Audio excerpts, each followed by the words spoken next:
So it turns out Twitch has about a cooldown of 4 hours in between streams. So that may be why you might have missed that.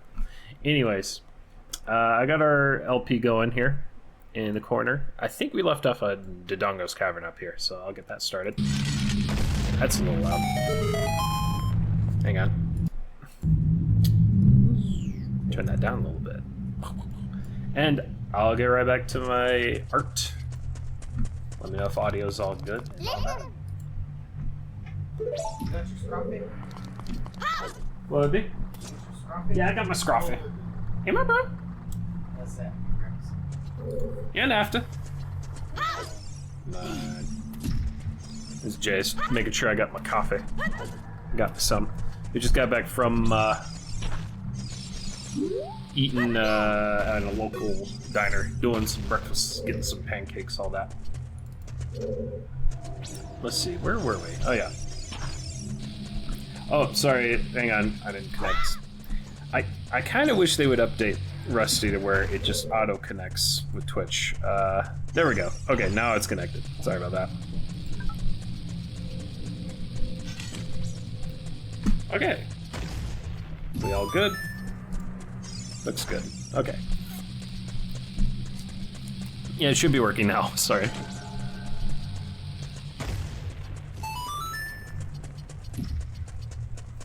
Let's see.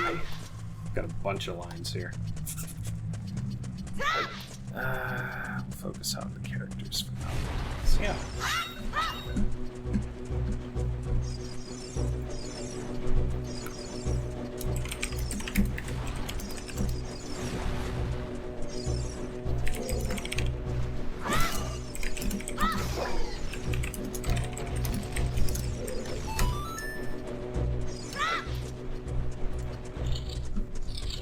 Alright.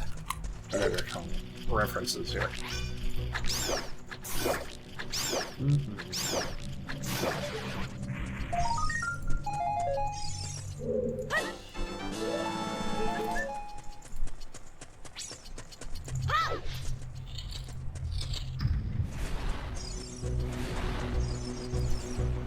Dodongo's Cavern. Are you all good? Okay, good. I used to get stuck on Dodongo's Cavern as a kid. I was always going to the second floor and getting the elevator going. I'm not sure what it was. I don't remember. It was so long ago. There's something about it. Alright, so I need a ref for Comet and Misfit. Alright, hang on. If I need to change anything on Rusty, let me know, too. Like building stuff and all that. It's a little barren right now. I had to do some rearranging, but yeah.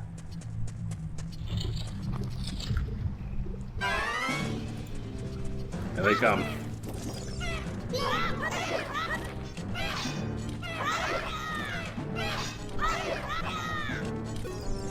Alright, there's Mercy.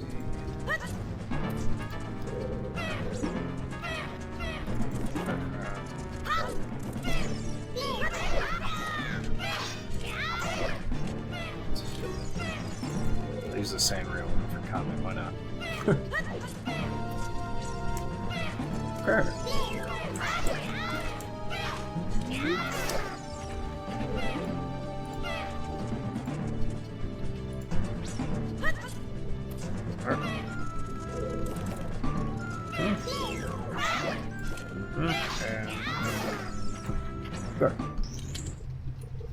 Sure, sound like I got something on my mouth. Because I do. It's my pen. Because if I put it down, I'm gonna lose it, you know.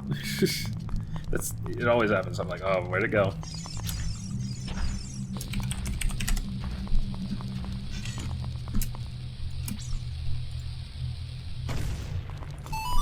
Alright, colors are super quick, so here we go.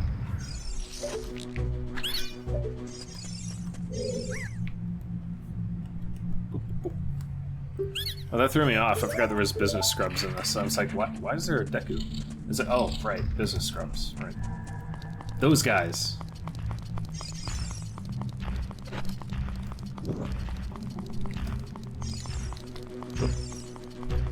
I believe this is a new record for Largest mouth opening for Misfit.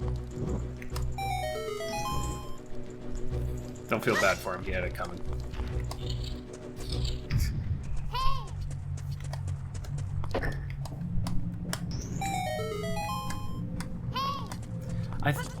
You know what really got me stuck on Dodongo's Cavern was, I think the hint for opening the boss door, like seeing fire. I thought it was an actual like constant flame. I probably mentioned this last time, but no one was here last time because I didn't know that there was a cooldown on stream notifications, which is good. That's not a bad thing. Prevents people from spamming, but it's like, oops. That's what I get. Let's put another line here. But yeah. I thought it was like a constant flame, but it turns out, oh, they mean like the bombs that you get. You know, from the place that you're at. You know, the tool. At the time, I don't think I was familiar with the like thing where it's like, oh, you get thing in temple, thing comes in handy later. That is the same thing you got, like that unwritten rule. I think it was still kind of a new thing. I don't remember exactly. Let's see. Block that. Block these two. Knowing me, I'll mess them up later.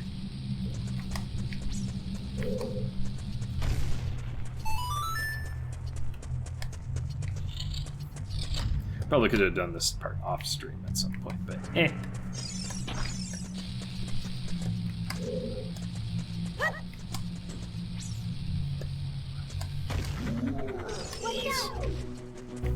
Warg. I don't know why, but Armos have always been one of my favorite enemies. I think just because they're just recognizable. I like how they sound in Wind Waker when they do that. Oh! I think I can find that sound, actually. Let me see if I can find that sound. It's a particular noise that they make. I think there's a video on YouTube that's just that sound they make. Wind Waker, Armos. Yeah. It's just the oh. It's this one. Oh. Just oh. You can barely hear it. Oh. It's a lot more foreboding in-game, though, because it's like, oh man, you just enter a dark room and then you hear in the distance, oh, oh. Because there's usually like a couple of them and you're like, oh boy, here they come. Ah.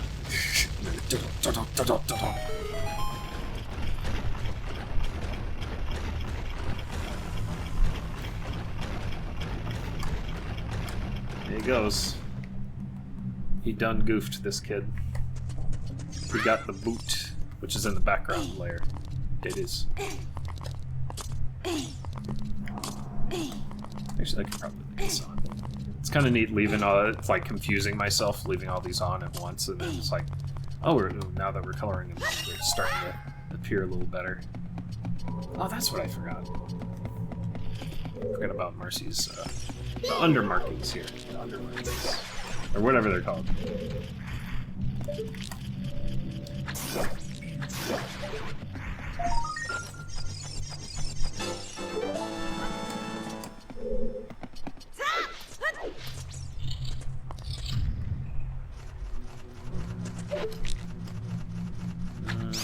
Yep. Okay, that'll do it.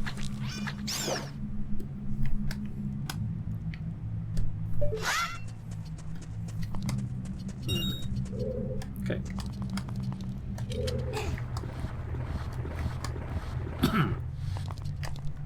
Oh, that one spot. Okay. Got oranges.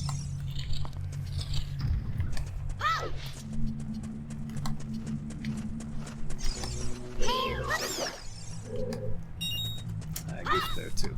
Yeah.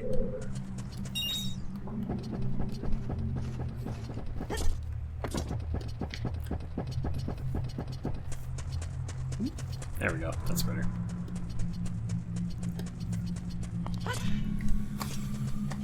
Ah, yes. You never know what'll be around the corner. The whole strafing thing.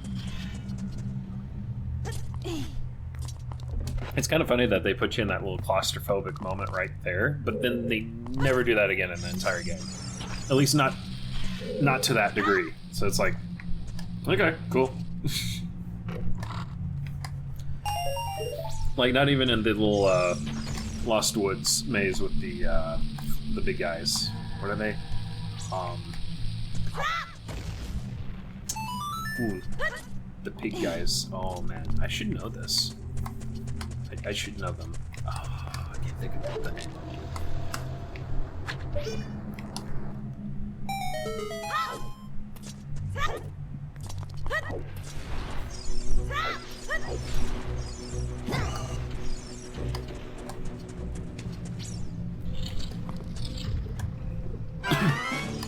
There we go, round 2.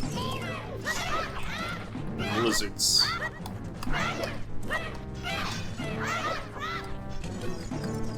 The one thing about Zelda combat is, like, I always felt it could use more technical stuff, like, you know, dodging and stuff. Because really, it's just kind of like block and wait. And the hardest it gets is whenever they get into like Master Quest and all that. When they throw you like 2 or 3 stall folks at once, and it's like, oh, you gotta get rid of them before the other one regenerates. Give that eye. That's bells. There we go. Or bell in this case. So before I get a little piercing.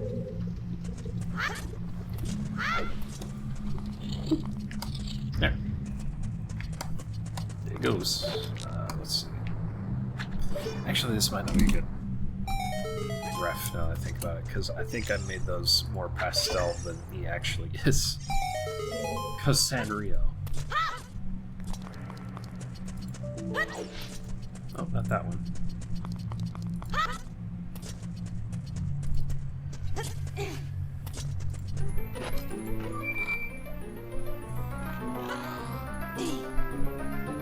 I know this part isn't the most thrilling part of creating art, is when you're going in with the bucket tool and just...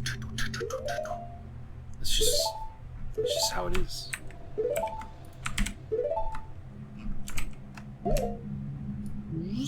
Alright, there we go.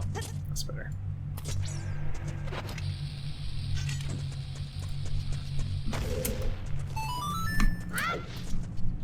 Alright.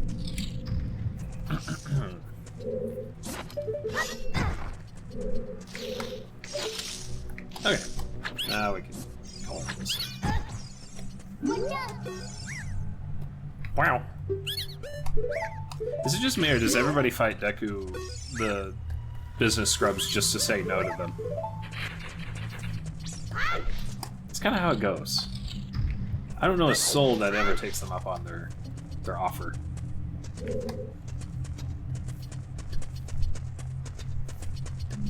Except maybe like once. Like that one time.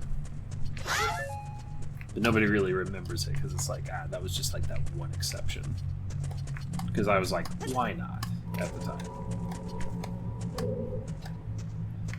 It's not like I'm running out of money or anything.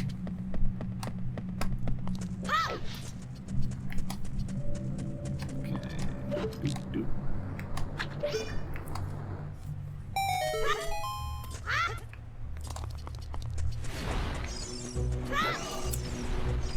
Yeah.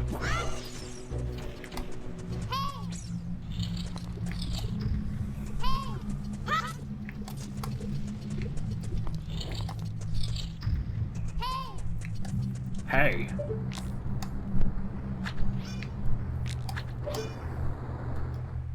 Was Navi like the first character that kind of got that tutorial character syndrome thing? That's what I call it. Where it's like, nobody likes the character because they're tutorialing at you the whole time. I never had a problem with it, but I was like, I always found it funny that people would be like, oh my gosh, it's so annoying.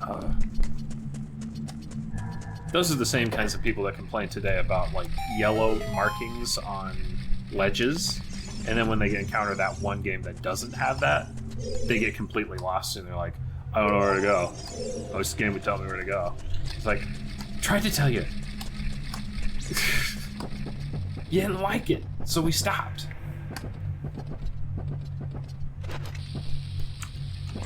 Stop stopping. What do you want from me? Alright, now go back in. Get the details.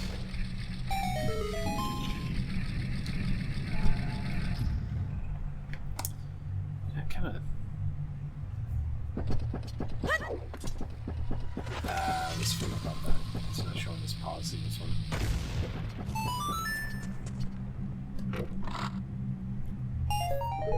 We must go to an older ref.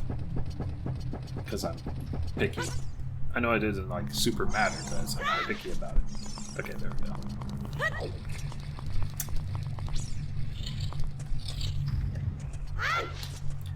Nope.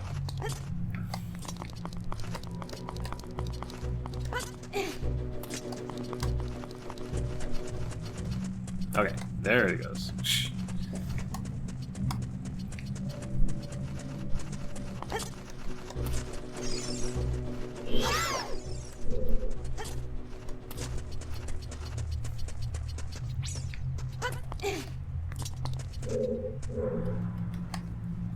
I guess the fire keys, the bane of many a kid who first played this game. It's like, oh, I didn't know you could lose your Deku shield, because at this point I was like, I like how you block with the regular Deku shield. This crouching thing isn't working for me. And it's like, well, I guess I paid for my hubris.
Why don't we do this?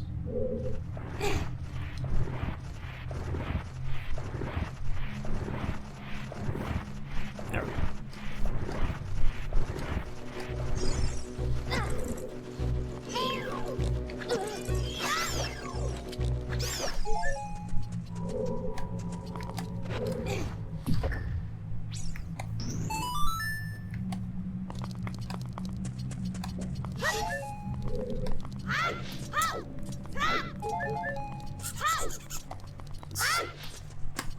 Decision. Unique wooden shield that can burn up, and then you have to buy the uglier store shield. Oh, yeah. That's usually how it goes. And then Skyward Sword comes out of nowhere, and it's like, okay, now all your shields break. Which I thought was kind of goofy. But at the same time, well, alright, that's something new. I guess, yeah. Let's see. I'm actually torn between, like, sticking with blue or going with, like, a matching purple. But a deeper one. There comes Durgan.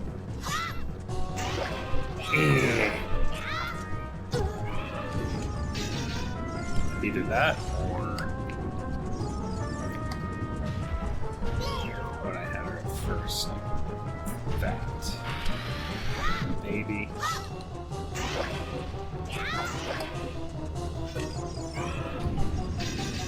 Well, yeah. It doesn't matter after you get the metal shield. It's, yeah, pretty much.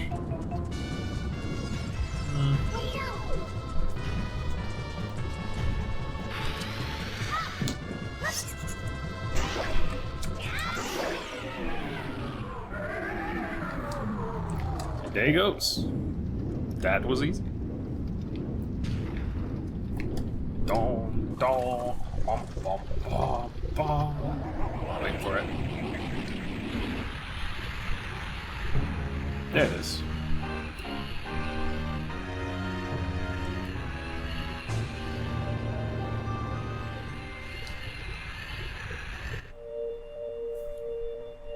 Here we go. Boop.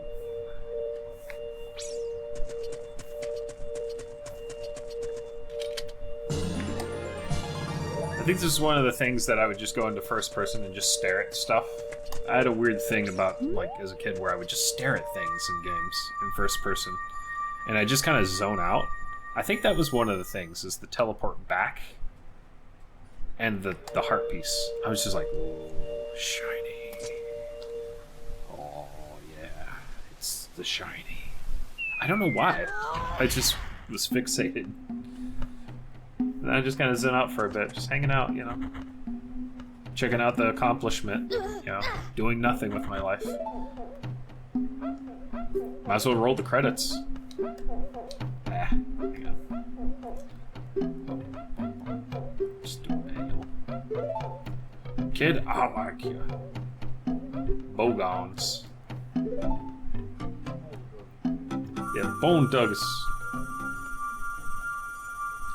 If you don't know, it's Vinny Vine Sauce. He does this voice when he did a playthrough of this game. It's pretty great.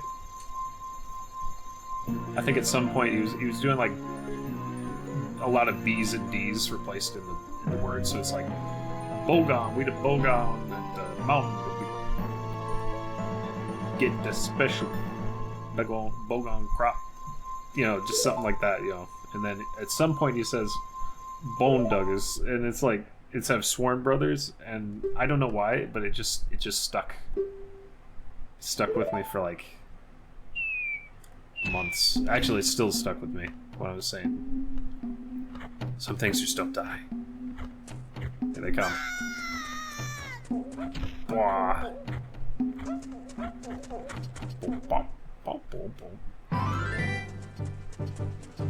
Okay, there we go. Kind of think of it, I don't think I draw Marcy's eyes normal that often. She's usually freaking out about something.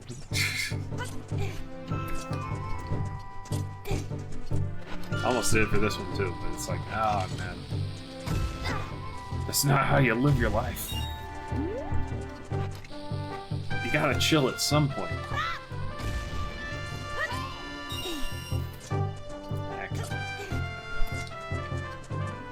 Autosave. Yep, okay.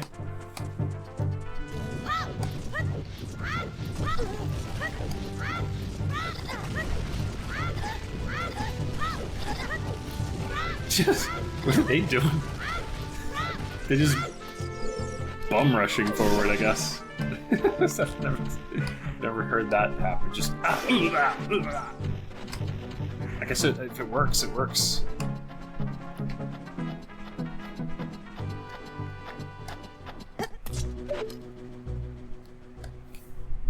Stupid boulders, you can't make me slow down. Alright.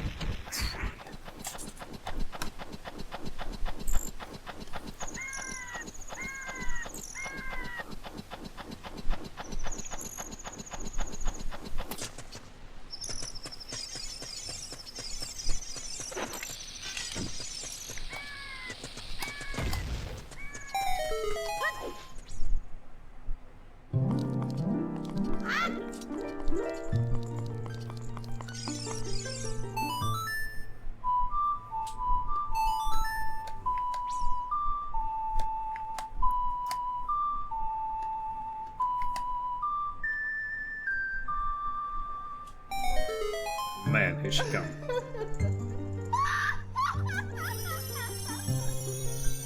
There she is. Oh, dang.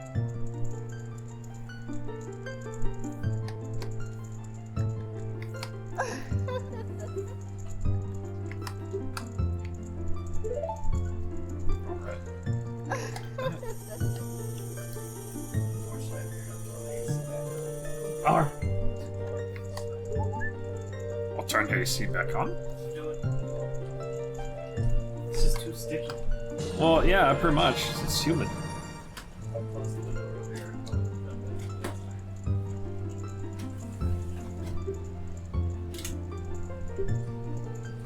Sticky. Don't want it. Don't want it. No. No. Get out of here. Get out of here. Go beach? Yeah, pretty much.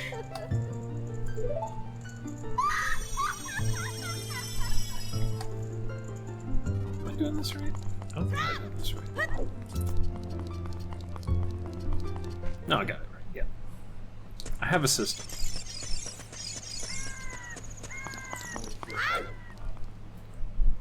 Pretty much.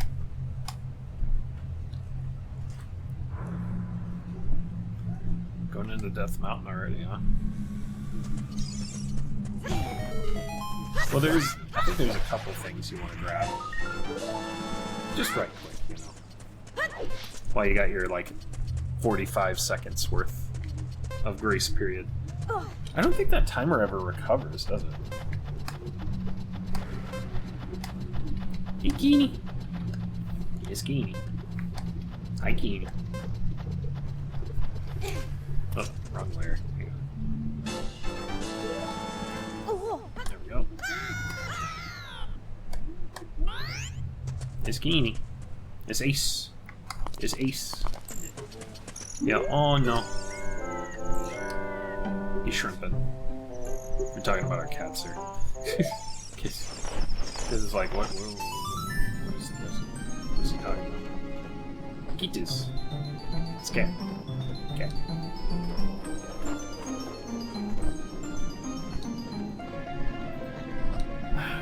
Let's just this.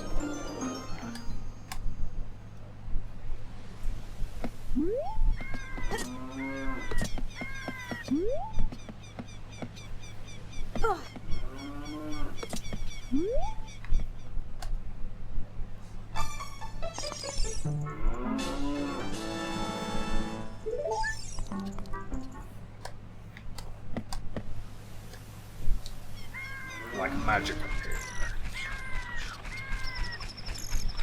Is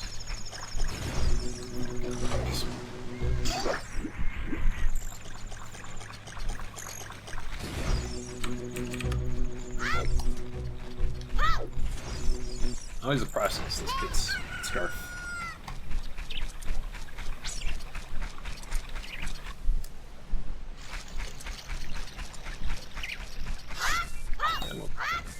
Yeah, let's shade it better.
Now you gotta buy every bean. It's true business, man. Just increasing. Selling them one at a time. Increasing the price every time.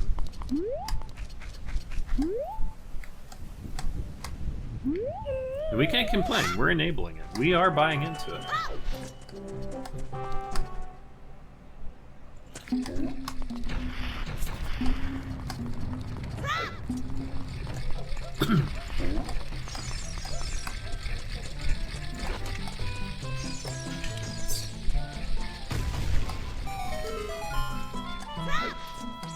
It's soul change from the last time.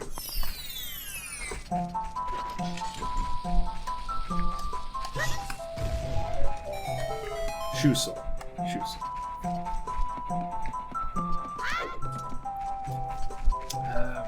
Oh yeah.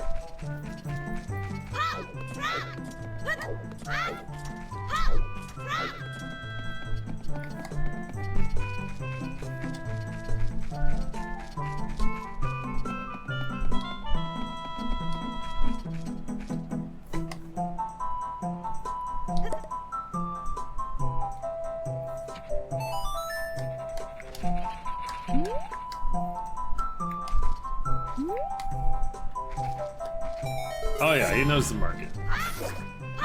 Some tells me that he was just like, he was just vibing there, and he's like, I don't know, I'll sell you some for some odd, and then he keeps coming back. It's like, yeah, I'm kind of running out though, so a little bit more so I can get some more. But then after the third or fourth time that Link does it, it's like, I think I might have something here. He's like, okay, all right, we're gonna really ratchet it up. Oh, here it comes. Okay, yes, the very magic and rare magic beans. Check these out. Oh, they're going quick. Yeah, 200 rupees. It's like, he probably knows that it's like, figures, oh, this kid's loaded.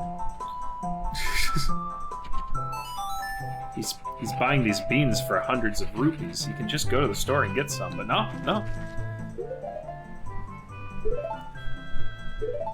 I'm not gonna tell him that, but you know.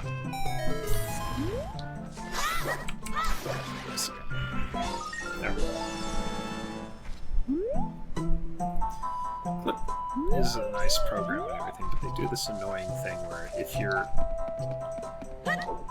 blurring something and it hits something that doesn't have any color, it'll just, if it's on another layer, it'll just start making it transparent. I don't know why it does that. Let's put on the same layer. There we go.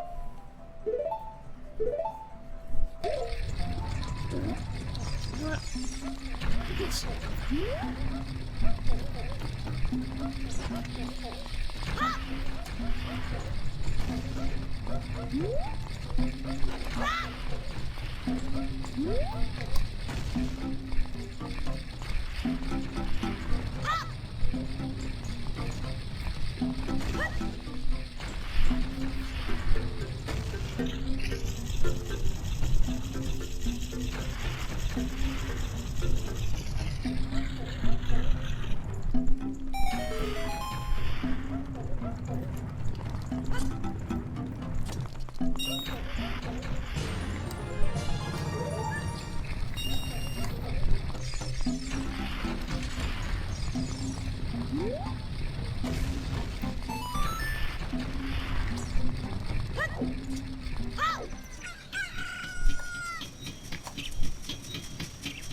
He's doing it right there.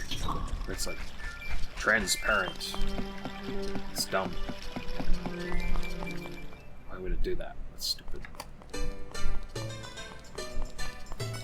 Oh, did it again.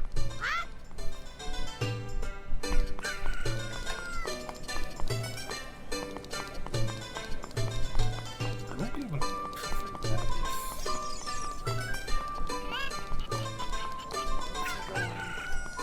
do that.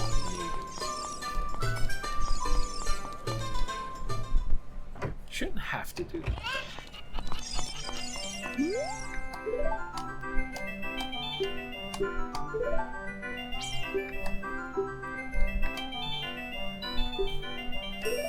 Oh man, Bumchu bowling. For some reason, as a kid, I used to think this was simultaneously one of the coolest things, but also one of the. I'm like, why is this? No, just give me the good prize first, please. I don't want to have to dodge these cuckoos all day.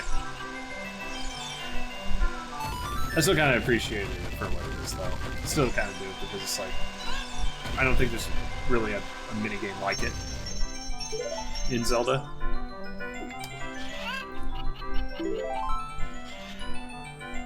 Nope, it still does the transparent thing. So.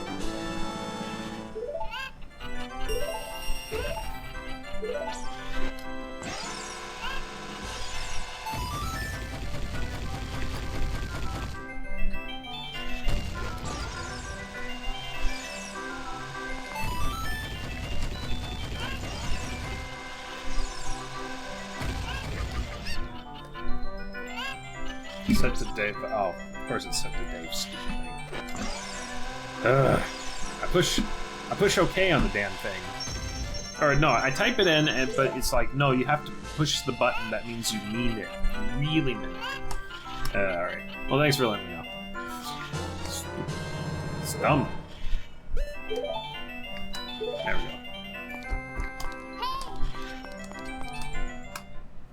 Alright. It is now officially art, I guess.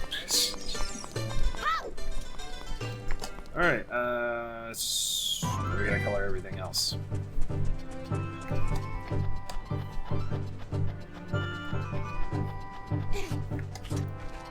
Question is how.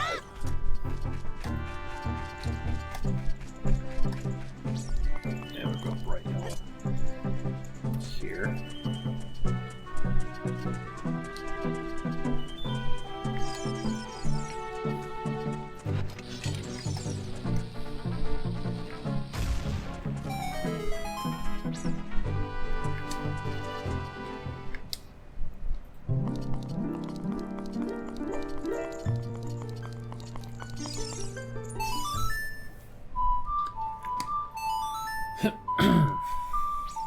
Boy, I keep making these little goofs. I don't know how I managed to miss these here and there. Okay, well that one's fine. That was on the right there, but yeah. We're already back to the ferry, huh?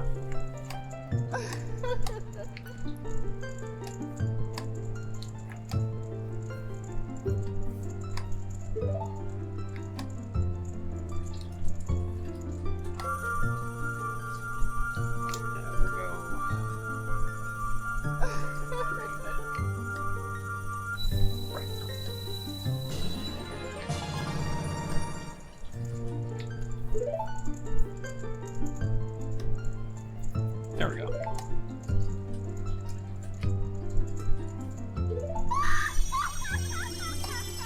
The idea is they're supposed to be modeled after the characters that's writing them. Sort of, kinda.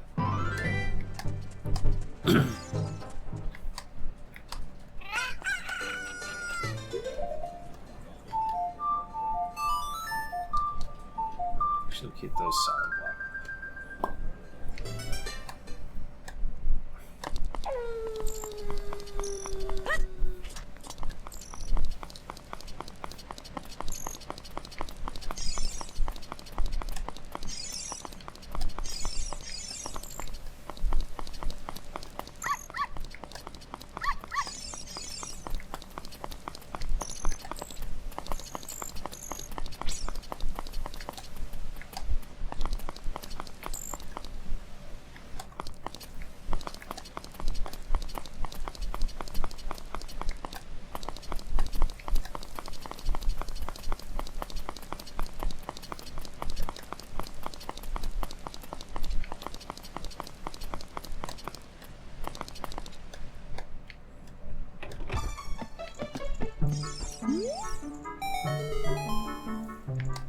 This has way too many colors.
Yeah, that chicken. The Zora River chicken.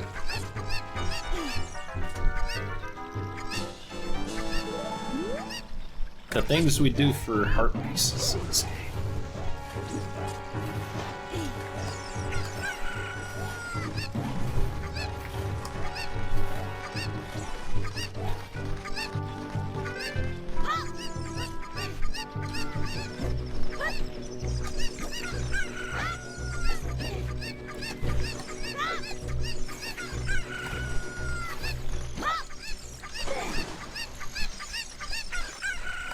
So, what kind of chicken is that, though? Is this a mountain chicken or a swamp chicken? Or do we have a new third chicken? River chicken. I think we may have our river chicken. Like, we've heard of legends. But now, lo and behold, river chicken.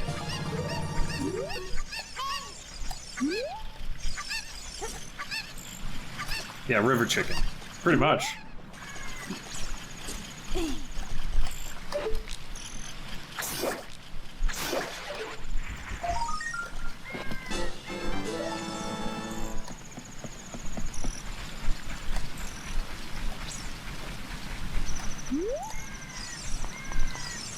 At last, we have the trifecta of Chimkin.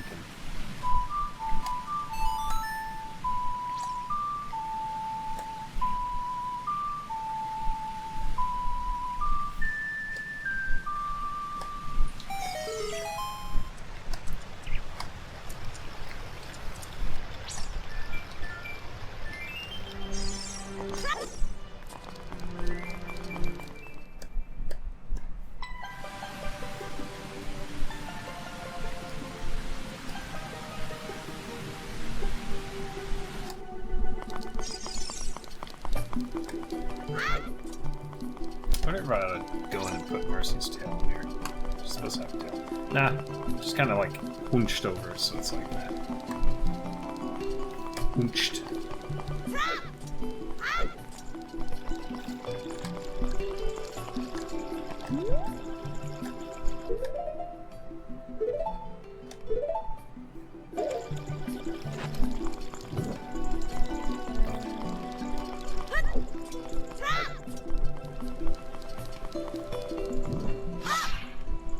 Straight shrimping. She is pretty shrimpy. She's got like 2 to 3 feet. These are all my stumpy characters. Super stumpies.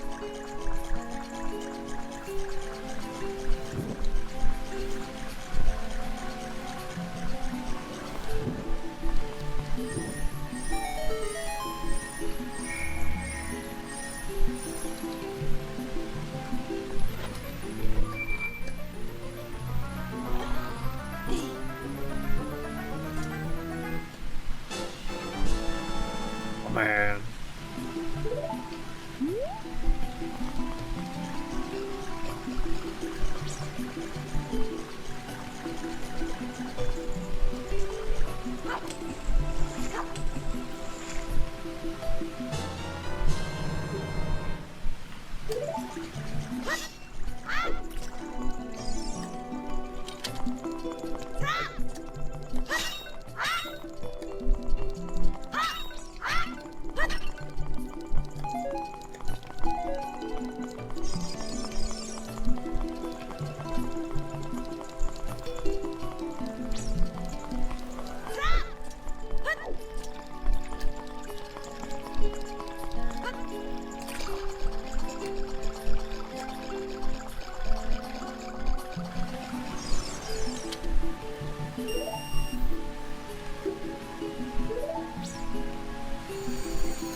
Okay, so that's the foreground. Down, I think. Here comes the music.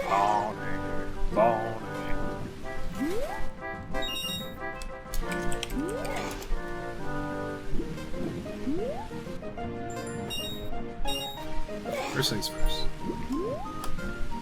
Fix this.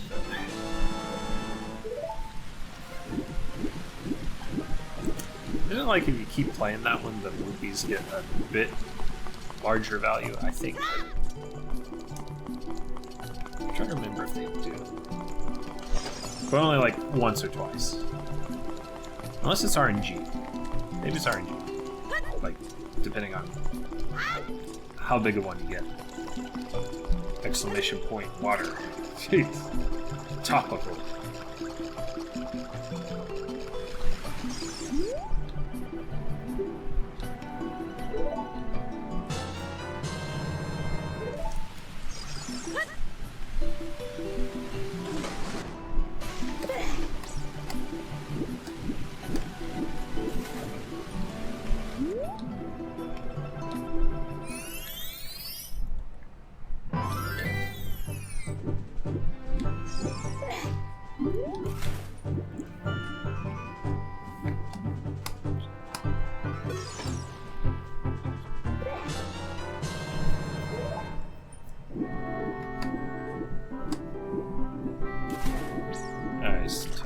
Obnoxious amount of pastels.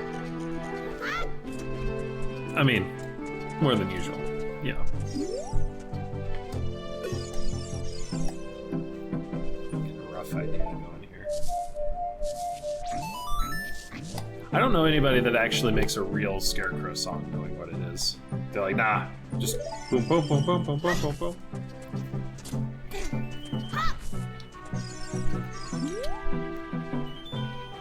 Something easy to remember, easy to deploy. Boom, boom, boom, boom, boom, boom, boom, boom.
Oh boy, here we go. The hour-long moweep.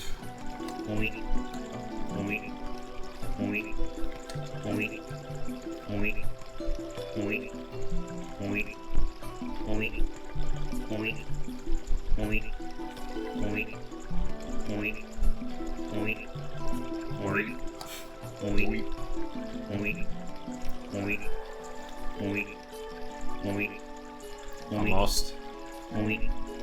Almost. Yes! Success. You made it. I got stuck on Jabu for a while too. Not inside the temple, just how to get in. I was like, how do I... He's like, oh wait, you actually have to feed him. Because he likes fish.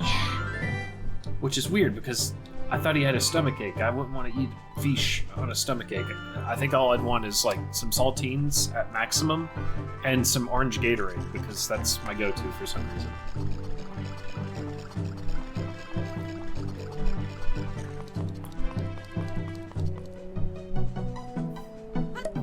Alright, the boots. It's a fish. It is. Oh man. Sook. I should make these bright red.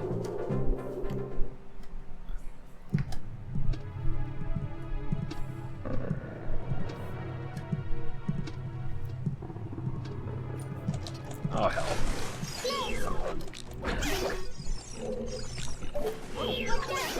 Okay. I screwed that up. That awkward moment when you realize you're coloring on the line. Oh no.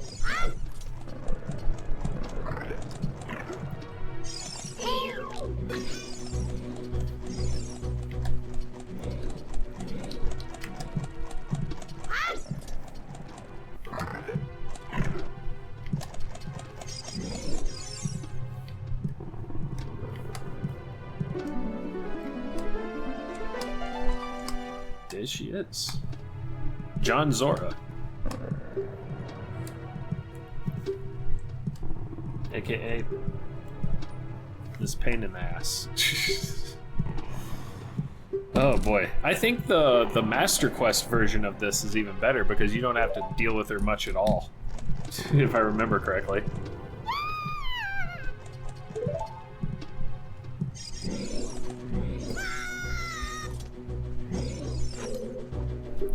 I wonder what, like, everybody, you know how some people have like personas, and all that. What's your guttural dungeon sona? Like, what's the layout of it? What kind of hazards do you have? What kind of creatures live in there? What element are they? What princess got eaten by you? You know, stuff like that. Alright, maybe you don't have to eat a princess, but you know, it's like. Also, what's your in treasure and your boss? Like, what's the boss battle? I think for me it would be like just acid reflux because I like pizza, you know.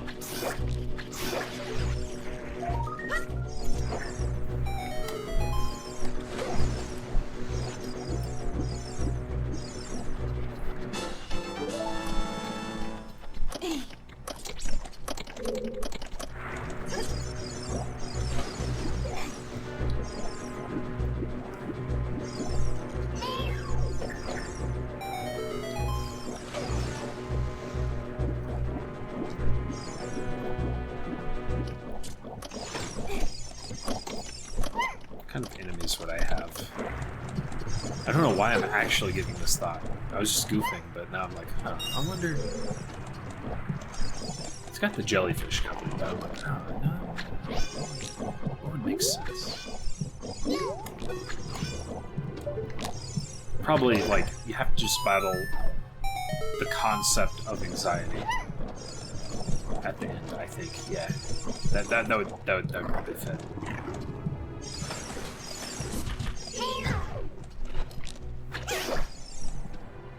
I actually have a character based on the concept of anxiety.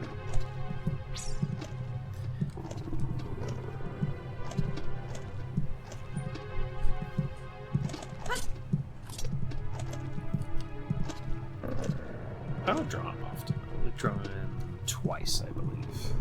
Not counting all the sketches that I did at first as one. Okay, no. I drew him a few times. Alright, now we're gonna color everything some way. Bright, obtuse red. For the X's, I guess. Danger red, if you will.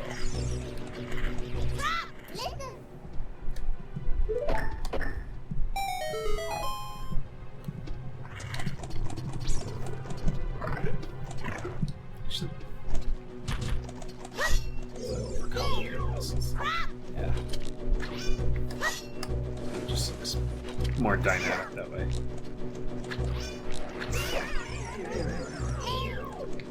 Actually, it might be better if we use that. It's like a slight magenta red.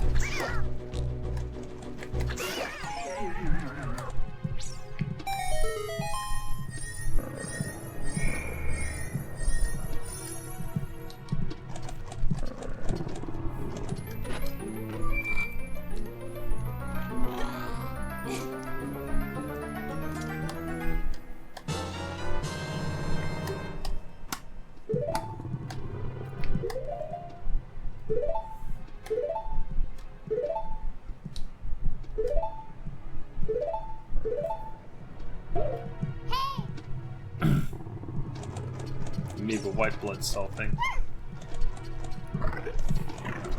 Oh yeah.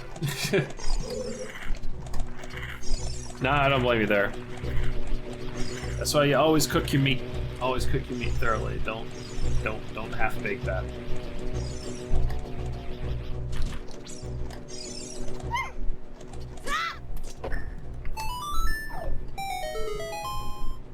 Like, I don't know how people even get those kinds of things. Like, as far as, you know, not cooking stuff properly. I'm like, how are you, you can't be that flippant about it. Come on. Apparently so. Yeah. Yeah, speaking of Parasite, the dangly, security parasites, I guess you could call them, because they open up certain doors. Just wiggling around. I guess if you're gonna commit evils, you gotta have an evil kind of parasite, you know, at some point. That's like villainy 101. You gotta have a bioweapon of some kind that terrifies the masses, just at the thought of it, you know, not necessarily having it. Just thinking about having it, you're like, oh, yeah, let's not upset the Overlord, our new Overlord, which I'm glad to have, by the way. Yeah, as you glance nervously to them, they give you the little like nod, like acceptable. It's like, oh, thank God. I can sleep tonight. Good.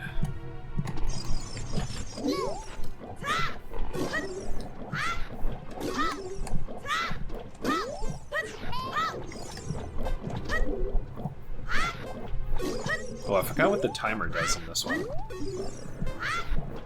I think it just resets things.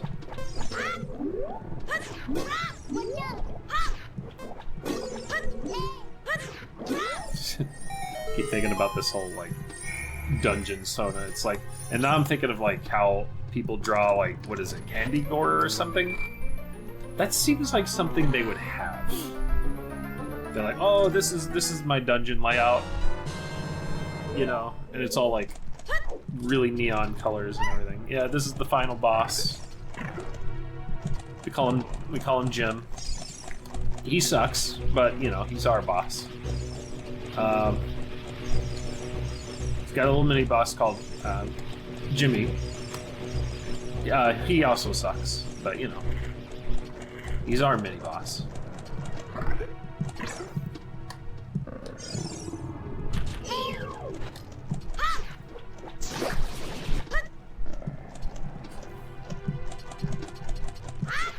Well, now I'm thinking of like, now that I said dungeon Sona, I'm thinking of just dungeons in general, because in Earthbound they got a dungeon man, which I always thought was pretty cool. It's like, oh man, look at Dungeon Man, look at him go. He's all dunk, dunk, dunk, dunk, dunk, dunk, dunk. It's like, here he comes. He's got a dungeon inside of him. He's like a golem. Dungeon Man. Not to be confused with Dungeons, which is a crab-based superhero. If that doesn't exist, it should. I'm just saying.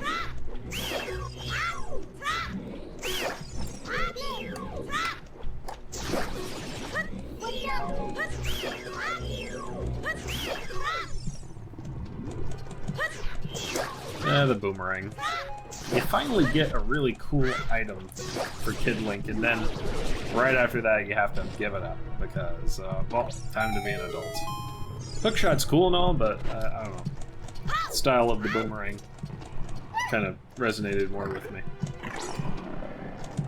It's kind of like yo-yos, you know. There's an air of style that comes with using a boomerang. Just by throwing it, it's like, oh, that's so cool. Oh, look at it, it comes back. That's so cool. Oh, I want a weapon like that. Oh, it's so cool. I'll get him back. Man.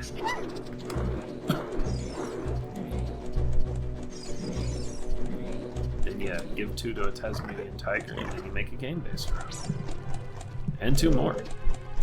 I think I actually started Ty the Tasmanian Tiger early on.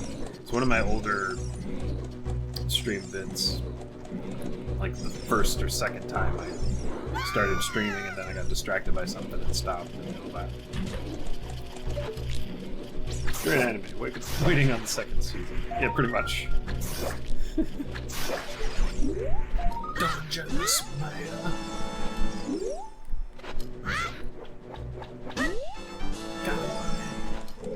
Dangerous man.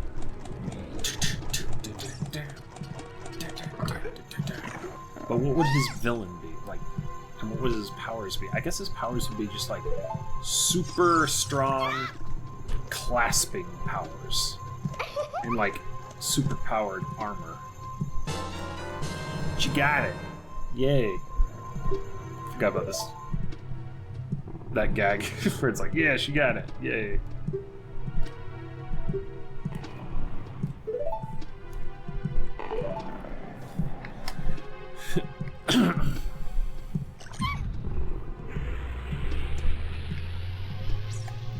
Oh no. Scroctopus.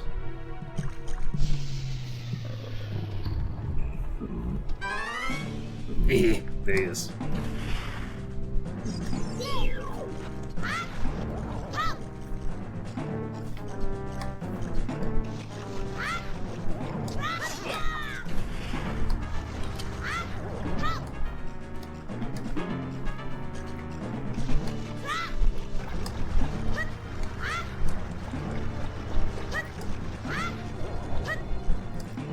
I mean, yeah, he looks so sad. He kind of does.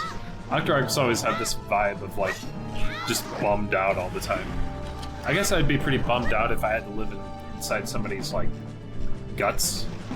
Because, you know, it's gotta smell absolutely terrible in here. I mean, like, yeah, Ganondorf put me on, like, mini-boss duty, and I was excited. I was like, this is my chance to shine. Little did I know that he was gonna put me in Jabu, and it's like, oh. And it's like, are you gonna argue with the guy? No, he's the king. You know, he's the king of darkness and everything.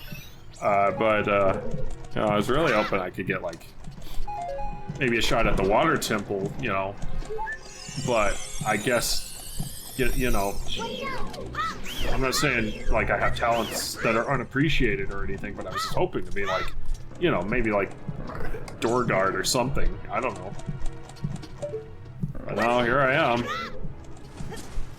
Ah, it smells bad in here. Oh great, here comes the kid. Oh, I'm just not up to this. And that's why that boss is easy. I'm really not feeling up to this. It's terrible in here, man. Kid, please. And then there you go. That's that. Alright, nothing too fancy on the background.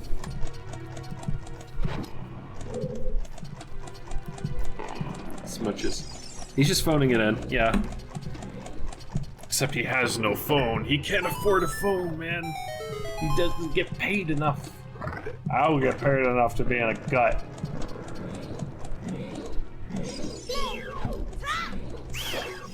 At least Barnacade is kind of cool. You know, he got an upgrade. He got a promotion. He got like a whole crew of Bari to, you know, on his side, so he can do this like cool spin thing. And everybody's talking about him, like, oh, he's so cool now. You know, I'm so happy for you. And I'm happy for him too, don't get me wrong, but it's like, come on. Where's my shot at the big time, you know? When is my time? I don't know, man. And, you know, little do they know, it's like Ganondorf put him in that area because he complains a lot. So really, you know, at first it was like, you know, just put him there because that's where he needed him, but then it's like, no, we're just gonna keep him there. He's always so bummed out all the time. And, you know, I feel bad for him, but, you know, it's where we need him. He's good at running in a circle, you know, and his weak point is pretty well guarded, just as long as he doesn't rotate, like, in a dumb way. I think he should be here. You know, it's like... So that's the twist, is that they're actually looking out for him, but he's just like, he's not having any of it. It's like, nah.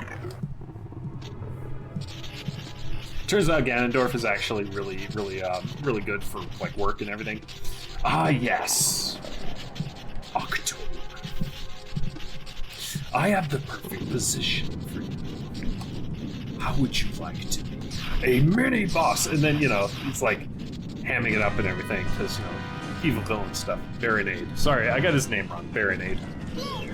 I always liked the design of Baronade. I always thought it was like a weird kind of robot, like bio-robot, because he has the antennas that shoot out the lightning. You know, I always thought that was cool. And that's the only time you see the giant Bari.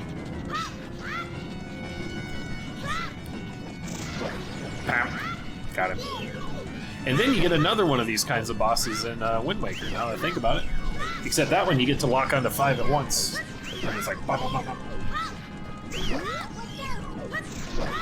They're like, how can we make this boss even better? I know. We'll make it to where you can just like... Boom, boom, boom, boom, boom. All at once. Just really satisfying. Well, it might be a little bit off. Actually, that might have been how they did it, where it's like, well, that sounds satisfying, but how are we going to ensure that the player can hit them all? Well, we'll just have it lock on. Kind of a stretch, don't you think? Yeah, but it's fun, right? You know what? I think it is. And then they put it in. There you go.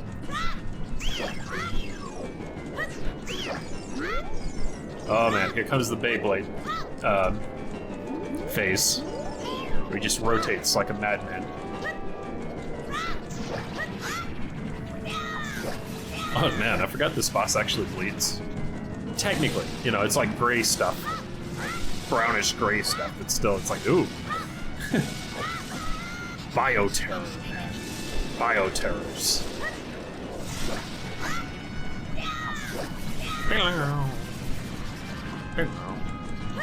This is guy, like, he's kind of colorful, so it's like, that lightens it a little bit. Sorry, I'm kind of distracted by the boss. I'm like, yeah, there he is.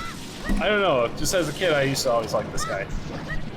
I thought he was really spooky cool. There he goes.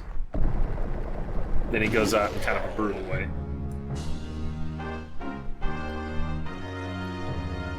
Let's lighten all this up a little bit. Let the characters pop out a little. There we go. How's Rusty doing? Let's see. What do we got going on down here? Oh yeah, we got lots of resources here. Also, we've unlocked turnips, so that's good.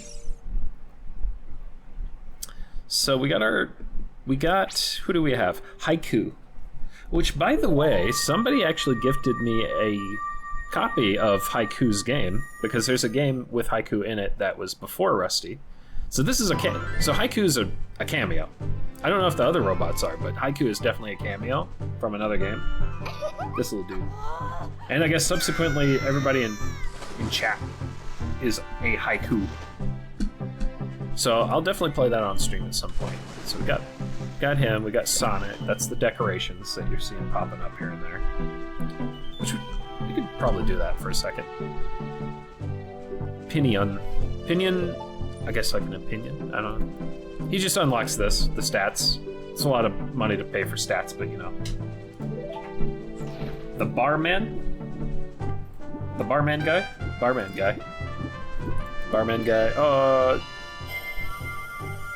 You mean, Forbic? This guy right here, Forbic? Forbic will collect biofuel from bulb hives. We actually don't have that set up yet, because when I unlocked him, didn't have much money left, because it's very expensive to set these up. But now that you reminded me, let's get that guy set up. Let's see, how do we want to set this up?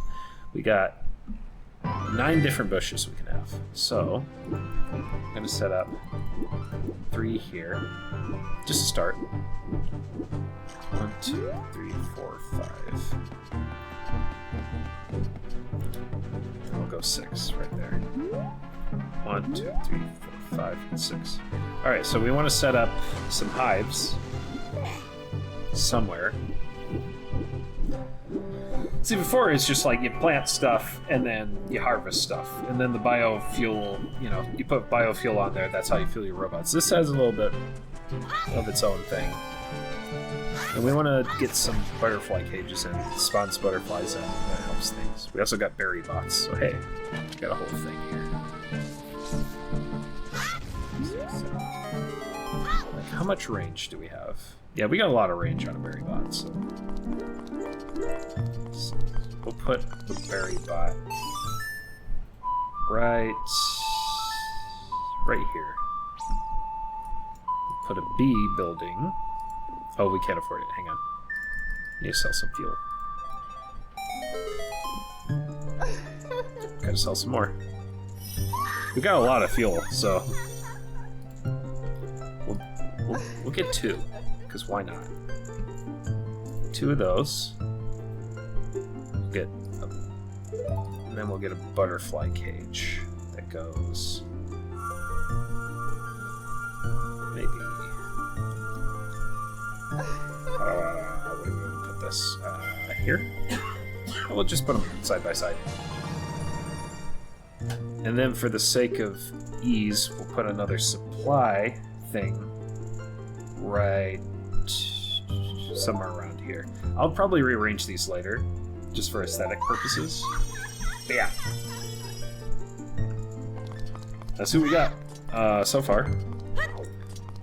Echo will want to get at some point soon, but we need a lot of spare parts for him. He'll be able to upgrade our robots so they do more and go faster and everything, so yeah.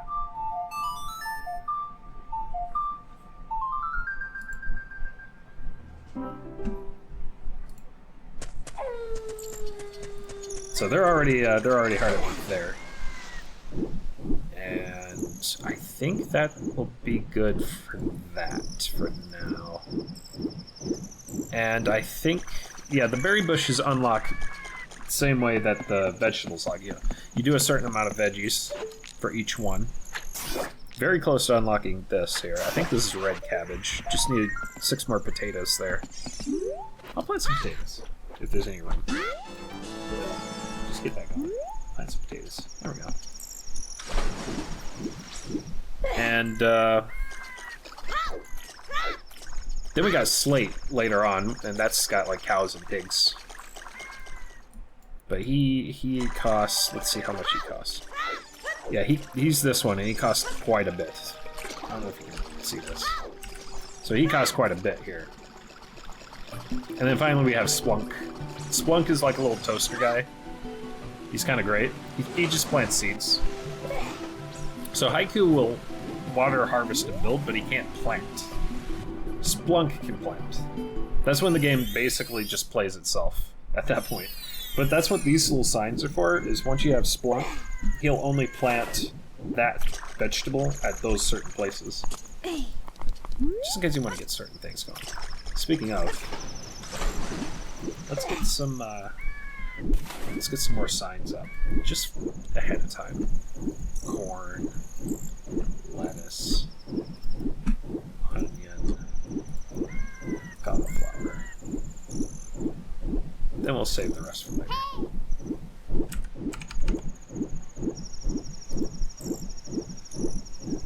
Oh, Delicious in Dungeon, right. Oh, I'm sorry. I totally missed this. Have I seen Delicious in Dungeon? I've heard of it. And it sounds pretty great. I thought you were talking about... Earlier, I thought you were talking about, Dungeness Man. And I'm like, yeah, great anime, waiting on the second season. I completely missed the one before it. So I was like, oh, yeah, I'm waiting for it. Like, oh, it's a goof. But no, I haven't seen it, but I think I will at some point. Because I've definitely heard of it, and it definitely sounds like my kind of thing. Like, me being a foodie and everything. And I have had, on more than one occasion, the thought come up to mind. It's like, what if when you took out a beholder, right? Can you cook it? Or would that be a little messed up? It's kind of an intelligent animal at that point. But we cook octopus and squid, and they're very intelligent. So it's like, you know. It might be good. Maybe. I think maybe. All right, we're gonna get on shading. So here's the long and trying part of the process. First duplicate. Let's get our colors down.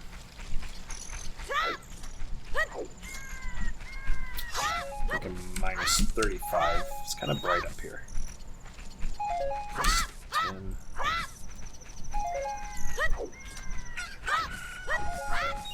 Minus 10 here. Something like that. We're not going to have very many shadows. This is up in the sky, so...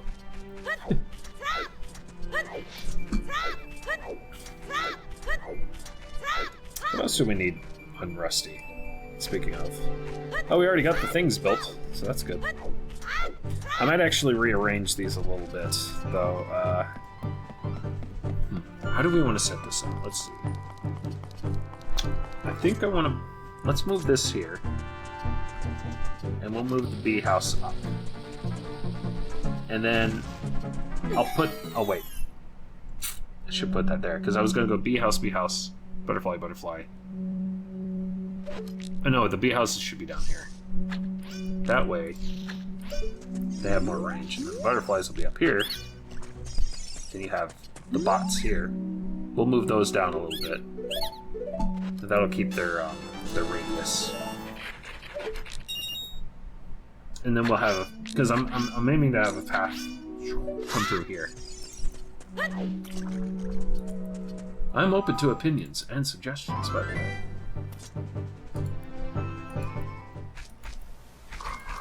This is just how I had it whenever I was playing solo some time ago. So I'd have it set up like that, and then come through here. If it's a little sparse, it's because it's not cheap building the aesthetic parts. So yeah, we'll move it to that. Move that back over. And we'll put up another house. Well, actually, we can't. We are just out of money. We'll put another berry bot. Just thinking ahead there. We'll put a berry bush as soon as we get some more money. But yeah, it's coming along. It's slowly but surely. I was gonna kind of put like a little aesthetic garden here. You know, that's why I got the bench here. So if Rusty's tired, he can go over there, chill. I believe Haiku can use these as well, so I'm assuming the chat Haikus can as well. But yeah.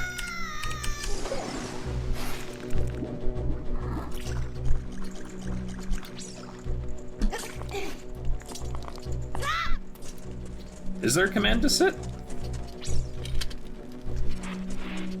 It might be rest or something, right? I actually don't know. Let me see. I think there is a command for that.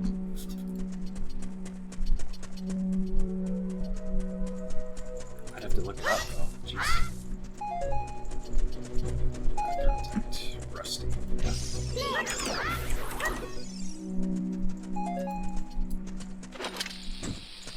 Yeah. Let's get to it. Oh, there you go. Yep, pretty much. It is. I kind of like how the tall plants will kind of overlap just a bit from the range, so it makes everything pop like the building here. Extra money. Okay. I'm just messing around with Rusty at this point.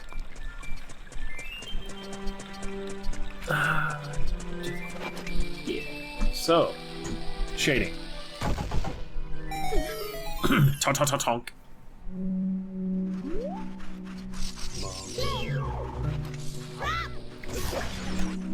There's a lot of spots in this game that I forget even exist because some of them are so out of, well, literally out of left field, like in the left of the field or the right of the field, the main field, that it's like I never think to go there because there's nothing really there. Now this one's easy to come across. I like what they're doing with this playthrough though. They're kind of like montaging and skipping around for stuff that they missed. That's actually really good.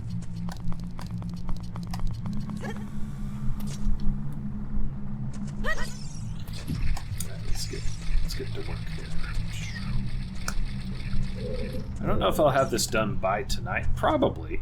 if I can stay focused, which is easier said than done for me. As you can see, obviously.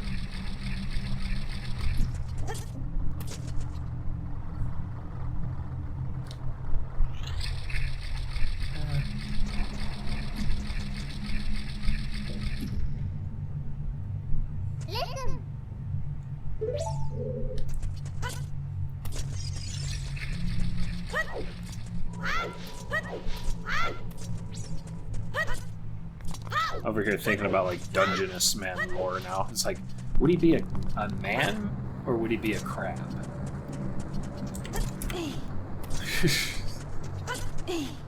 Maybe he has the power to transform, like that's his second form. He's a man, but then he can become a Dungeness crab. But it's a big Dungeness crab. And he's got like a Dungeness crab mech. Called the Mecha Dungeness. Crab. It's just Mecha Dungeness crab. Nothing too fancy. Just named what it is.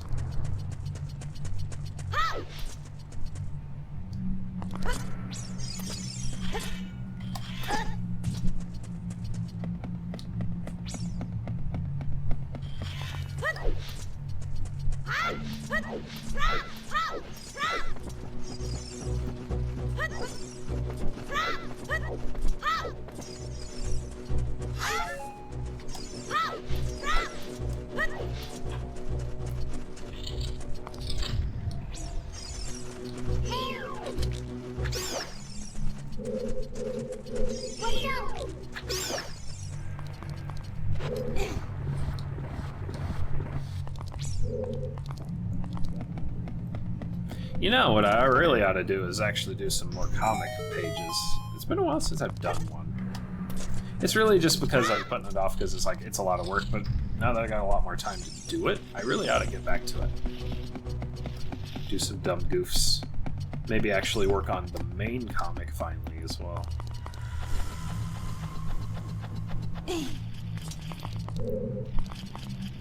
That I haven't even started, but the slice of life stuff, yeah. Speaking of Misfit getting his butt kicked, I gotta get him into more trouble.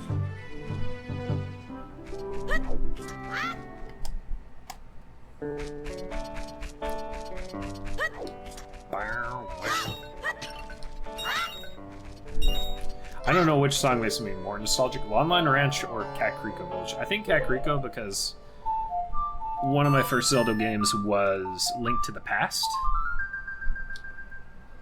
But they're both very nostalgic sounding songs. So probably Kakariko, just because I associate with all that.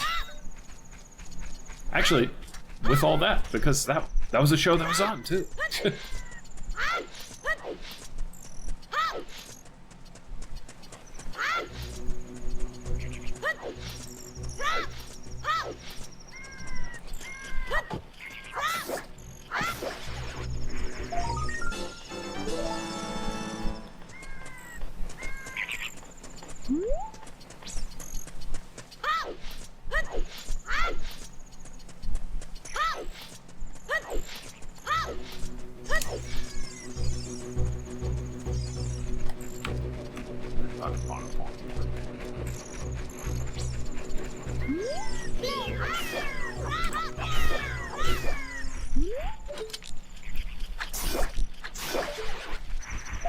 You don't see Gwei pop up much in Zelda either, do you? Basically, Gwei are just bird version of keys. Instead of bat, it is bird.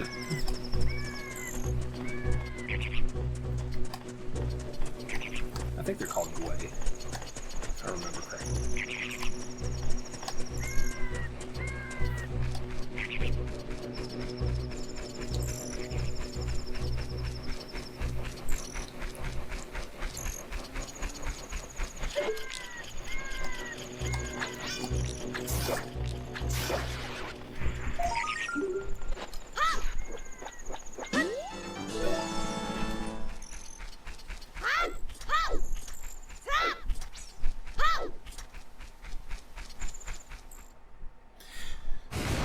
I've actually wanted to see a speed run of Ocarina of Time at some point. Nice transition there.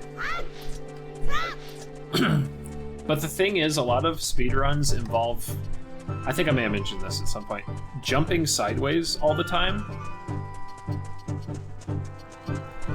Like, it is technically faster, so I get it for the sake of the long play, but I'm like, if you're actually gonna watch it, you're gonna hear tick tock tock tock tock the whole time, and it's like, I need Profen. I need Profen. Now here we go. Here's the song.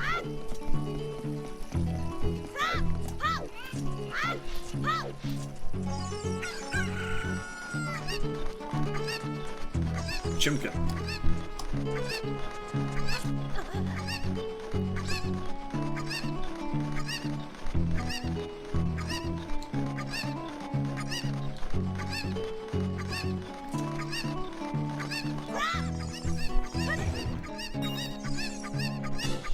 Yeah, 25 minutes we were just tat tat tat tat tat tat tat. Well, at least it changes it up whenever he hits the adult phase, but it's still, you know, same thing, just as Adult Link.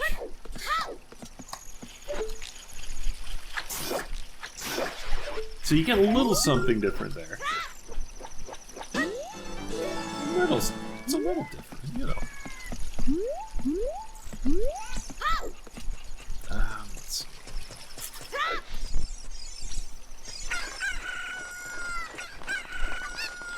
Chimkin.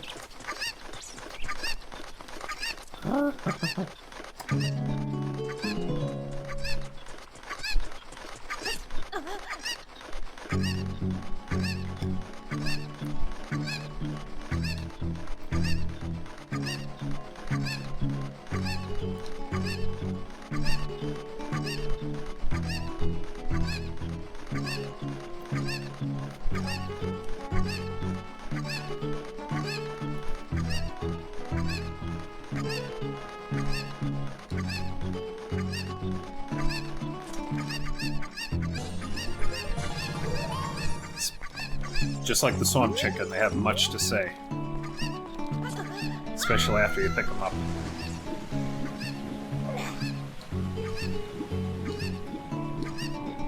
But the thing is, you can't attack these chickens. These chickens attack back.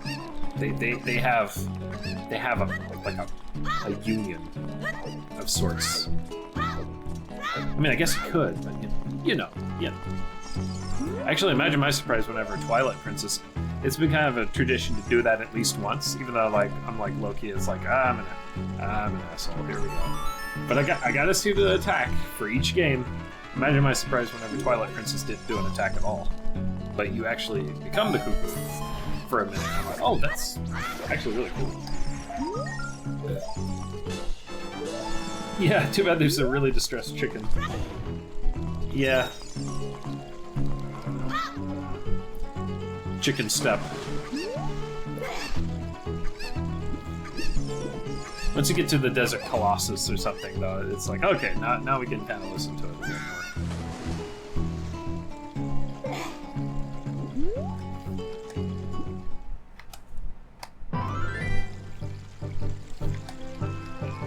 Yeah, I was about to say, it's a little early to be going to Gerudo Valley. I guess they were collecting some stuff. They must have like a guide or like have this down to a science. I guess what they're doing right now is just a bunch of collecting before we hit adult Link.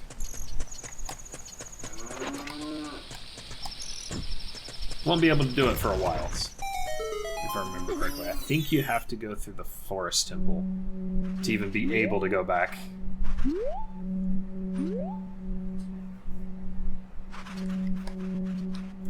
Wait, did they do the forest maze? Or not the forest maze, the forest stage, you know. Oh wait, no, you need more masks to do that, and I think you have to progress a little further to get more masks.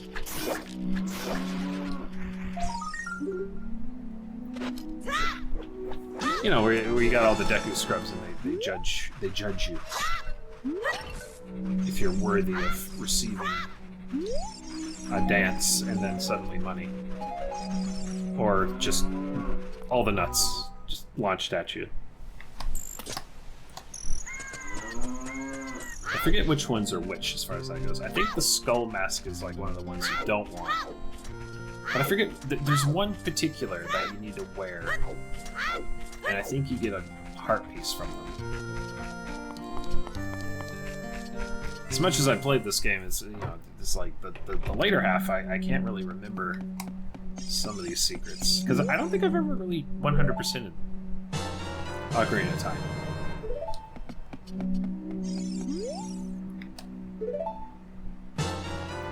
Oh, right, I forgot about the Agony Stone being replaced by that tuning fork. I tell you what's a crime, though, is in Wind Waker HD, they replaced the Tingle Tuner with the Miiverse bottles, and it's like, yeah, I'm glad that, you know, you can still do that today. The Tingle Tuner is a weird gimmick, but I still kind of hold it in, like, a unique regard, because it's such a strange gimmick that you can only get with a GBA cable. Because Tingle because you play as Tingle, but then you mess with the game as sort of this unseen entity as Tingle, you know.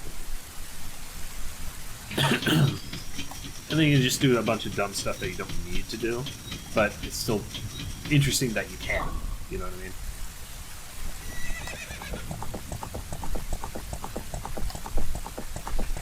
But then it's like, oh, Miiverse bottle. That's a great replacement. Because that'll last. Katunk. There he is. John Gannon.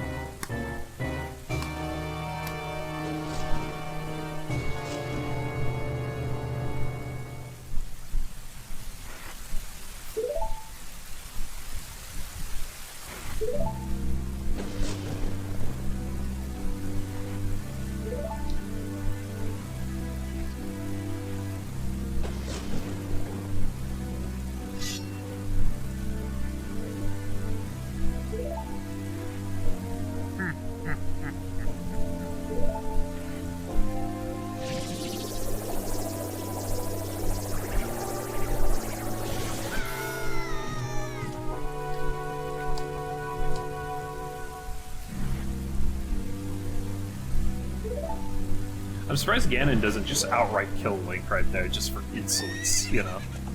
Seems like something like Ganondorf would do, just, you know, just nuke a kid for defying him.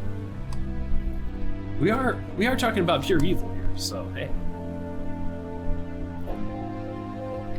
Maybe he was amused at the time. It's like, I'm going to spare you because you amuse me. And not because... And I know you won't come back at the end and actually defeat me. You amuse me so. You caught me in a good mood. I'm going to spare you. Because you're like a little clown. And then later on they're like, oh no. I think I should have killed him. Who would have thought? The one guy, the one person to stand up to me was some kid. And then he comes out of nowhere with, like, the power of the gods on his hand. And I'm dead. I'm dead before it even begins. And I'm over here calling him the fool. I admit it, but maybe I'm the fool.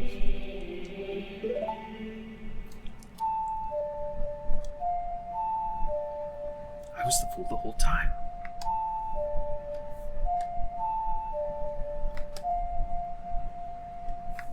I always thought it was cool that you get this blue ocarina later on, the Ocarina of Time. I just thought it was cool that it was, oh man, it's blue, what does it do? Oh, it doesn't do anything different mechanically. Oh, but it's blue though. But then I was like, wait, what happened to the fairy ocarina though, that Saria gave us? What happens to that? Do we just... I think there's several... like animations, like Newgrounds style animations out there that kind of parody that. They're like, oh, nice, and then they just throw the other one away because you never see it again.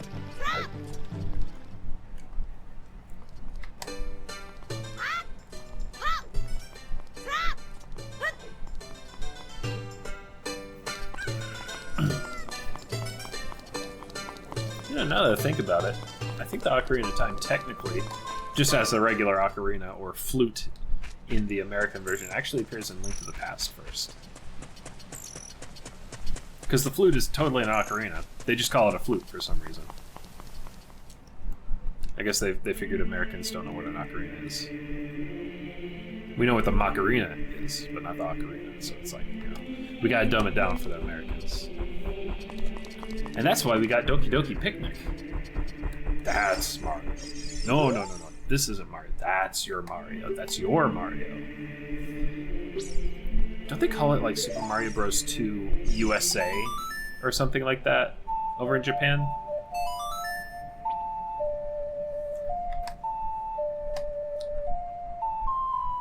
I'm trying to remember.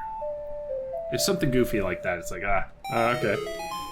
The USA, the reference. All right, I get you.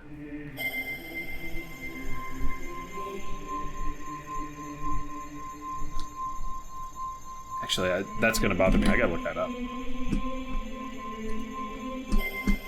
Let's see. Super Mario Bros. USA. BS Super Mario USA. Oh, wait a minute. I was wrong entirely.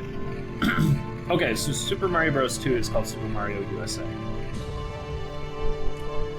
And it's actually part of Super Mario All-Stars. That's the Lost Levels.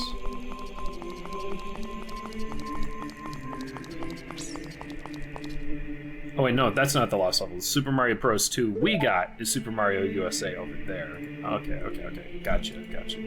That makes sense.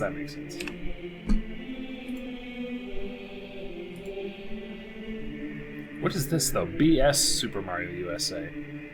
Broadcasting System. There's a direct sequel to Super Mario Bros. 2, known as Super Mario Bros. USA in Japan for the Satellaview. Oh. So there's a Satellaview version. Huh. I always thought that the Satellaview was a fascinating concept. And I'm like, I would have been all about it as a kid. I probably wouldn't have been there live or anything, because I'm like, there's no way I'm going to convince my parents to let me be on at a certain time or something. They let me play as whatever, but it's like, you know, this probably costs money or something. I actually don't know. Being a kid who comes from a family that would break even all the time, it's like, yeah. One good thing from that mess is how Shy Guys are now main Mario character enemies. Yes, I will absolutely give them that. Shy Guys, are like the quintessential kid, child gang energy. You know, a gang with child energy. They're like, you know, slingshots and everything. It's like, I mean, yeah, you got Sniffets, and they have like actual bullets and everything, but no, Shy Guys, slingshots.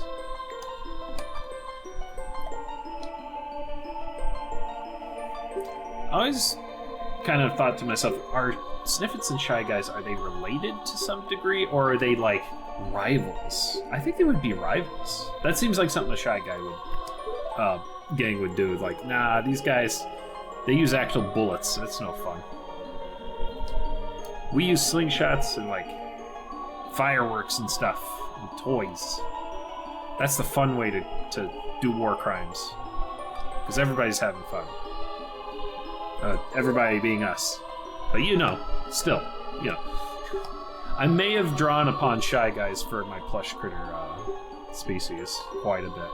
Just their vibe from Paper Mario. This guy being a plush critter. Kid crimes. Kid-friendly crimes, Like raiding ice cream trucks and all that. Oh, a truck was robbed. Wow, somebody robbed a money truck out in the open, just out in broad daylight. Not a money truck. Ice cream. Ice cream? Yes, ice cream. It was an ice cream truck. Wait, are you telling me that somebody robbed an ice cream truck? Yes, yes. They can't have possibly come out of that with much money. Oh, they didn't take any money. What do you mean they didn't take any money? They didn't take the money. They took the ice cream. They robbed the ice cream truck for its ice cream. Yes. I'm sorry. Huh? Explain this to me. You said that ice cream, and they say it over again. It's like, I thought I heard you say that. Interesting. Just they're trying to figure it out at the police precinct. Like a bunch of kids, or kid creatures, just stealing ice cream from ice cream trucks. Heavily armed with paintball guns and stuff. Paintball guns, slingshots, and like instead of using metal pellets for the slingshot, it'd be those snaps. You know the snaps that you throw, and they go, you know, they explode. Those fireworks, just big ones of those. There's Sheik. It's Shrek.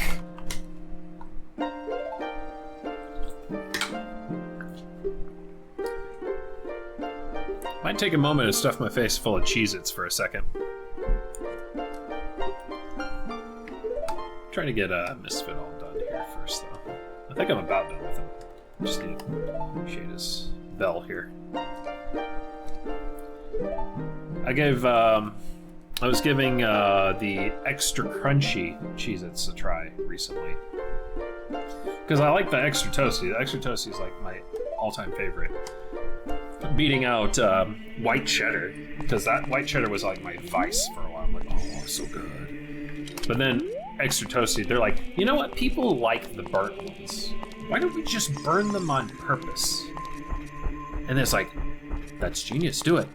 And then it was never the same. And then the best part about the extra toasty ones is sometimes you get burnt extra toasty ones, so they're triple burnt.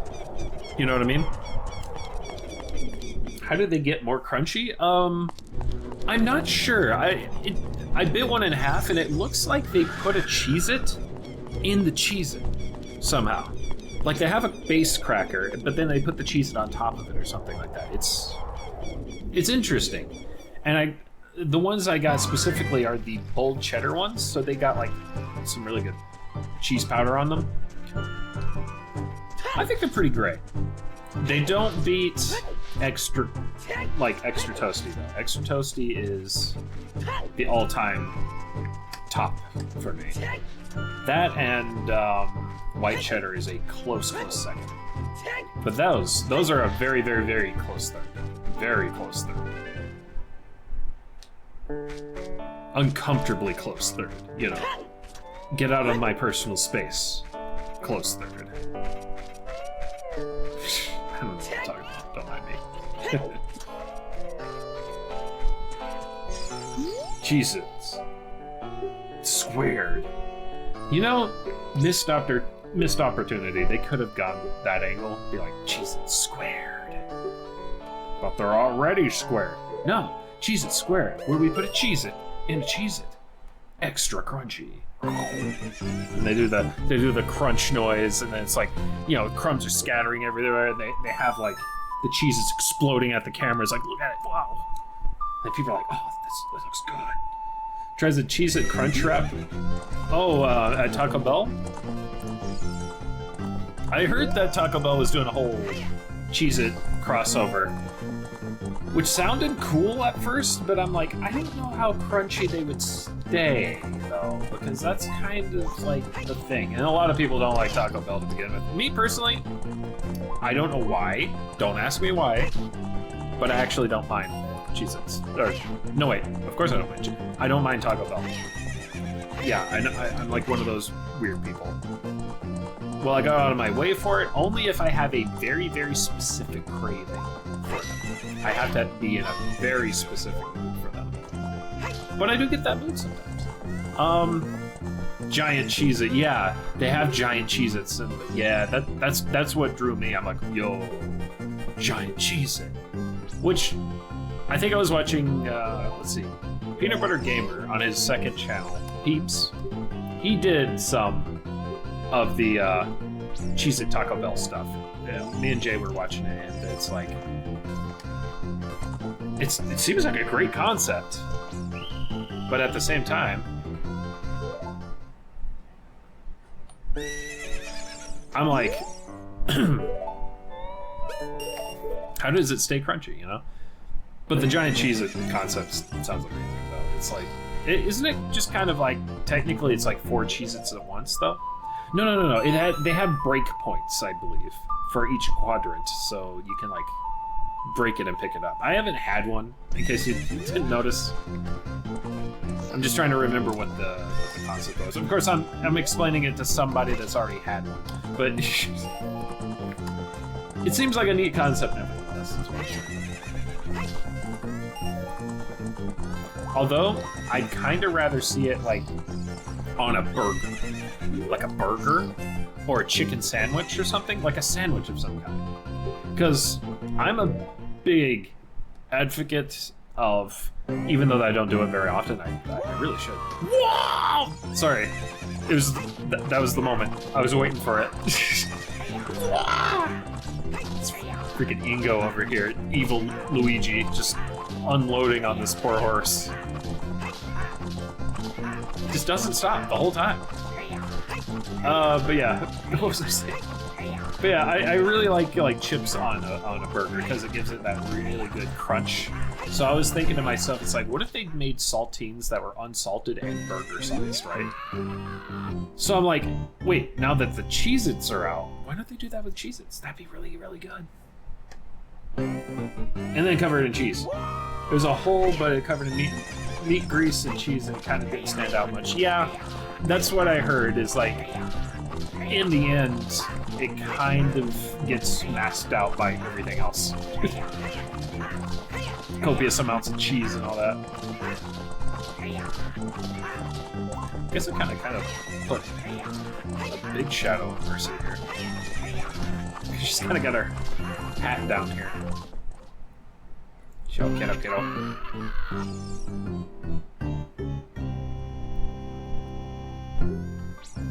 There he goes. He's having this conniption fit because he made a bet and then he lost. And it's like, oh man, Ganondorf's gonna think I'm cringe.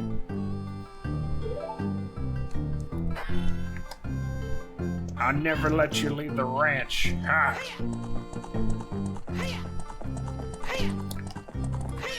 Human crimes. Wait a minute, did they jump another way? Wait. How did they leave? Oh, I didn't know you could jump that way. See, the way I used to do it as a kid is I jump out the entrance. Oh, hang on. I think you actually have to collect these manually. The bee stuff. Oh, tomatoes, that was the next one. Tomatoes are unlocked now. So you need 70 tomatoes for that. I like the little berry bots. They're like a little claw game, like a little UFO catcher, just, man, hovering around. While I'm here, we can use a few more berry bushes, actually.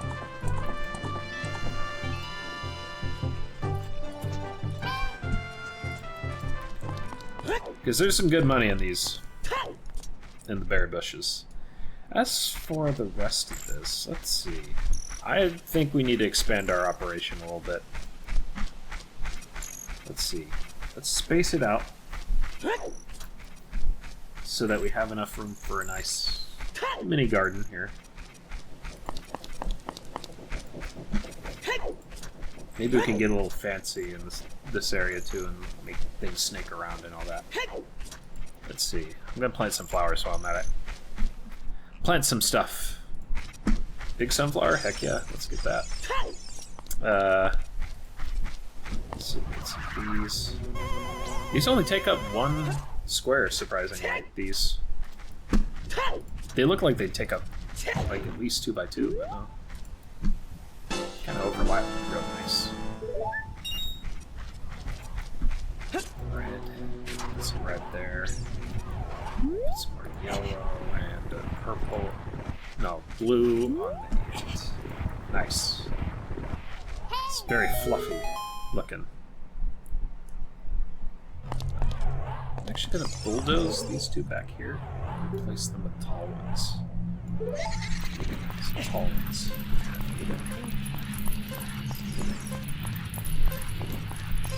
Right. There we go. Oh yeah. Oh yeah, styling.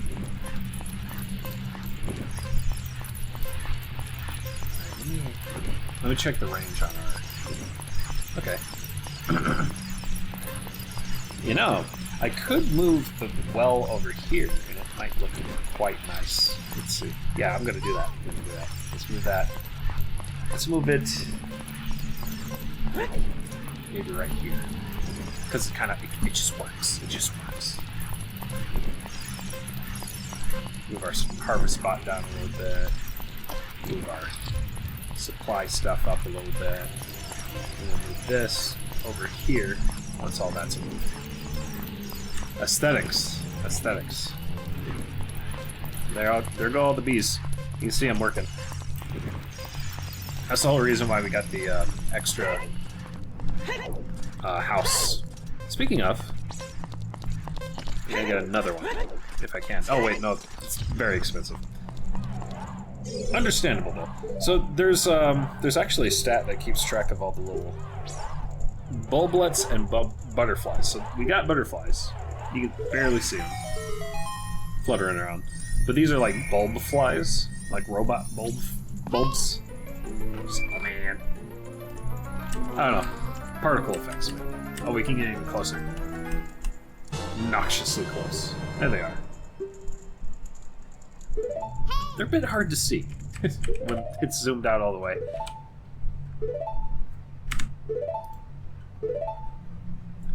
Little 1 pixel large bugs. Yeah, pretty much. I think they're literally like 3 by 3 pixels. Let me see. I'm actually curious now.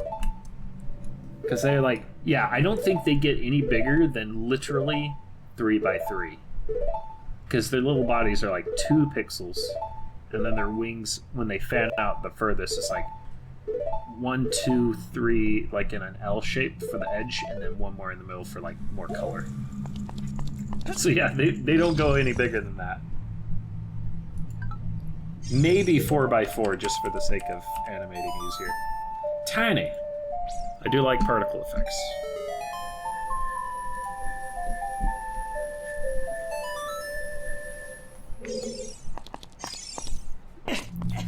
Come to think of it, I think we just go like that. Marcy's just gonna be covered up. She's pretty covered up there. I might BS that a little bit though, just to make it look better.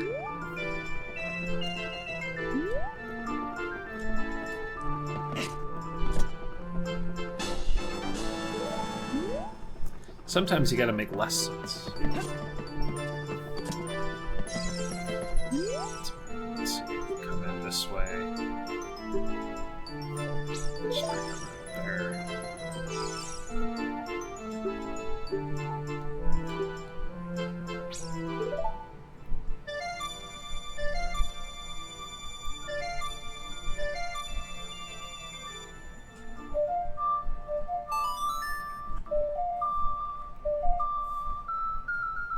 See how that looks.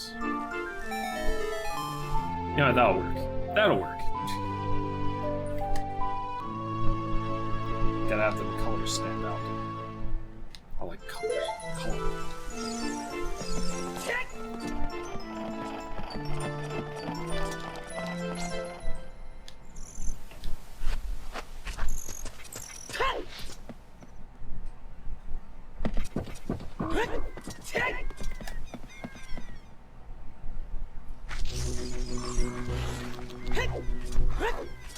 Oh man, I remember when I first saw the big Dekubabas.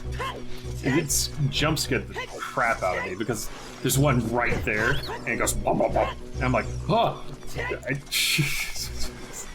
Just as a kid, you know, because you're not expecting them to be that freaking huge.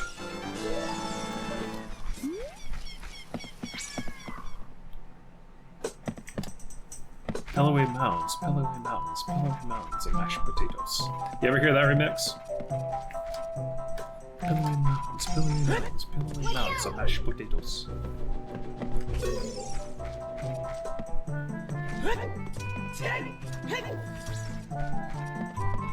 Butter cream. Oh my god. Butter drenched turkey sauce. Billowing mountains of mashed potatoes. What the heck is this? Oh. I've heard that remix way too much. For context, it's got Uncle Phil from Fresh Prince.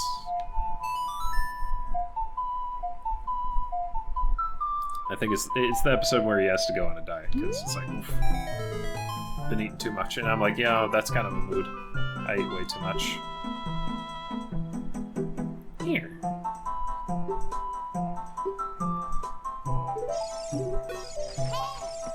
I suppose this is an ADHD thing, you know. Like, food is a really easy stim. Because it's like, it's just so easy to get, you know? It's an easy stim. Especially salt for me. Like, salt. It's like, oh. Salt and sugar. You know, sugar goes without saying, but, you know, sometimes salt trumps it big time for me. So I'm like, chips. I need chips. Oh. Here. As I feed my double chin. Good. And then I'm like, later on, it's like, why is my forehead so greasy? Why am I so greasy? I'm like stereotypically greasy. Oh no. Nerd vibes. And I'm like, well, it's because I snack too much. Would I do it again? Yes. Probably next. But, you know.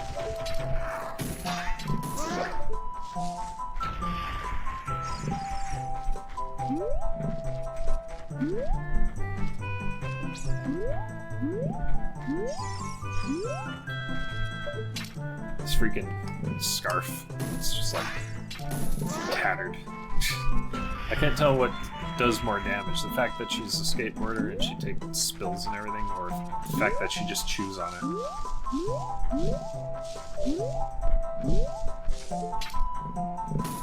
Just idly, just kind of like, oh.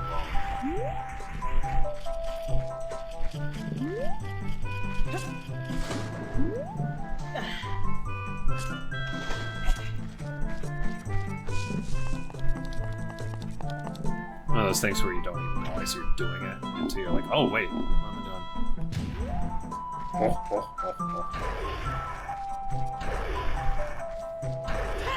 I doing? 200 bag of Funyuns, why I'm hiding. Yeah, that, okay, yeah, you get it. Because, dude, I don't know how they do their onion powder, but it's unreal. It's like, oh, it's so good. But the thing is, since Funyuns are so poofy, you don't get as many in a bag, so you're gonna eat the whole thing in one sitting. By the way, speaking of Funyuns, you ever tried those ramen flavored ones? Well, basically Marichin put their hot and spicy chicken flavoring on there. I thought they were pretty good, but surprisingly lacking in the chicken flavor department. I mean, you know, obviously it's Marichin, so it's not going to be like literally like chicken, but even for them, it's like, nah, more chicken. Oh wait, my favorite. Hang on. Dum, dum, dum.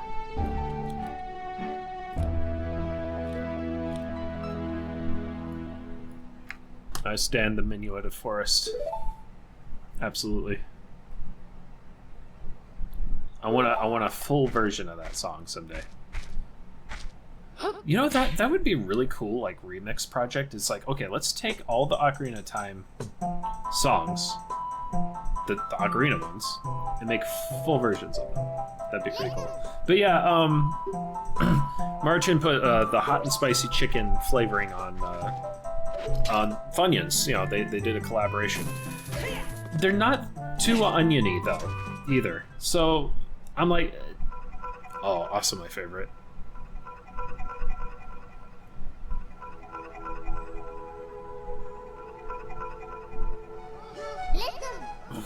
Yeah, love it. I remember when that first came on as a kid, I'm like, oh, that was a chills thing. because I'm like, whoa, this game just got kind of like low-key haunting. Still kind of does that every now and then. But yeah, those funnies are pretty good. That little collaboration, they're good. But I wouldn't go out of my way for more because I'd rather have the OG, because the OG has more onion. It has more onion. You know, funny thing about this song is I have a remix. I have a remix in my collection, my music collection, that I got from KH Insider. It was, because they have a lot of like really vague and unusual remixes on that site. And one of them was I think they did, like, they either called it a club or dance remix of the Water Temple, and I'm like, that's not Water Temple, that's clearly Forest Temple music. But it definitely had a water vibe to it, you know what I mean? Like, they remixed it with some oceany kind of like, you know, like something you'd hear like in deep water if it was like, you'd have to hear it. But I'm like, that's not the Water Temple, guys.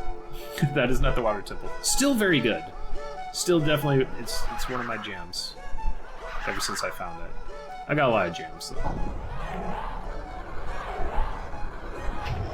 There's the Poe sisters. Here goes the Coven.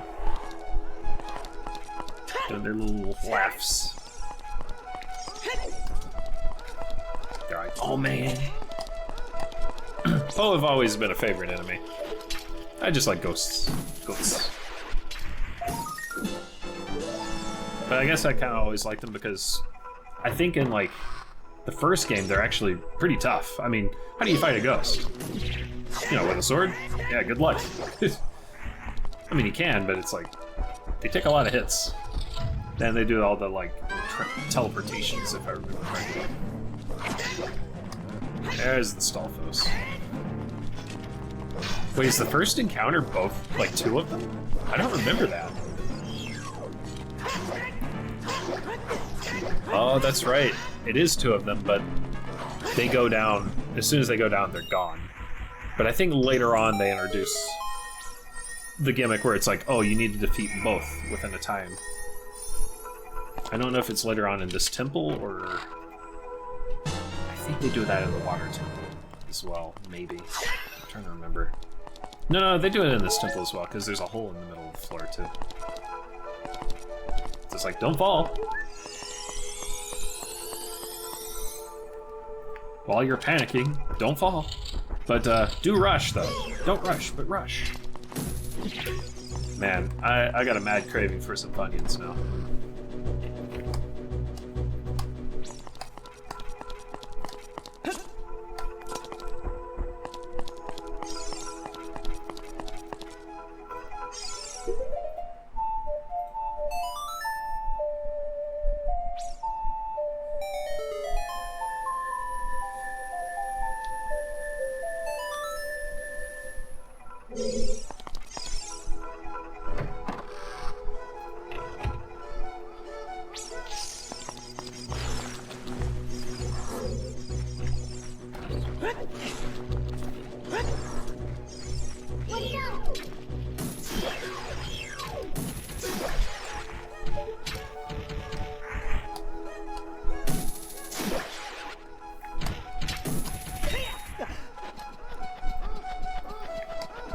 Sorry, I'm getting lost in thought. This music, this track in particular, will put me in a zen state quick.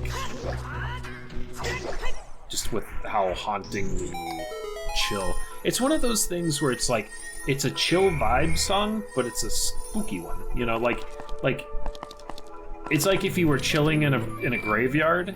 You know, the kind of vibe where you chill in a graveyard, but everybody's a friendly ghost. Everybody's just resting. It's like, yeah, we're dead. But it's cool, you know, if you want to come and, like, crack open a couple drinks, maybe pour one out for us while you're at it, yeah, that's cool. We may jump scare you as a joke. We will jump scare, but you're not actually in danger. It's cool. It's cool. Also, get a load of that Harvest Moon. And then, you know, it's like, oh man, full moon tonight. Yeah. Zeta-Lycans come out today. It's cool. As long as you're with us, it's cool. They won't come to you.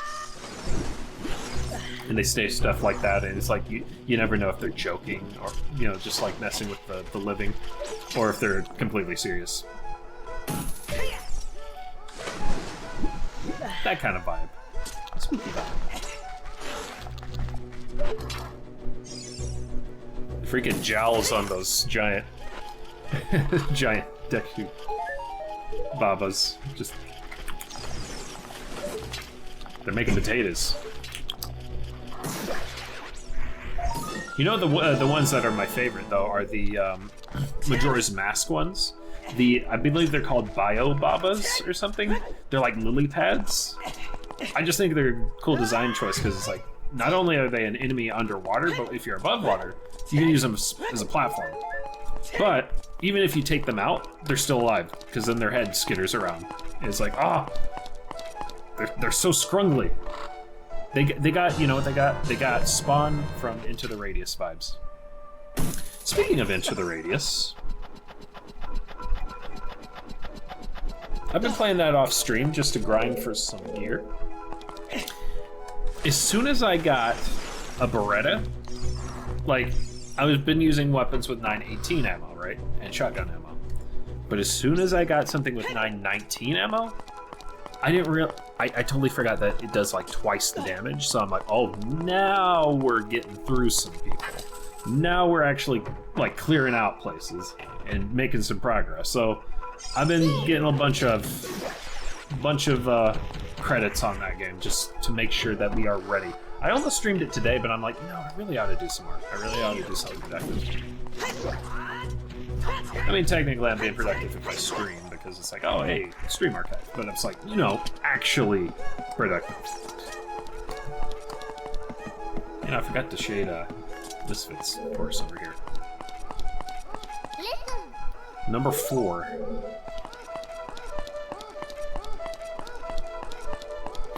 I was kind of like low-key inspired by how, in Mario Party when they usually have a color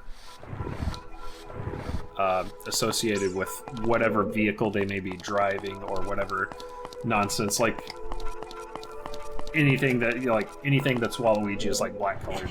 Anything that's Luigi is, I believe blue, because Yoshi has green and Mario's got red, all that. So I'm like, what if these goofy little bouncy horses actually resembled the jockeys that are on them, the riders? So I'm like, yeah.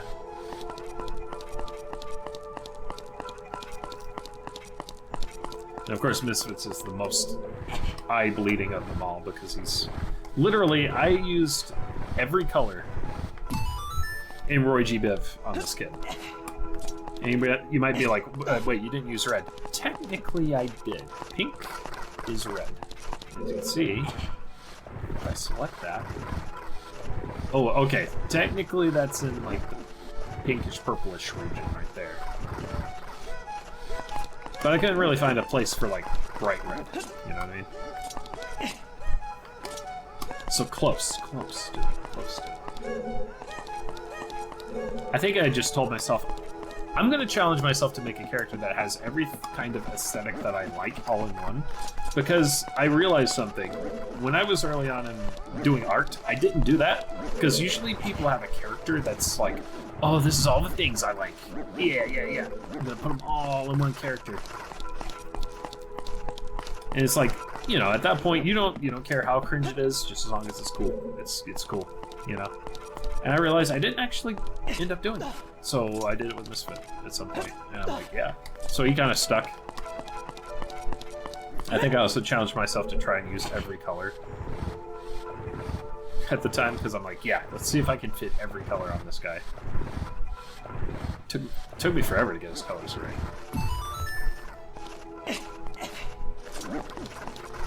Thus the eye bleed that is Misfit Zipper Teeth was born. Then his brothers have like much less colors. Hang on, let me bring him up. Probably saw him earlier on the stream, but yeah.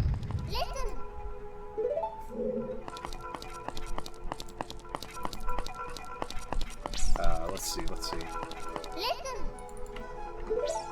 Alright. Everybody use caution. Zeta is talking about his characters again. Odds are he won't shut up the rest of the stream for it. Use caution. Thank you. So here you got him. And then I'm like, what if I take his two extremes? Where he's both an entertainer, but he's also kind of a vandal.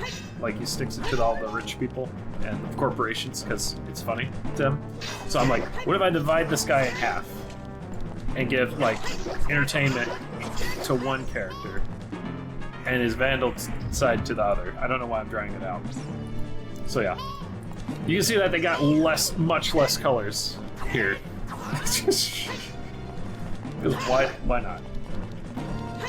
Oh man, round 2 with the Stalfos. Oh, okay, this is where they put the gimmick in, where it's like you have to get rid of both. I gotta hurry. I think that the deal is if they resurrect, their max health is lower. So it makes it a little easier every time you take them out to get them both down. Which is a pretty good, like, low-key way to be like, okay, look, we're not gonna let you struggle too long on these guys if you're having trouble, but as long as you keep attacking them, eventually they'll stay down.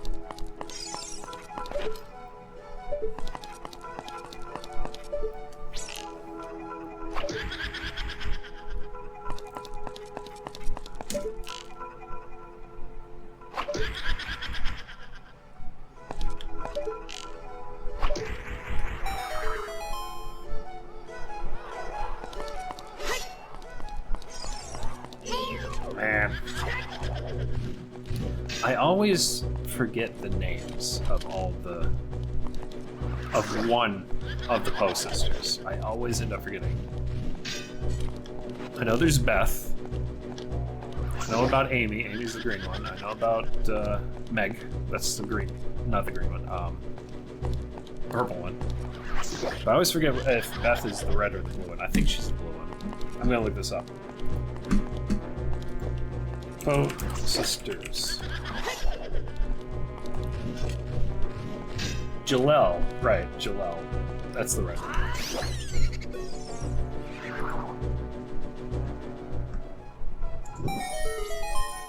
Oh no, Joelle? What am I saying? Jolie. Joelle. Jolie. Jolie. Jalel. Jalel. I don't know what I'm talking about. Yep, Jalel. Beth, Amy, Meg. Yep. More of that useless video game trivia that I can remember, but I can't remember useful things like math. Which would have been nice because I want to make video games, but you know, when you don't know math, I mean I know math, but if you don't know advanced math, you can't do it. Bro. Sweet potato. There he goes.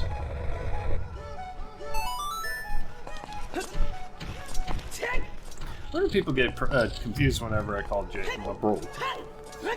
Because it's like, we're not brothers.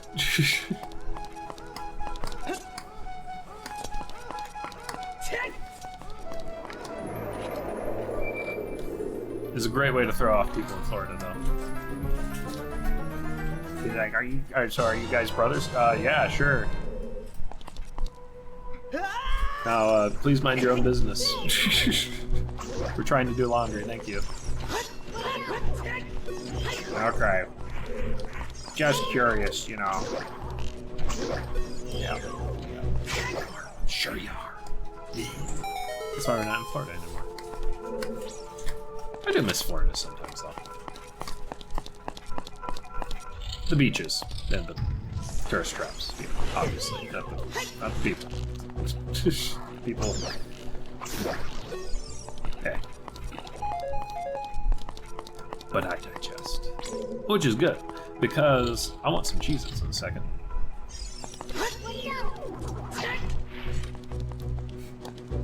Just the sheer amount of colors on this horse compared to the much less colors on the other two. Comet's the only one that like makes somewhat sense. Oh no, yeah, yeah. Like a gray horse. I guess that makes sense. Like a dapple. A dapple.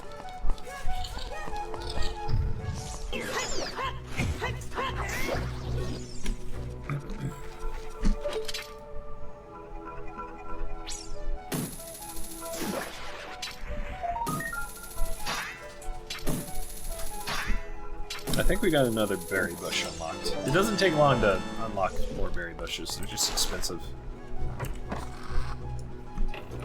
Yep, there we go.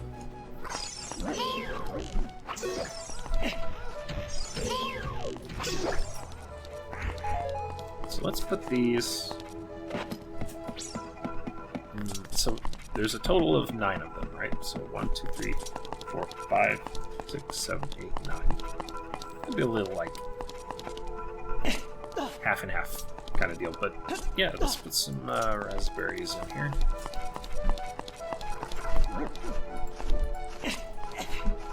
Oh, I forget, you gotta... Oh, I need more spare parts, right.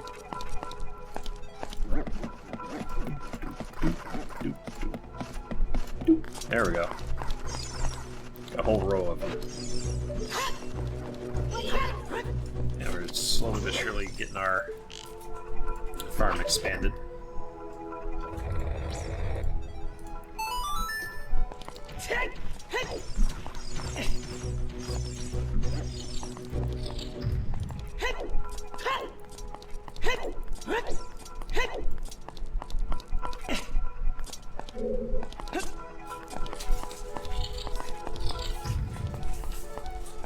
Let's see, where are those signs? There they are.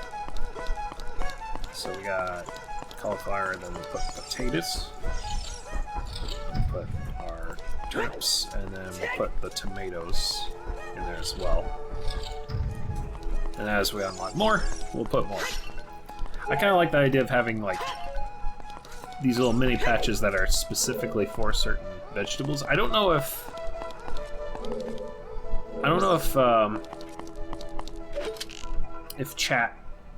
chatbots go by these. I don't think they. I don't know if they do.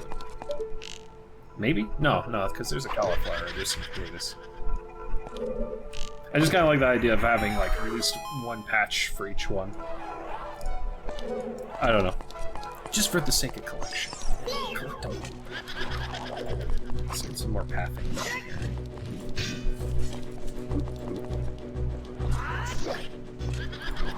Move this here.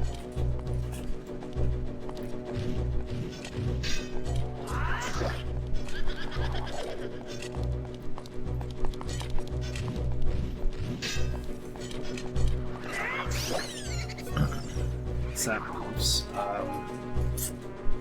don't know. I'm just winging it. You know.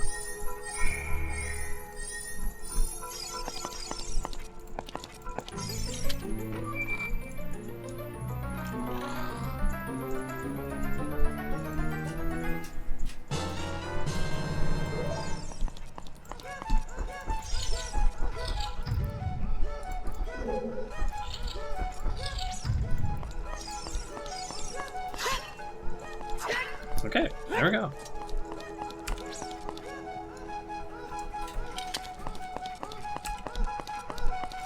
Oh, question, are the horses upside down or are the legs just flopped out?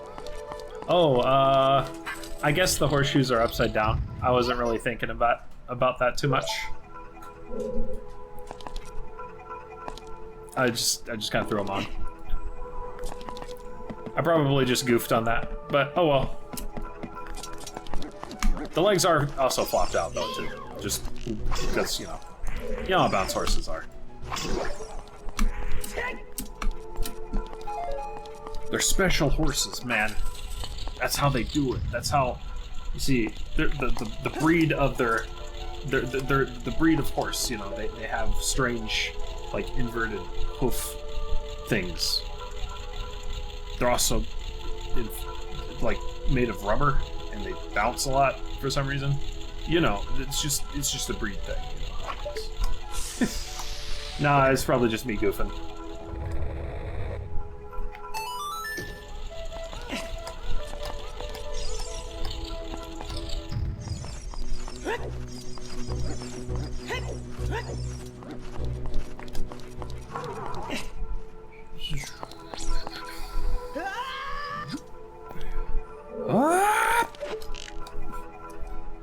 Then when you don't get the impact because it was like a scripted fall. Oh yeah, I forgot the force symbol has the checkerboard hallway.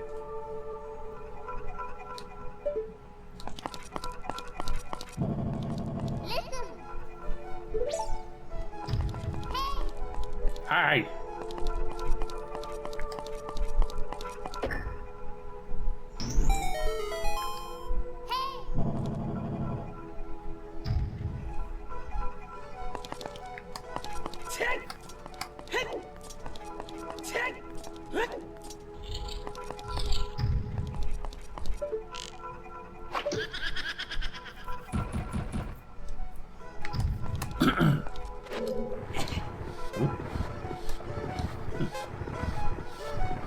Oh, right, the time puzzle.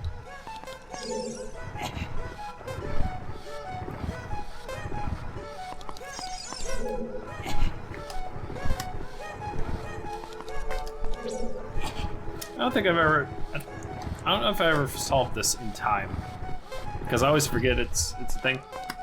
And then it's like, that's when they all shuffle. I wonder if you leave them there, though. If they'll shuffle back to the appropriate side.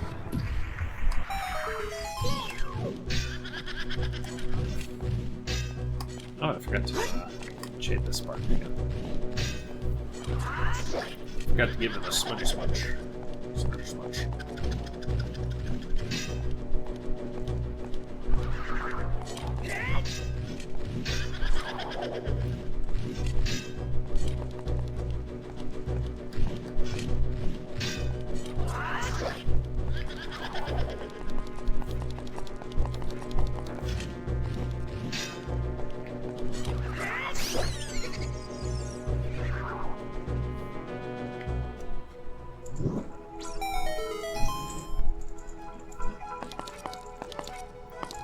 Accidentally did a thing that I kind of liked how that looked there.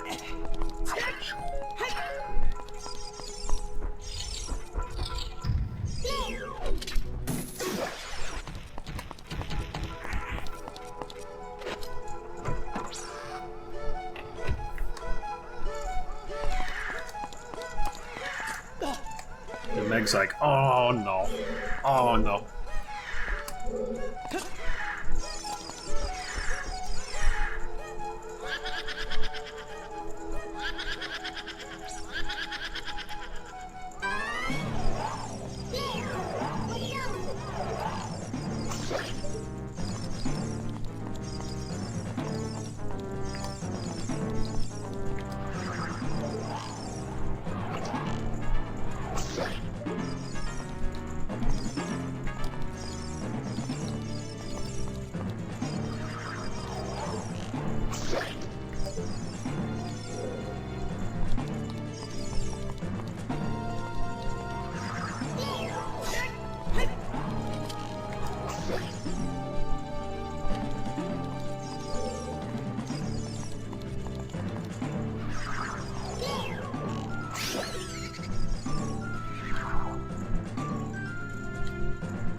Suddenly, I'm all out of stuff to talk about.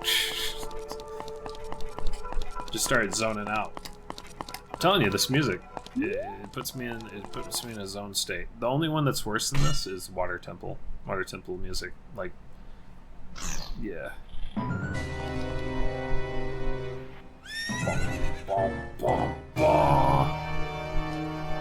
Oh man, there he is. We met him already.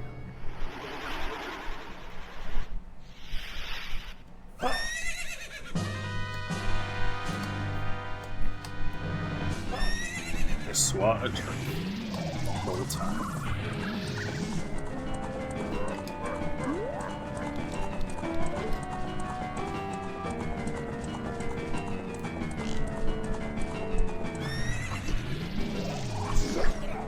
Wow.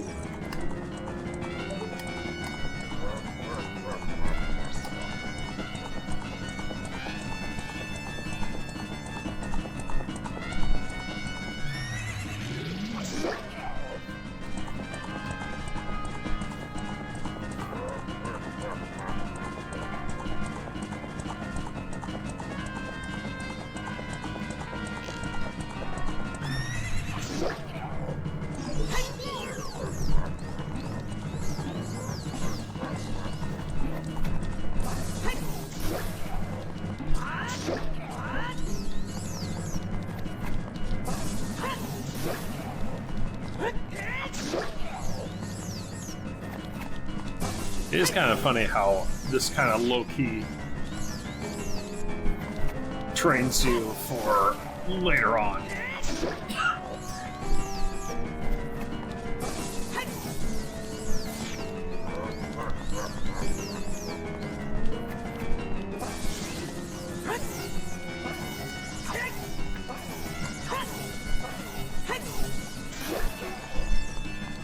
I think they first did this whole thing with Agony in Link to the Past, if I remember correctly.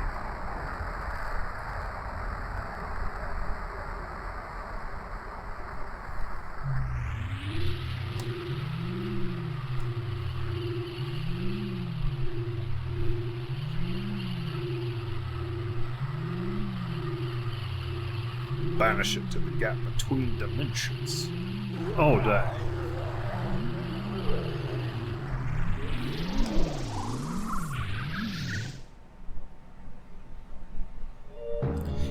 You know, you ever think he gets angry at, like, appliances the same way? Like, his coffee maker? Like, any villain, really. It's like the coffee maker is just not working, so they decide to just, instead of getting a new one, they get real angry and they just decide to banish it into, like, from space and time. It's like, yeah, that'll teach you to do it, because you know how people, when you get mad at technology, it's like, that's stupid, what are you doing, stupid, you suck. It's just kind of what happens, so it's like with villains, I'm thinking, like, they get angry at it and then so they just banish the whole thing. It's like, sir, my lord, would you like for me to get another one? No, I don't want it. I mean, I could, if you bring it back, I can return it for the full refund. No, sir. No, I don't want the refund. I want to banish it from space and time. It knows what it did. Sir, I don't think it's, not to question your authority, but I don't think it's sentient. I know, but I want to banish it from space and time. Maybe it should have decided to work. I'm not sure that's how that works, but if you say so, your will be done. Yeah, yes. We talked to the other minions. It's like, so did you get him to? No. He insisted on banishing it from space and time. Also, hey, there he is. It's the boy. Oh man, I'm the Sprout. Oh man, I jumble as a jump scare. Minor inconvenience, eternal banishment. Yep.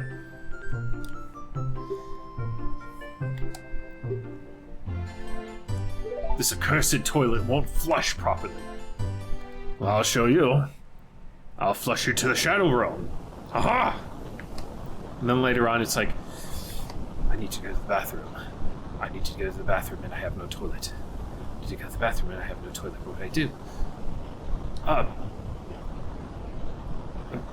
Then he opens a portal to the Shadow Realm, I guess, and just like, there you go. You gotta do what you gotta do at that point.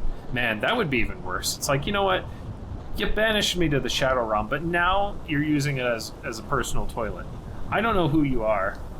Obviously, you know, the guy in charge, but, you know, it's like, do you have to be that evil? It's like, I can do whatever I want. Also, this coffee maker you banished in here sucks. I know! That's why I banished it. Also, why am I talking to you? You're banished. I don't want to talk to you.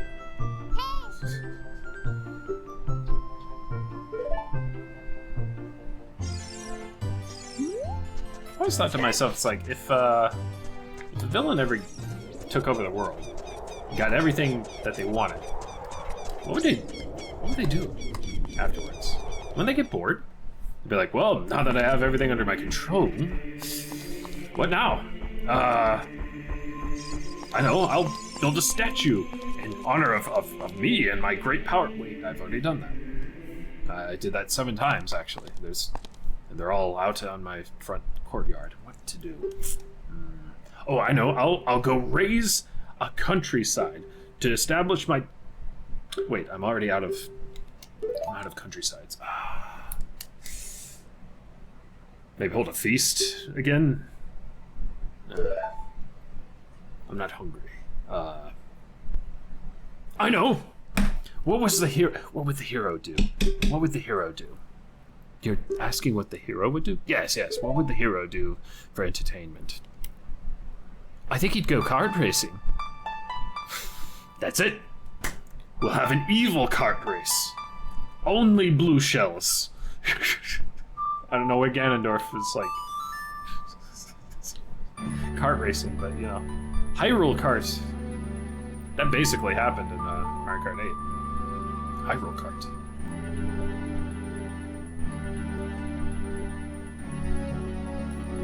It's basically Megamind plot. Oh, I didn't know that. I actually haven't seen Megamind. I've heard good things though. The only thing I've seen for Megamind is the GIFs, you know the ones on Twitter. You can basically watch a movie on Twitter. You just got to find all the GIFs that everybody uses when they're trying to own each other, or whatever it is. That's the cool thing to do on Twitter nowadays. It certainly isn't share art, that's for sure. Yeah. I used to get traction on Twitter before Elon came on, so that's a bummer. I am getting traction elsewhere though, so that's good. That and all the companies want to get involved in AI stuff, but that's neither here nor there. I think if I took over the world, I would just be like, I think I would just come up with like, well, I don't know. I guess I'd give LARPing a go. Except instead of LARPing, it's real. I mean, I'm an evil mastermind, so it's like, let's actually have death happen. Let's LARP, but with real weapons. And I'm gonna watch. You can do that. I'm not gonna risk my life. You're gonna risk your life. I'm the evil mastermind, so you will entertain me. But I did write up this campaign. It's pretty cool. And there's actually a hero and everything, but the hero, you know, it ends with the hero dying because it's like, you know, this is the evil campaign, so it's like, yeah. Turns out that the minions actually quite like it. They're like, oh, now we get to just commit evil for fun. This is actually kind of great. So, basically what I'm saying is all chromatic dragons are actually good now. And the metallic ones are, you know, they're hoity-toity, like evil, but you know, hero evil, not us evil. We're the cool evil. Yeah.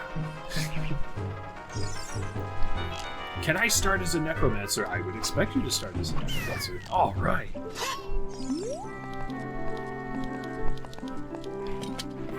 And then an actual battle is going on, like war. You know, they're holding war just for their amusement, but then they stop the war mid-war. It's like, no, you can't do that. That's against the rules. Wait, there's rules? Yes, there's rules. You read the manual? I didn't know there'd be rules in the real wars. Yes, the rules. You can't just go up and just annihilate everybody with a meteorite spell. That's not how that works. You have to have spell slots. Spell slots, yes. But I can cast this all day now that you've taken over. I've got infinite power. No, that's boring. You've got to struggle a little bit. Oh, okay. And it's real. This is real war that they're holding for amusement, so... You know. You know, ever since Overlord took over, you know, war's just become kind of boring. It's rules lawyer. Thought we were going to be able to, you know, just do whatever, but I guess not. When he promised us power, I thought we'd actually have power.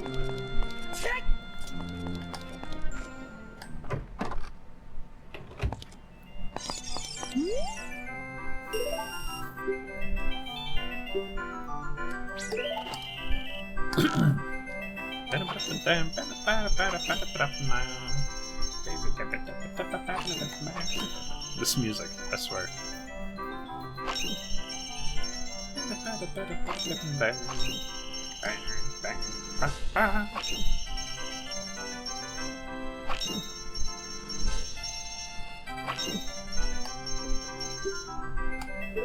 think I tried to remake this minigame when I was a kid in Game Maker at some point. I didn't get very far.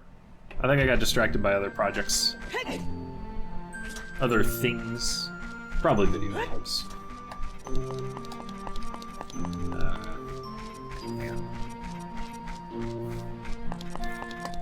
Yeah, there we go. I always thought it was kind of cool that the music kind of evolves a bit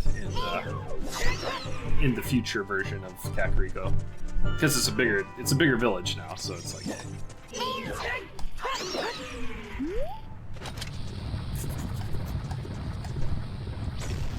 It's like, oh, that's a nice touch.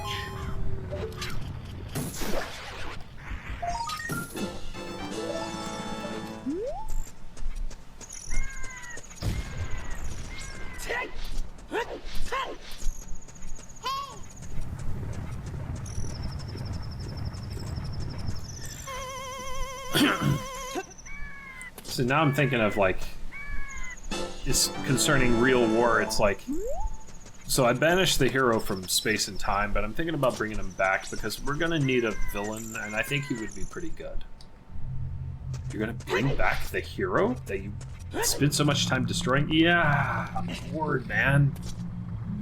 And we need somebody for the campaign, and nobody wants to, you know, we need somebody to you know, lose at some point. Unless you guys don't do it, then, you know, oh, they win. But wouldn't they take things over again? No. This is just a game. So if they win, I'm just gonna banish them back into space and time. That's just how it goes. Okay, but I don't want to play with the hero. They're lame. Don't be rude. Don't be rude. They're here to play the game with us, that's all. Just play nice. Play evil, rather. Okay.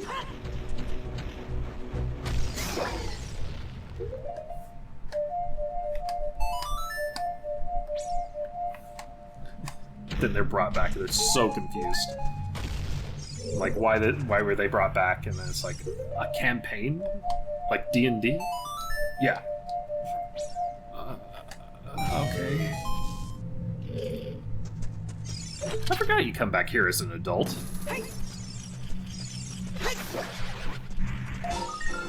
Because you have to for the Skulltula, that's right. I didn't even bother with the Skulltulas. I mean, I got enough to get the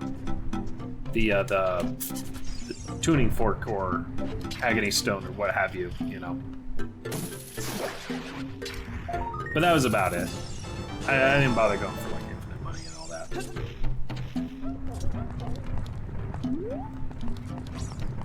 It's just no real point because it's like gets so much money as it is.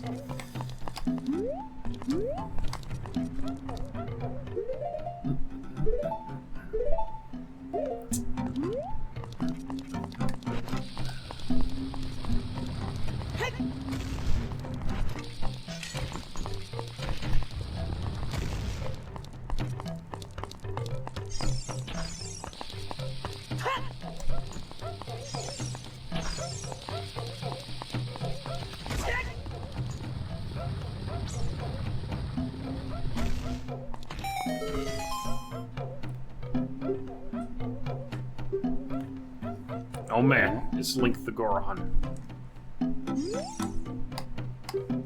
I wonder if anybody's named their Link something like obtuse, but they actually play through the whole thing like that. It seems like everybody that's actually a fan of Zelda usually ends up calling Link Link anyways. Most fans anyways. I'm sure somebody still puts their name in or something. But I'm talking about like if they call him like Dumpy Face or something, you know. Poo Poo Head. Something.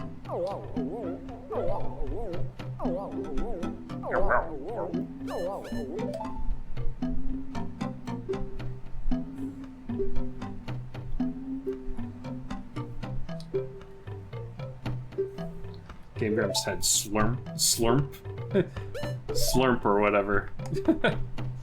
Sounds about on brand. Slurp. Oh yeah. Slurp.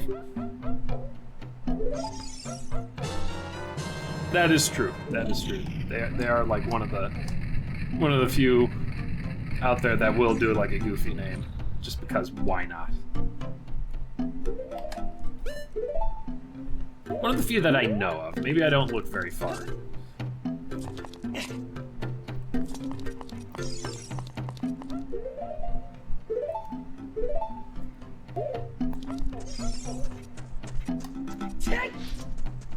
Now, as for Pokemon though, there's people that call him Gary or something, or Blue, and there's also like I think there's a significantly higher amount of people that call him something like douchebag or something, because it's like it's funny, because Professor Oak, oh yes, my nephew, yes, my nephew douchebag. I remember him. He's such a good boy. Strange name, but a good boy. He's not a good boy. Oh, here he comes. I think there's an old comic based around that I saw some time ago. Some years and years ago. Can't for the life of me remember what it was, though. I'm sure the joke's been made several times. But still.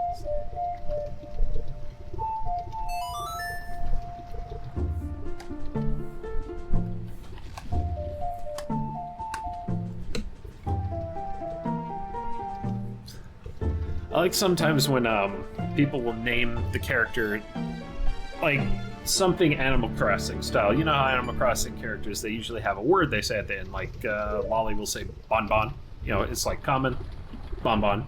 So they'll do something like that.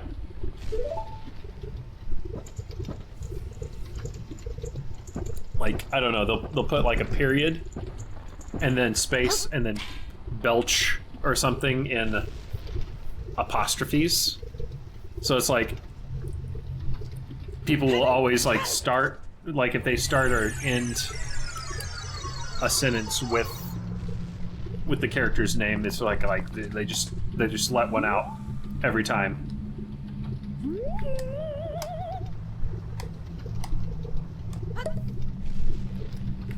And then you have Pooh from Earthbound. So I'm like, I wonder if people change his name at all. They're like, nah, his name is already pretty funny. So it's like, I guess he can keep that. Pooh. You know what they were doing. Goofballs making Earthbound. I think that's kind of the vibes I'd want to go for if I ever did make a game. I'd have to get a programmer friend or something to help me out. I'd have to actually find somebody that's willing to do so. That, and I need to get good at coding to some degree, because it's like, I don't want to leave it all to just the programmer. Because that's called being an idea guy, and then, I mean, unless I'm paying them. If I were paying them, then it's like, who cares if I'm the idea guy? I'm also the paycheck guy. And they're like, okay. But I definitely have a lot of goofy Earthbound vibes. Like modern day RPG vibes, Where like instead of poison, well, there is a poison status element in Earthbound, but it's significantly worse than the usual kind of poison you would think of. But the lighter version of poison is like, what is it called? Sneeze. Yeah, they just, you take damage from sneezing. And, I'm like, that makes sense, though. Sometimes you sneeze hard and it's like, ow. Especially if you get older, you start feeling it in your arms. Like you'll sneeze and... Oh yeah, I forgot that they changed the fire temple because it was, like... I think it had a Muslim prayer in it, in their OG, if I remember correctly. And of course, Muslim folks are like, nope, hey, that's not cool. Why did you put that as part of the music to the fire temple, which looks a lot like, just like, oh, is that supposed to be a dig? It's like, I don't think that was the case, guys. It's just, but, it's probably best that they changed that. Still, I still like the OG better, though. I just think it sounds better. But I can completely understand why, maybe don't do that. I think it was a Muslim. I'm trying to remember. And yeah, and I think it was like translated that it's, it's actually like, the usual kind of worship kind of deal, It's like, it's kind of odd hearing that in this place, of all places.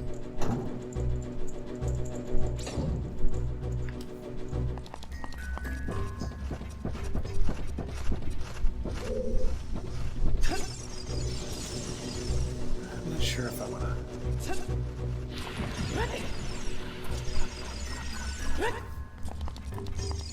Oh, that's right. They did have a crescent symbol. I forgot about that. They had that crescent symbol. I forget what that was from, or if it was from anything. I just know I don't know about the music, but I think the crescent had some religious connotation as well. And we can't have that in Nintendo. Still has the crescent one. Oh, was it in the 3DS one? Or you mean the OG? I'm curious about this now. Zelda Fire Temple Crescent. On the Crescent Moon Fire Temple theme. It angered the Muslim community, the theme, yes. It was an Islamic prayer chant, that's right. Replaced it in version 1.2 with the theme in later cartridges. Right. It was later changed the crescent moon and star symbol of the Burrito to an original design of the GameCube release, again, due to Muslim protest. Ah, okay. Yeah!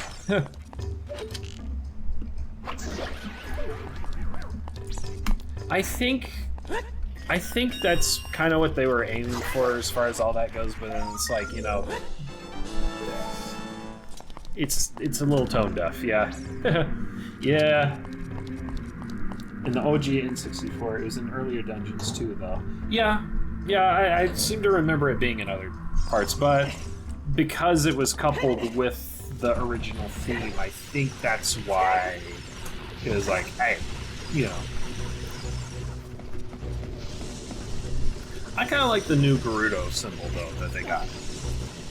I do like the new Gerudo, like the newer symbol, because they use the Gerudo symbol in this area, if I remember correctly.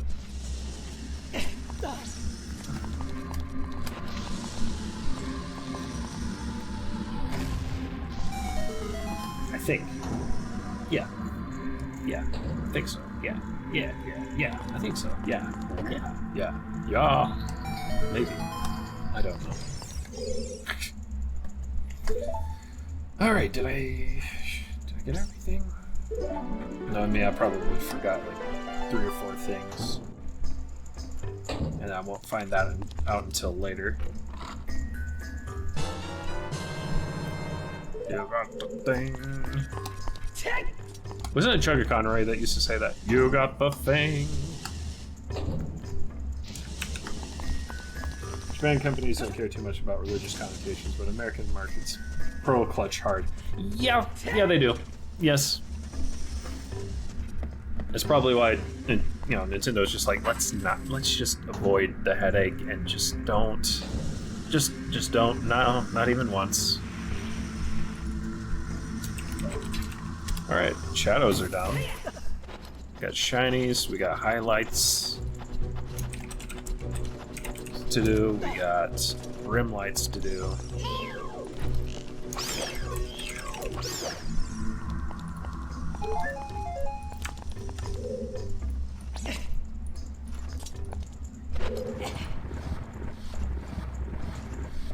I think that's what.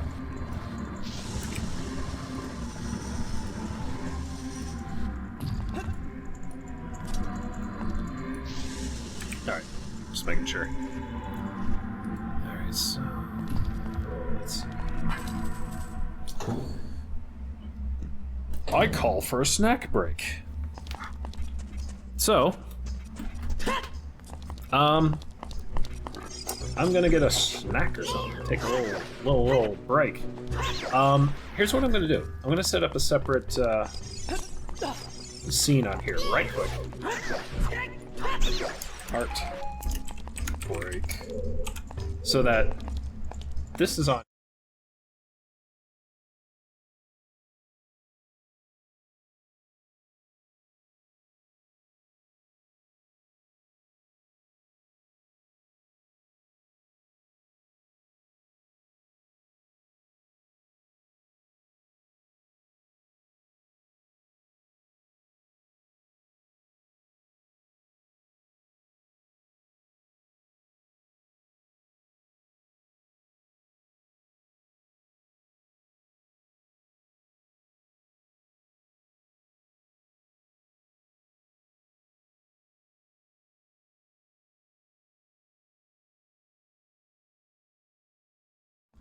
The sound's gone. Yeah, I forgot that. Never mind. I'm just gonna leave it here because I gotta set up a whole other scene if I'm gonna do that. All right, give me a second. I'm still here. I'm just gonna go bathroom, get some snack.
Okay, I'm back for just a second. I actually just now realized I could actually put the BRB text here. Like so. Hang on. Just gonna throw that up there.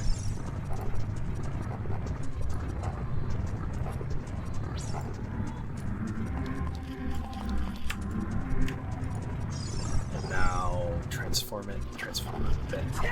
Alright, hang on. I gotta do this right. This is art. This is technically art. Okay. 10 degrees. Because I always put text off kilter like that for some reason. 10 degrees, and then 2 degrees. Yeah. There we go. Okay.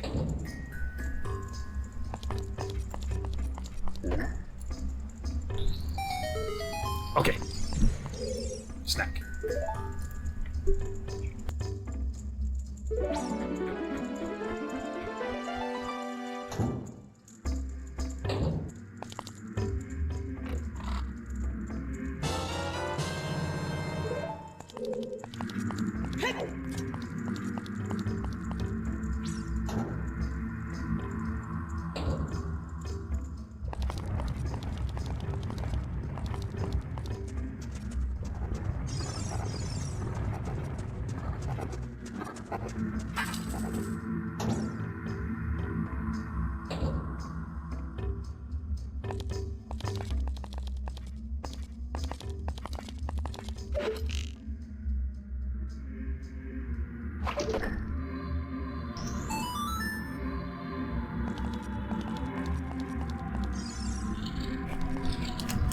Okay, I'm back. I got fried chips.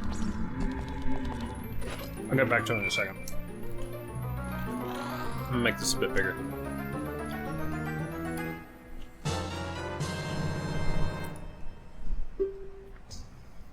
But I'm gonna keep myself muted so I'm not crunching in your ear.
Go on special crop. Just say bomb. By the way, shout out to Gardettos for putting about almost a pound worth of rye chips in their snack bags.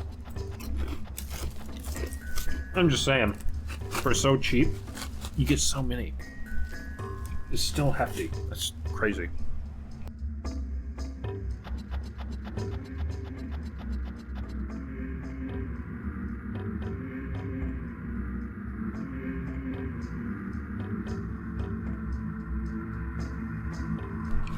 Threw me off for a second. I thought it was frozen. I think they got distracted.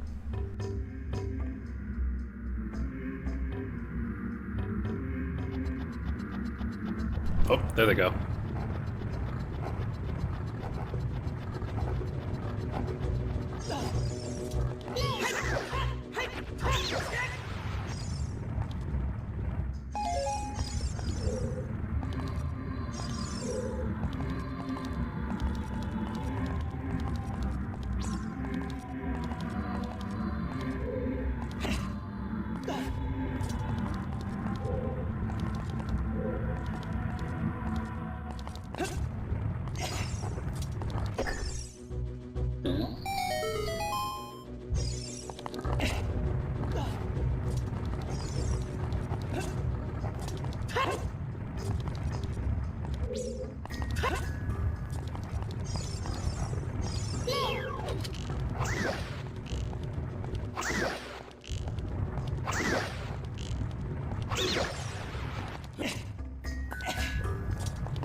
think I've ever seen those little slug dudes book it like that. It's funny.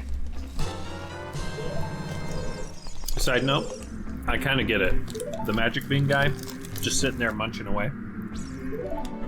I get it. I get it. I just feel the same sometimes. This is one of those moments.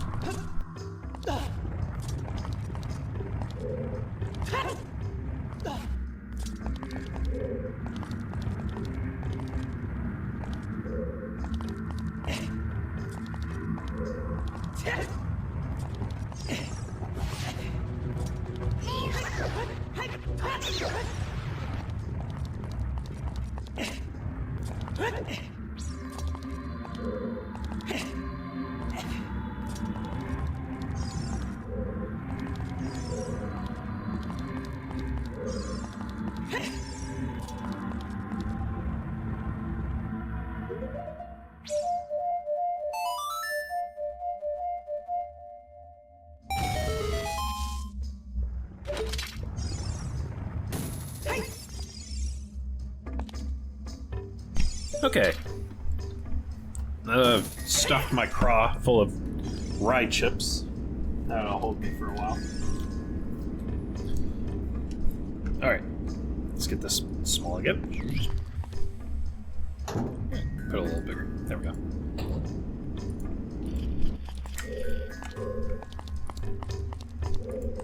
I'll have to set up an actual like BRB for art specifically, because I have a BRB set up.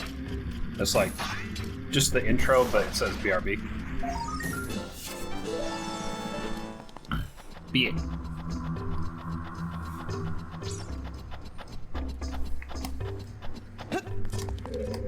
Let's see. Shinies. Right, I was going to do shinies next. I don't know why. I always do shinies next.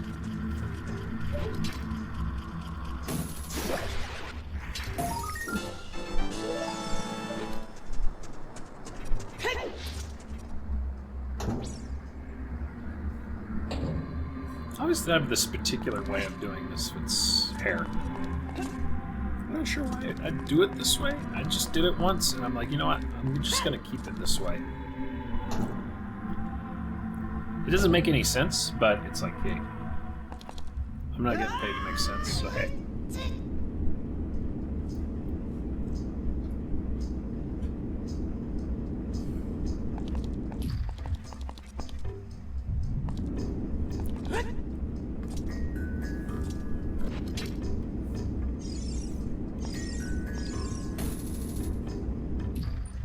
Smudge it.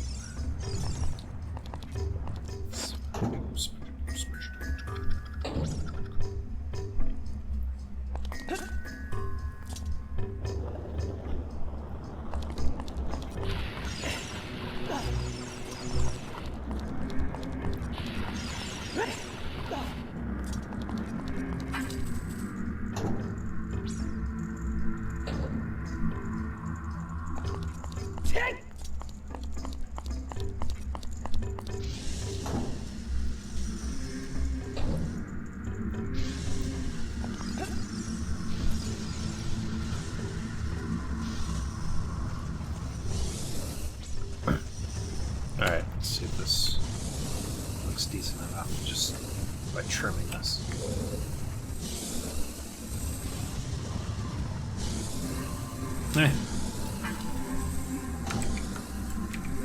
I'll have to go back and do it all in that certain way I usually do. Low dodge.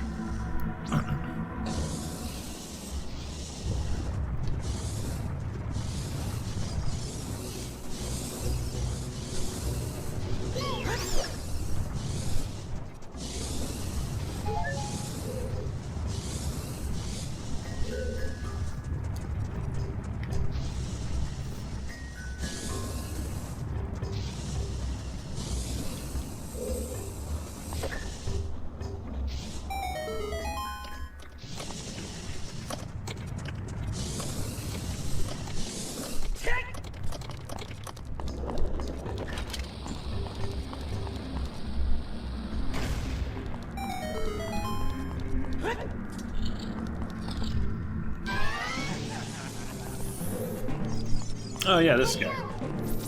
I always forget about this guy. Weird little sentient vest guy with legs. He's just a funny little dude, banging it up.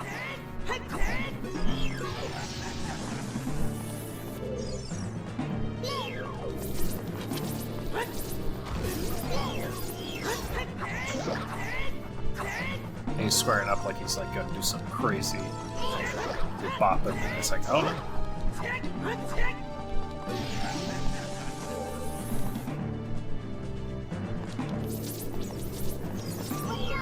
I was actually thinking about maybe swapping over to video games in a second. What time is it? Nah, I'll just keep drawing. That's my ADHD saying, get distracted. Oh, you know what I forgot? I forgot some shadows here. Gotta do the shadows. Right here. Warp. And then put a little bit of stitchamadoos here.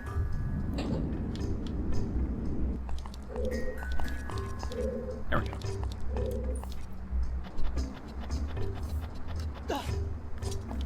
That's better. Somewhat better. Hang on.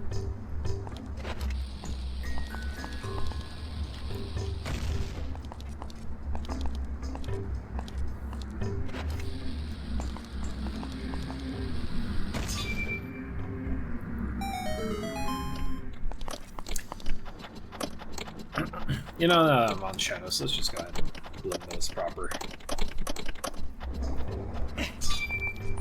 I really ought to do this first. Let's save.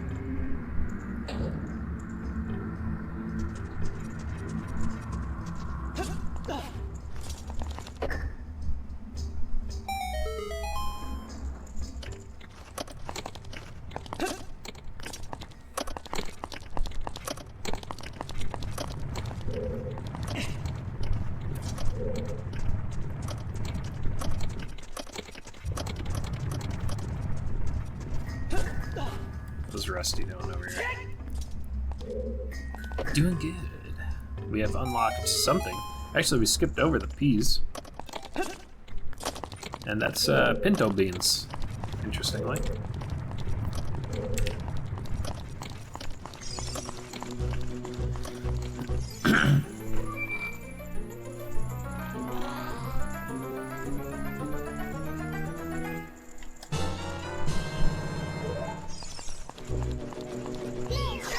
Pinto beans. Are pinto beans what I'm thinking? I think I'm thinking of black-eyed peas.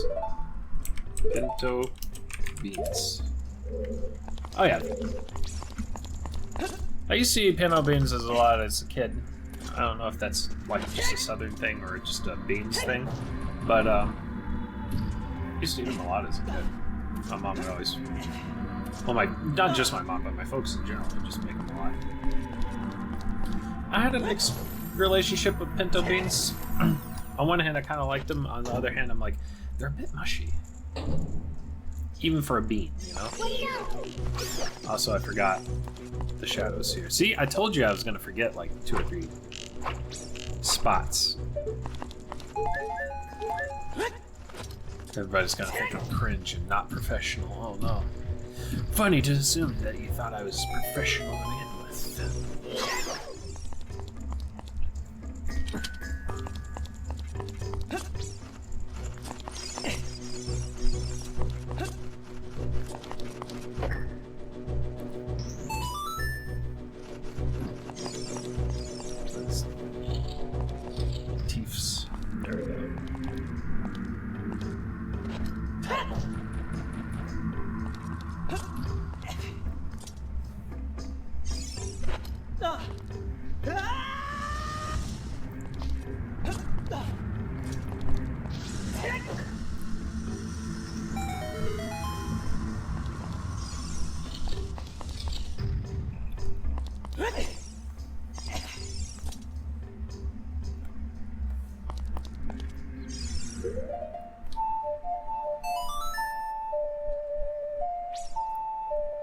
I should look into some brushes sometime for Clip Studio. See if I can get some really good ones. start experimenting with those. They're done perfectly right. They're kind of okay. Yeah, we had beans way too often as a kid just because they're cheap. Yeah, same. I think so. Same here because we used to break even all the time. Beans are an easy way to get protein in your diet without, breaking the bank or anything. Pinto beans I've always been very, very passable par. I mean, I won't like wince if they're made. I'll definitely eat them. I'll be like, oh, okay, yeah, pretty good. All right. But in the back of my head, I'm like, but it could have been black-eyed peas or something, because I actually really like black-eyed peas. Quite a bit. Like when they broke those out, I'm like, oh yeah, give me the beans. Funnily enough, I never really voiced this to my parents. I guess I could have had some more black-eyed peas. Oh, that's because they're peas, aren't they? Or are they a type of bean? I actually don't. Oh wow, that's gonna bother me. Hang on. Black-eyed peas. Are they beans? Or are they actually? It's actually a bean. That's what I thought. Although called a pea, it's actually a bean. Yeah. I don't know. I used to really like black-eyed peas. Or beans. So I guess I wasn't wrong. There was also a phase in my life where I was really into lima beans. Like my aunt would make them all the time just for me because it's like, I love them. But then I think, that awkward moment when your taste buds change as a kid, like, suddenly this thing that I loved and that was actually pretty good for me, I don't want to see it ever again. I actually went through a phase with Twizzlers for a while, but I think that was more getting burnt out on them.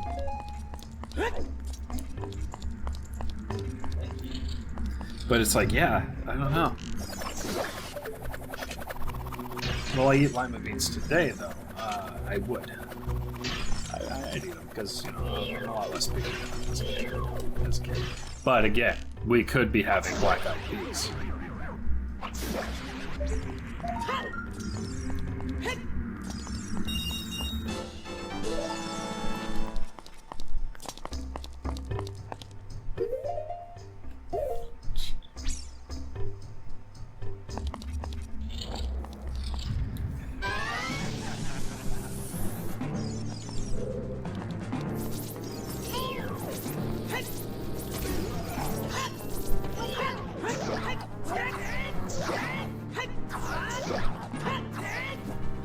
Goes. The funny little dude wearing a vest. Hey, sounds familiar, actually. Sounds familiar.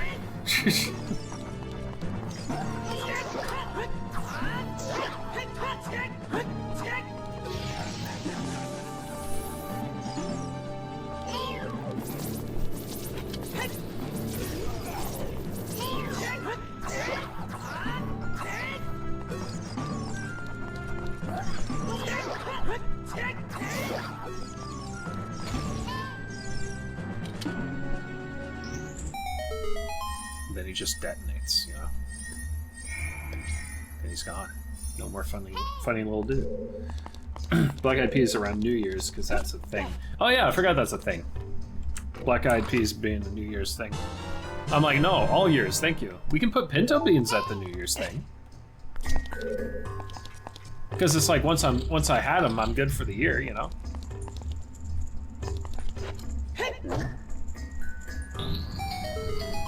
Of course, I'm talking like I don't like pinto beans at all now. I do. But still, there are so much better. And you have to get them just right. You gotta get them just right. Otherwise, it's just like, nah. They're just kind of too mushy to enjoy. I'll tell you what I really like as far as beans go. Lentils. Now, I know I sound like a hypocrite because lentils are very mushy kinds of beans. But in a lentil soup, if they're done right, there's this one place in Florida that we used to go to called Fire and Stone. It was a It's a it was like a pizza buffet, but like super nice. It was a pizza buffet, and they'd always have a soup that you could get as well, also on buffet. That, and the best part was that they'd give you free ice cream for dessert once you're all done. I was like, that's pretty high. That's pretty high. And the food was really good too, so it's not like just for the gimmick, it was actually good. But I had their lentil soup one time, and I was like, I wonder how this is, and then I had it, and I'm like, oh, that's perfect. They had a lot of really good soup there. The pizza place had a lot of really good soup. Which I know sounds kind of odd, but it's like, no, it's true. They did a lot of cabbage soup, which I didn't really have because I'm not sure if I'd like it. I bet I would. In retrospect. I think for the longest time I was paranoid about cabbage because, you know, growing up I'm like, ew, lettuce. You know, I thought it was the same thing. So I'm still deprogramming from that today. And it took curry to make me realize there's a huge difference between cabbage and lettuce. Like, I don't get our obsession with lettuce. Like, if people like lettuce on their stuff, that's fine, you know? But I'm like, wouldn't you rather aspire to something more advanced? Like spinach or kale or cabbage? Cabbage has a nice crunch. Why not cabbage? But it's like, nah, lettuce is everywhere. I don't get it. I don't get the hype.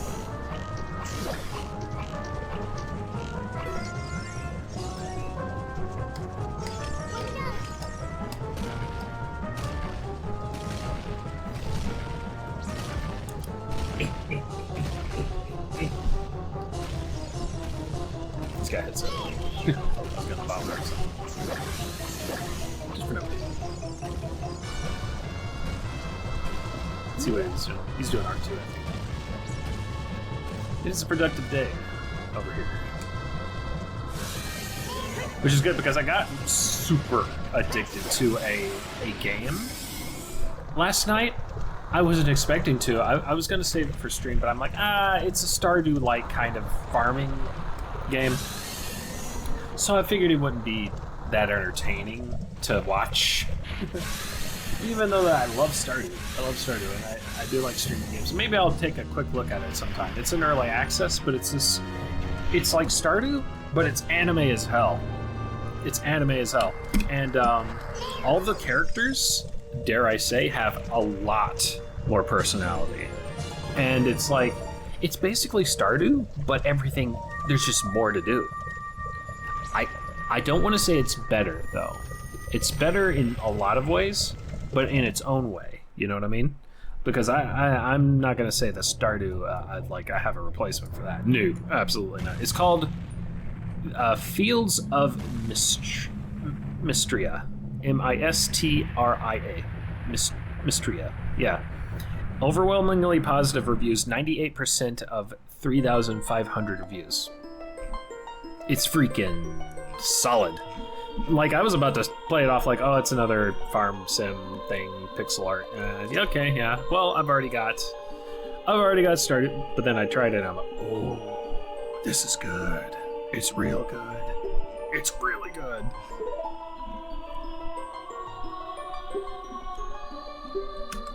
Really good. And for early access, it's extremely polished. I think they have a soft limit on how many levels you can get and how far in you can get, of course. But I kind of like when games do that when they're in early access, where it's like, instead of not having certain things at the start, just limit the progress of the player to a certain degree, but have everything fleshed out to the best of your ability, you know what I mean? And don't disclude anything unless it's just late game or superfluous at the time or something, you know? Because it's like, I want to enjoy everything right away, you know? Maybe I'm just a little entitled, but, you know, I like video games. I like the whole video game, you know? Early access is an exception if it's from an indie dev. You know what I mean? Like, what annoys the hell out of me about early access is whenever corporations will do it, it's like it's like everybody knows you're just being lazy. At that point, it's like, nah. Finish your game. You have the money, you have the time, finish the game. No. But if it's an indie artist, it's like, oh, well, here's how much they have now, and they're promising more. It's like, well, I don't know who you are, but you sound legit, so let's go. I'll take a chance, especially like $10 for that much content. Like, how much is this little game? Let me see. I think it might be kind of moderately priced. $13.99, $14. $14 and wow, only 14. Actually, that's really good. I'll have to show it off sometime, maybe. It's a nice little game. Very anime, like I said. Very anime. Lots of anime people to date and or marry, so you know. I'm not saying that like, oh, it's very anime, oh, it's cringe. No, I don't mind that at all. I'm just saying it's just very anime.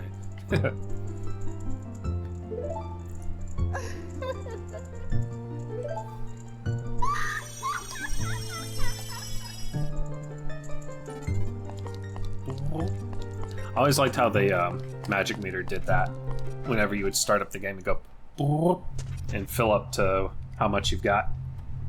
I don't know, just a small little thing in the game. That's one thing about the Zelda series is I always thought that magic was underutilized. Like, a few things would use magic, but you only use them for a select few things. Like,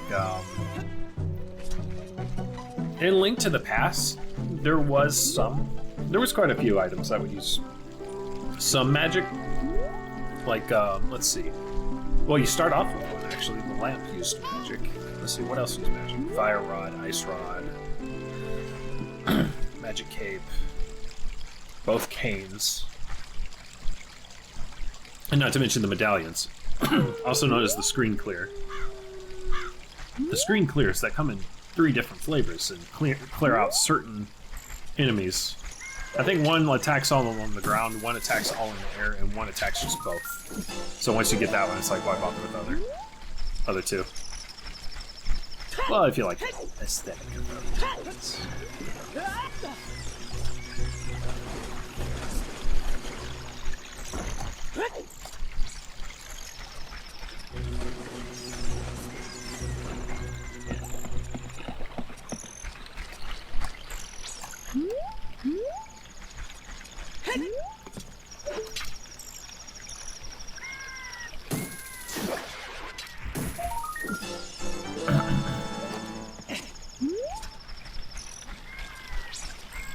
Alright, so we're through the fire temple.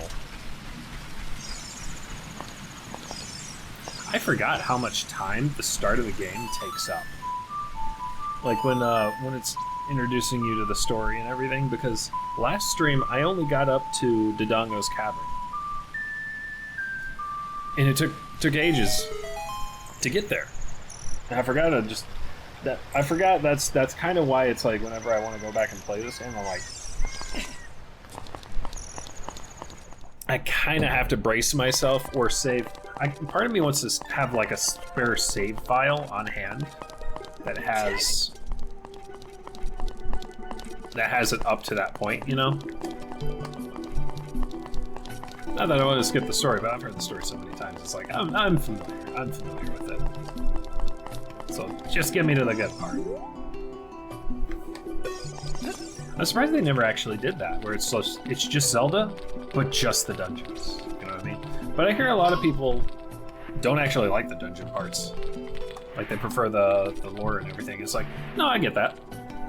But once you've heard it once, it's like you kind of go back and play it for the dungeons, really, right? That and the nostalgia of it.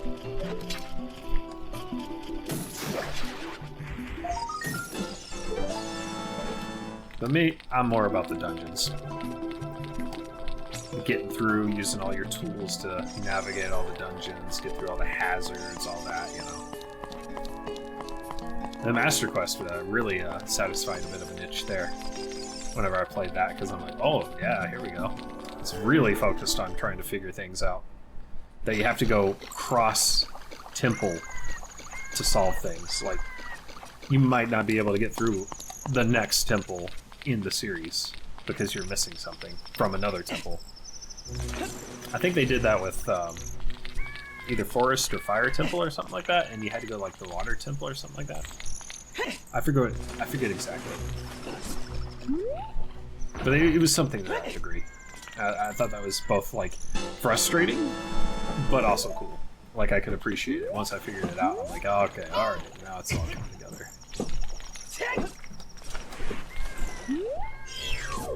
I can put you sharpen. Riff.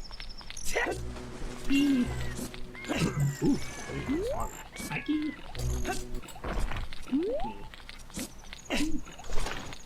oh, you're gonna approach me and then just be right out of range, huh? Okay, well, let me know when you're in range, then I'll pet you. Oh, I forgot about the Ice Caverns background music. I know it's a short loop, but this will also get me like super zoned out if I listen to it. I like listening to it during summer. It kind of psychologically cools me off sometimes. Oh yeah, those guys. The ice-breathing ice golems, I guess you could call them. I don't know, I forget what they're called.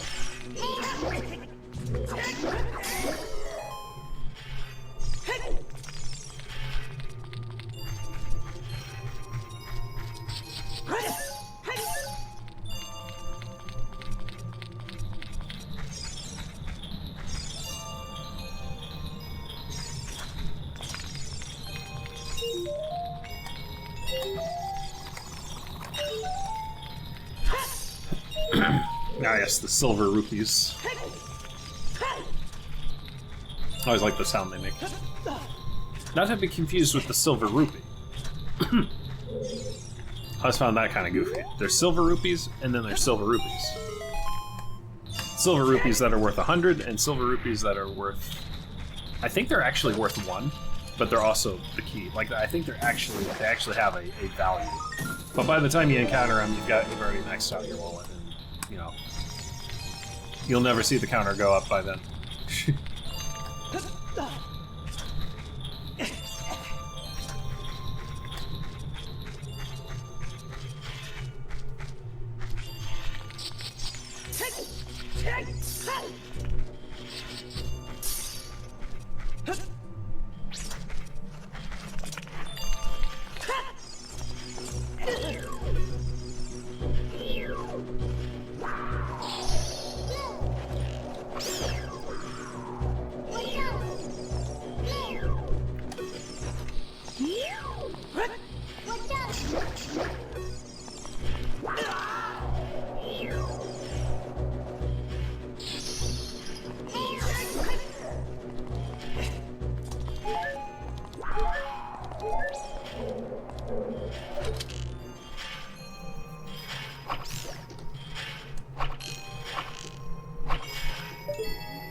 I don't know if you hear Keening in the background. He's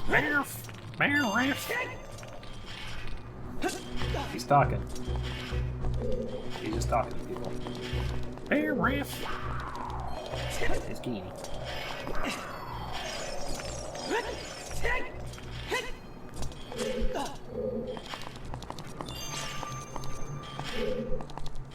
Yeah, oh no, how's it going? I'm kidding. Oh no, pet me.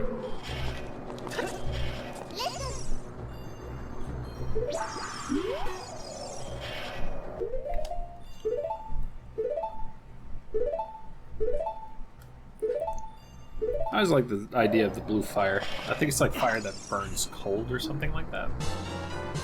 I don't know. Just a simple little lore thing.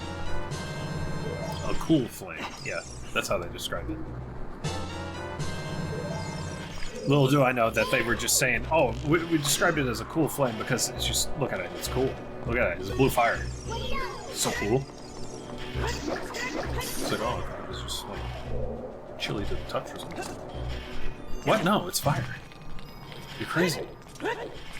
Anyways, set it to us, you know, that, and you know, push the button. Okay.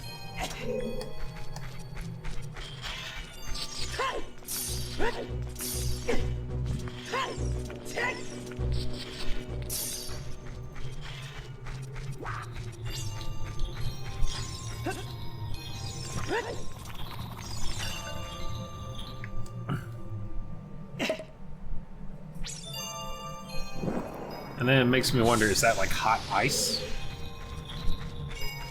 Like, is it actually like hot to the touch?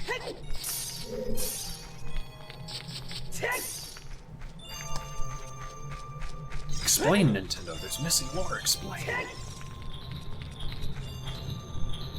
Oh, I forgot. Can't do that. There we go.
I'm telling you, this music makes me zone out. It's happening right now. I'm like,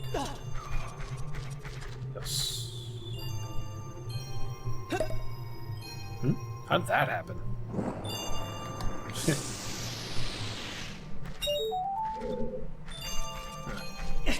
Weird. Oh, I didn't color the thing. That's why. I missed this spot. How did I miss that? Alright, let's fix that. There. And shadow colors. There. There we go. Okay. It's like, what?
Ah, yes, the White Wolfos, also known as Redundancy Boss.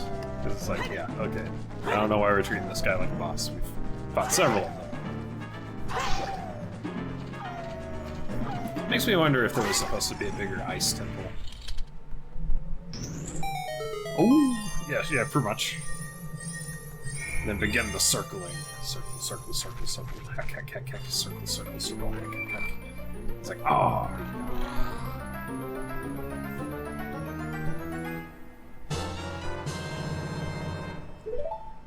Like, I wonder what the Ice Temple's boss was going to be.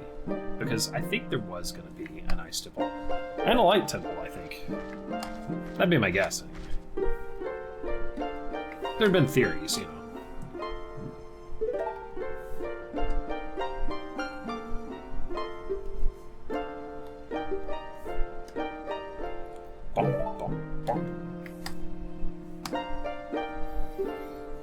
Why did I picture just like, you know, somebody remixing this with Thurston Waffles? Meow, meow, meow, meow, meow, meow, meow. It's probably because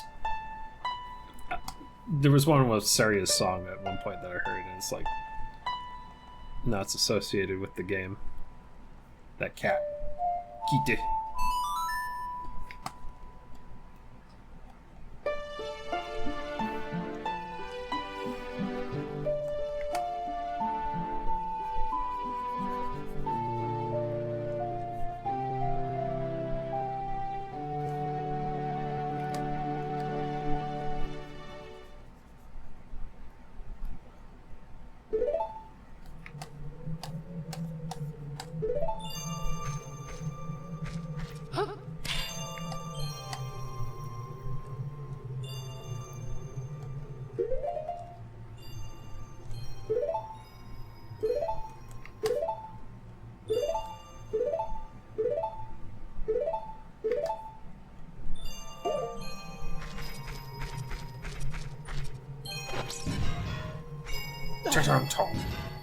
Oh yeah, I forgot they in this one they updated it where is like in Wind Waker where you can equip them and unequip them like an item. I think that was like a big quality of life change that I'm glad they included.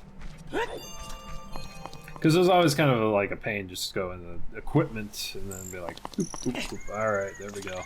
And then you go back, boop, boop, boop. Especially with the hover boots later on, because you'd be using them so often and then not using them in the Shadow Temple. So you'll constantly be equipping and unequipping those.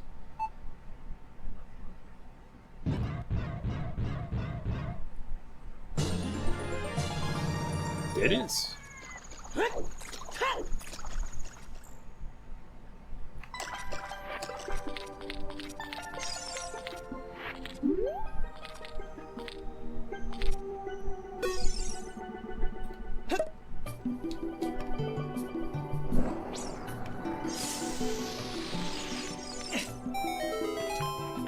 I like how he didn't move that entire time that we were gone. He was just sitting there. It's like, King Zora, you need to get some exercise or something, my guy. Been sitting there the whole time, just like that. It's a bit worrying for your health, especially since all of the water of Hyrule appears to flow from here. So the least you can do is take care of yourself and make sure the water is in pristine condition or something. I always found that a bit weird too. It's like, this is like a river source, and it's coming right underneath King Zora. And it's like, of all places, it has to be going right underneath someone, huh?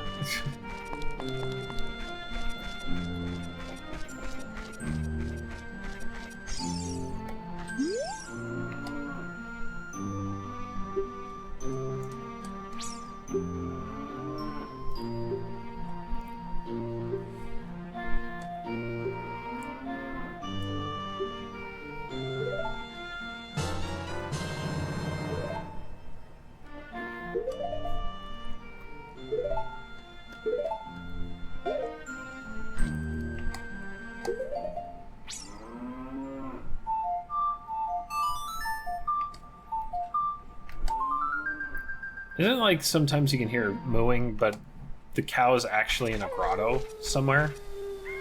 I always found that kind of odd. It's like, why is there a cow down here? How is it alive? I mean, I guess there's grass down here, but eventually it'd run out, right? No? No, it's fine. Play the song, it'll give you some milk. It's like, oh, okay.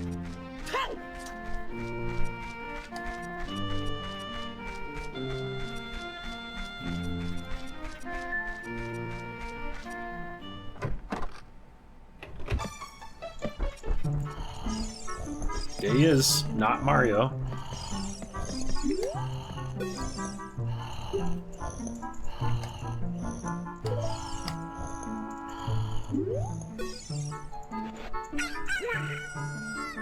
Chimkin.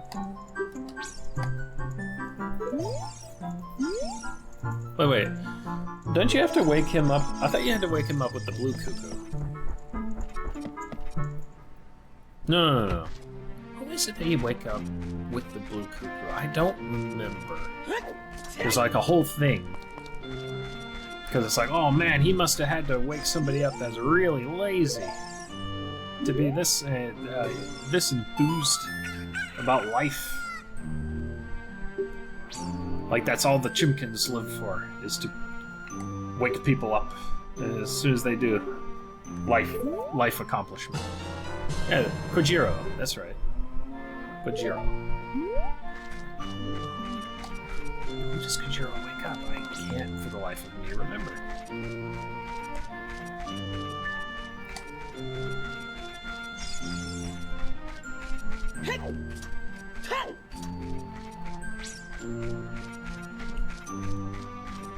Guess we'll find out, huh?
Oh, that's right. It's the guy in the woods, right?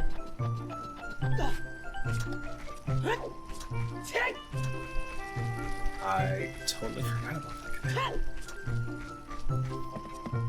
Never made it past the stomach dungeon. I should really try this game. Yeah, you should. It's a pretty solid game. I'd recommend the 3DS version. It's got like a lot of quality of life fixes, such as, you know, not having to equip and unequip the boots over and over again.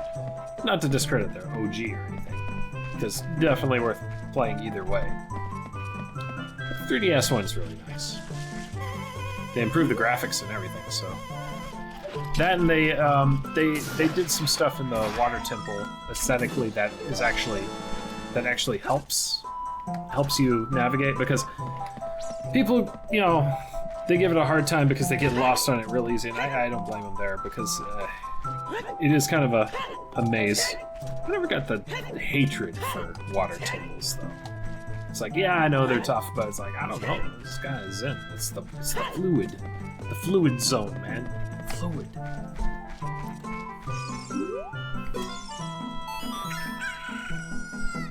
Yeah, there we go. Oh yeah, I forgot that's the guy that owns Kojiro, or used to own Kojiro. Right, yeah, and then you gotta take that to, and then you're set on one of a few time limit missions.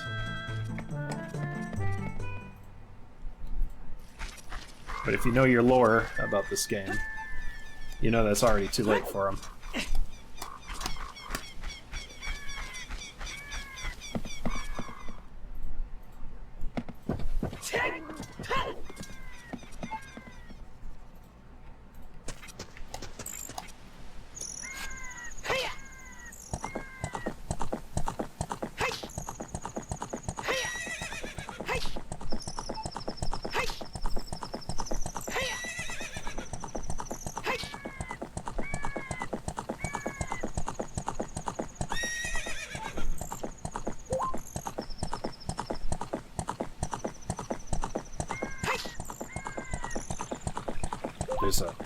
There's a smudge there. Oh, it's on the background.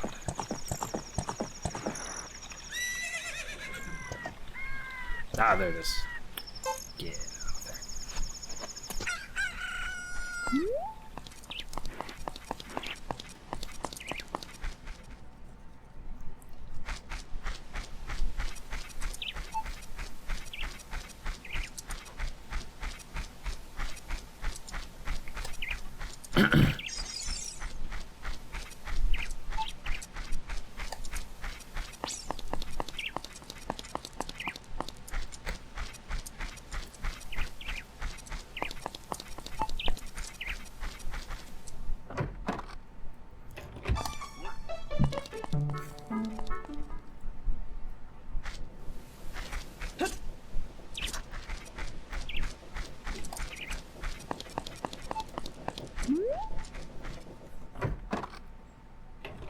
These colors are giving me cat dog vibes now I'm zoomed up next to it.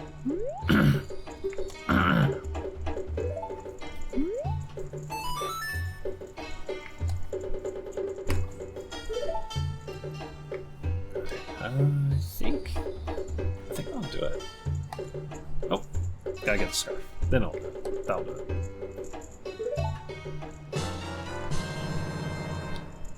The odd poultice.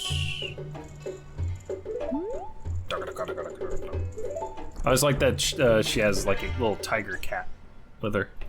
If you zoom in on it, it's like a tiger kitty.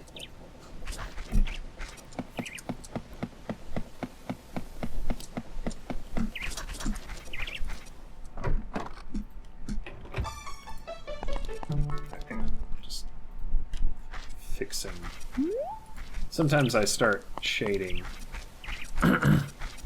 with another color, and I like to go back in and just make sure all the shadows that I marked in are still black. Because sometimes I'll shade. I mean, it normally doesn't matter because I have the clipping thing, but it's just, you know, just to make sure.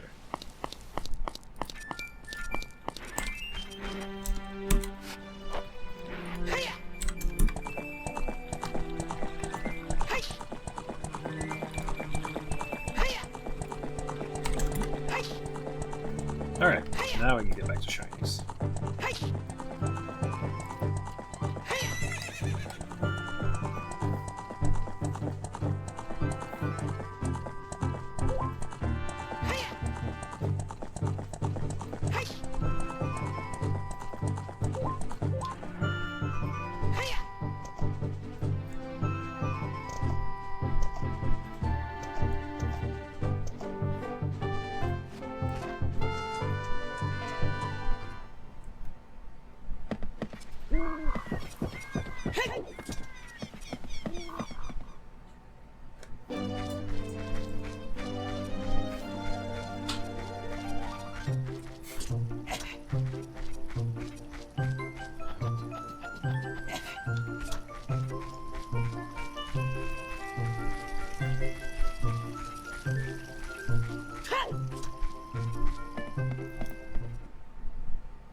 That guy isn't here anymore. Yep. Stolfos.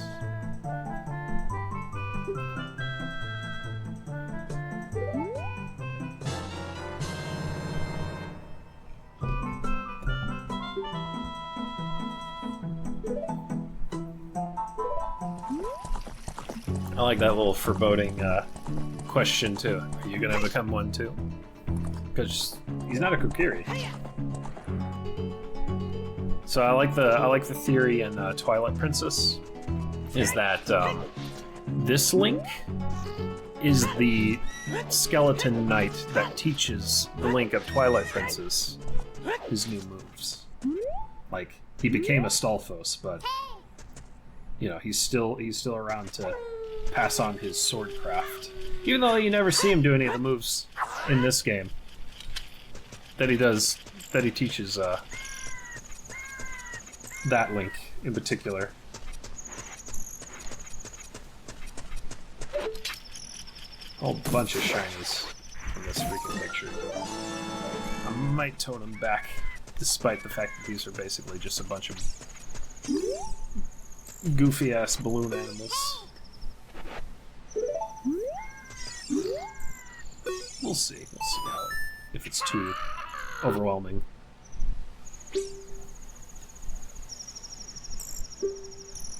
The Goron tool.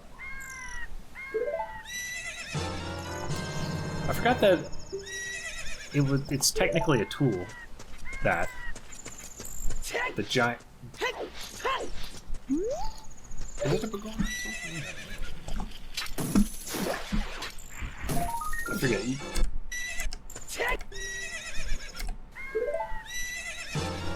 Okay, so yeah, it's the Bagoron sword, but then later on you make it into the giant's knife, if I remember correctly. Let's check on Rusty here. All right, good stuff. We got our third set of bushes. So we got blueberries, raspberries, and now we have black currant. I think I've had black currant jelly before.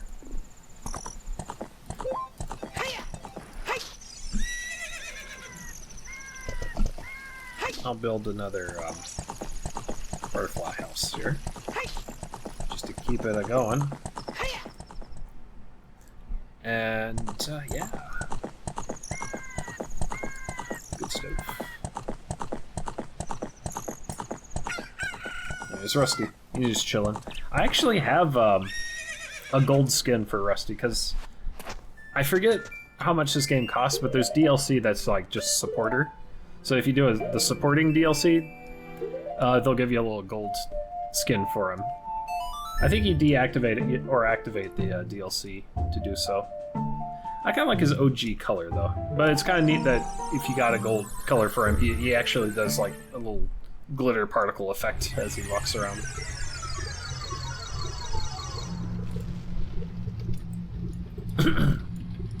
Let's see. Let me see. How do we want to organize things here? First of all, let's get some more. Let's add yet more flowers.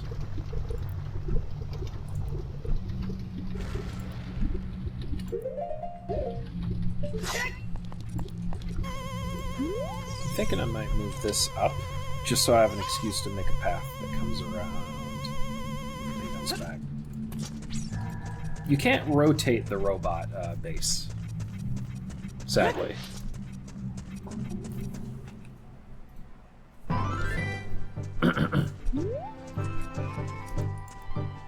Let's see here. Looking right by it. Ooh.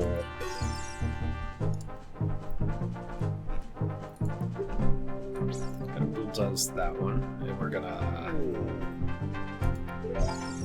that.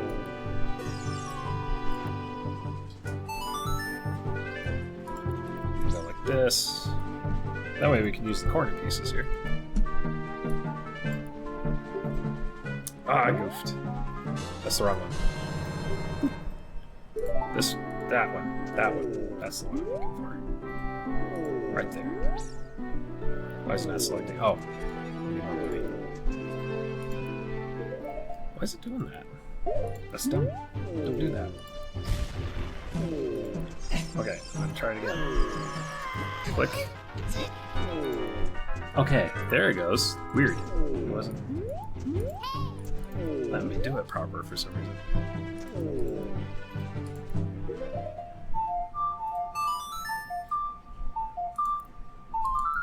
Alright, we're gonna put some mechanical bits here.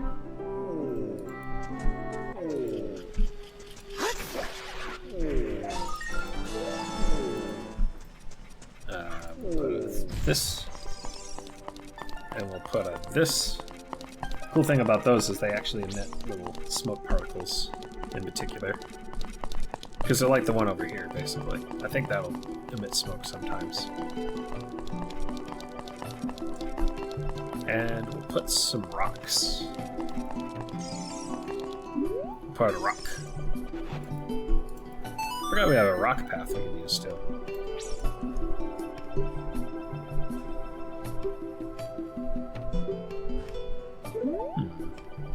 So I want to do that, actually. I know I'm changing these like 2 or 3 times. It's like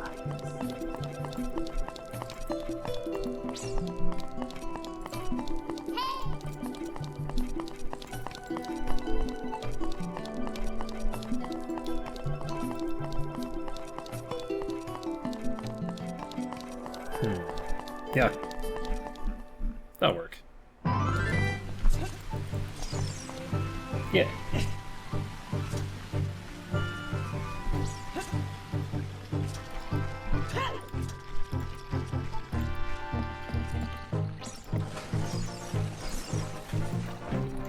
There we go. Fancy.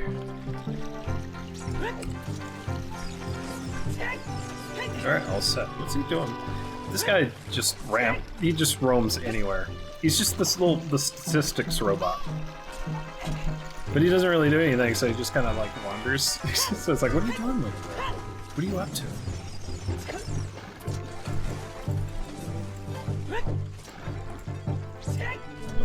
I was thinking about expanding this one way or the other. I may expand it this way, so we can get our upgrade guy. At some point.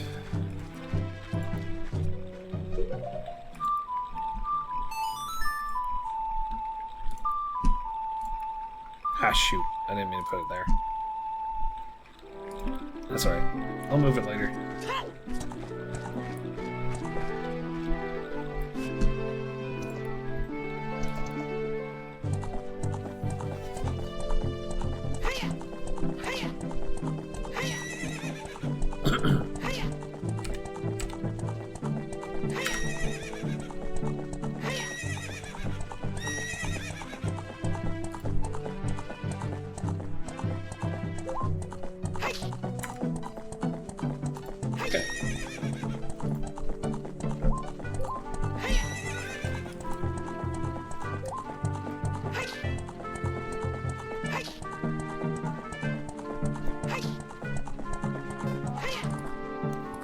If I remember correctly, if you try to use one of the warp songs in this, it just instantly expires on any of these missions.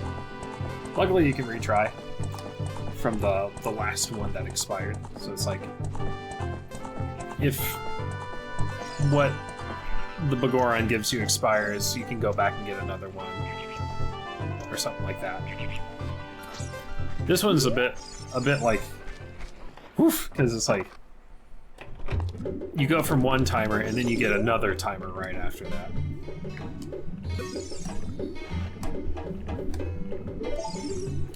You gotta make sure you're locked on to them. Otherwise it doesn't count. They're so delicious.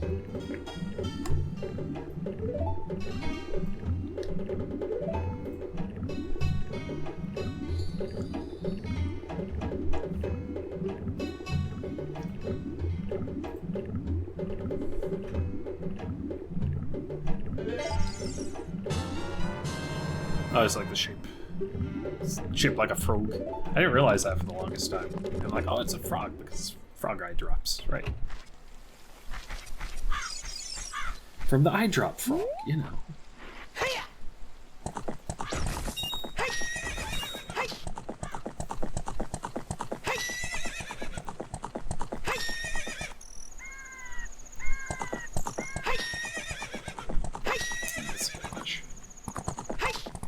Not for Marcy. Misfit, yes.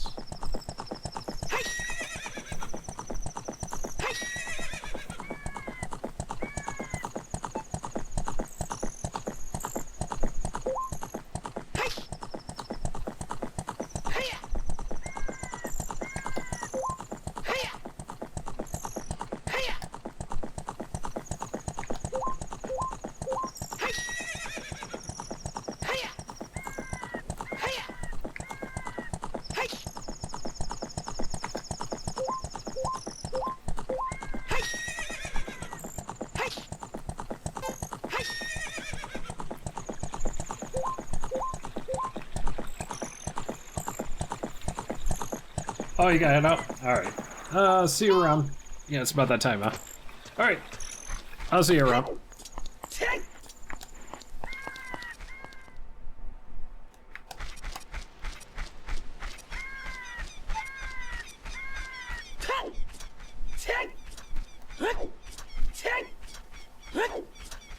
That's why this trek feels like it takes ages every time. It's like, oh, you're just constantly like, come on, come on, come on, come on, come on, come on.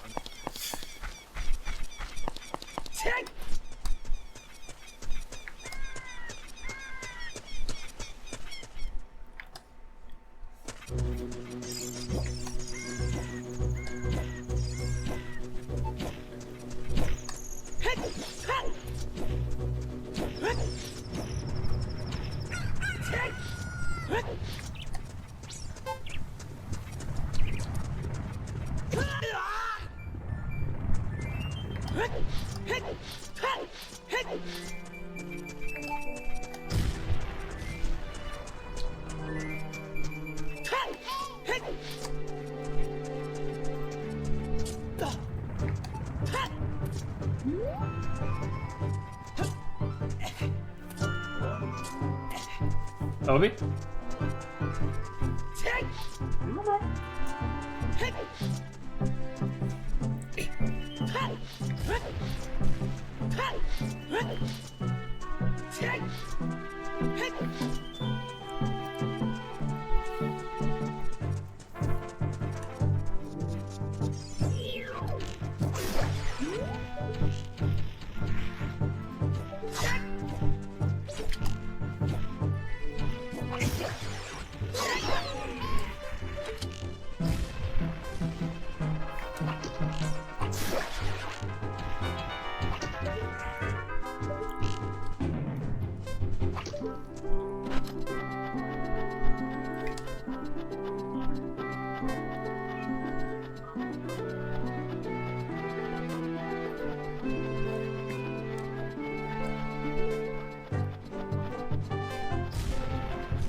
Drop. The drops heard around Hyrule. Hydration.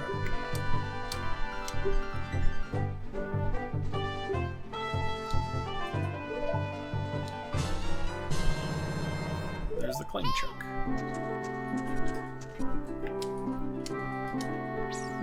Never got why they make you wait. It's just like, just Just give it to them. They did the thing. Just give it to them.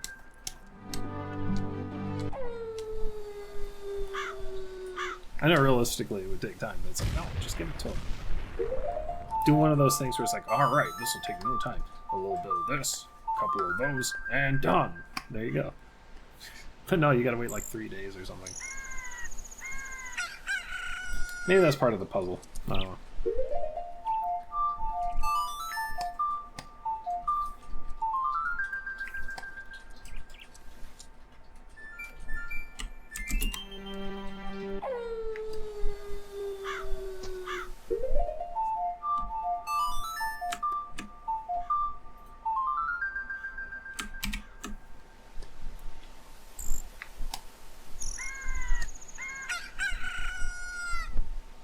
Right.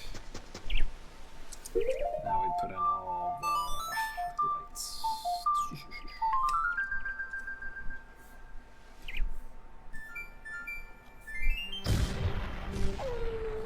Oh, hang on. Gotta do this first. Yep. Bump, bump, bump, bump, bump. Once again.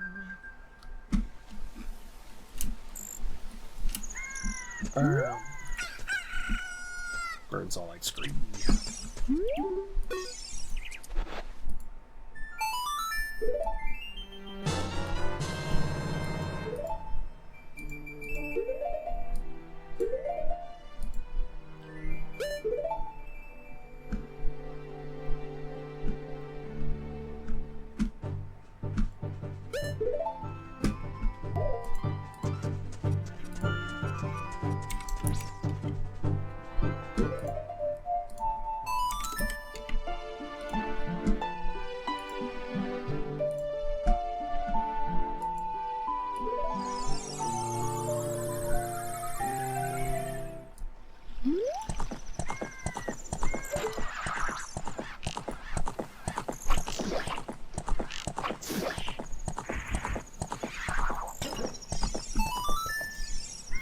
Okay.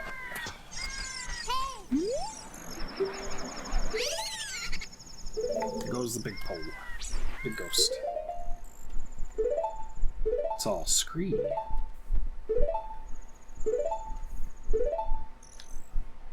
Oh. Okay. Wrong thing selected. Let's see. Yep.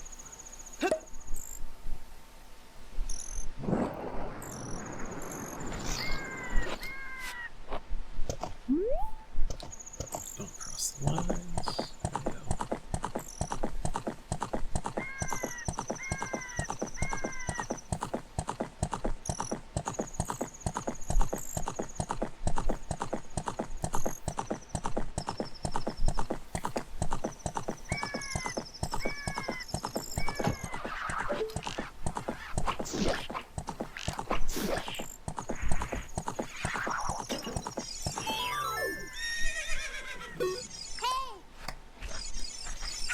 Ah, I forgot the chain there.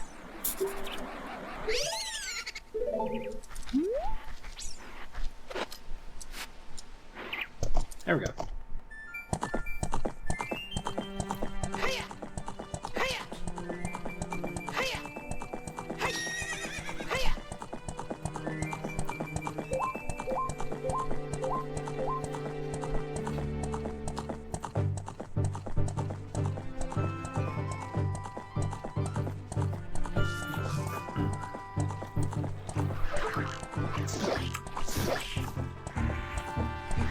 So,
Just doing some poke collecting, I guess, at this point. Like the ghosts. No, not a thing I used to do.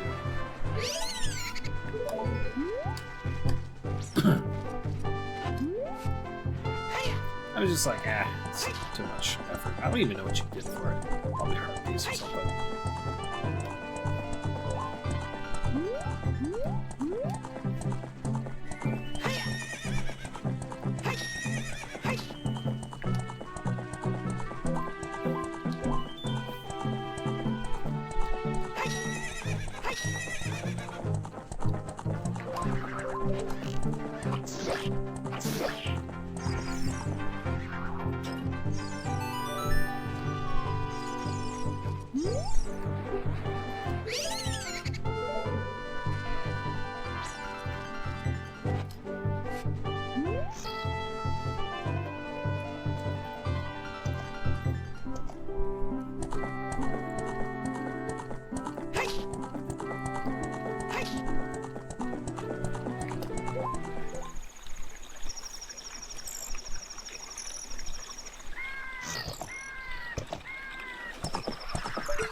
I like how even though there's nobody watching at the moment, at least I don't think there's always one viewer. And I'm like, is it me? Is it counting me? It is a mystery. Maybe it's just counting me. Don't.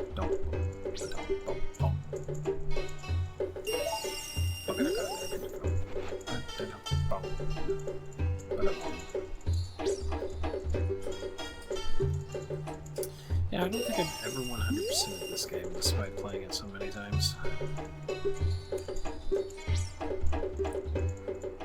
So there's stuff like this that I always end up forgetting.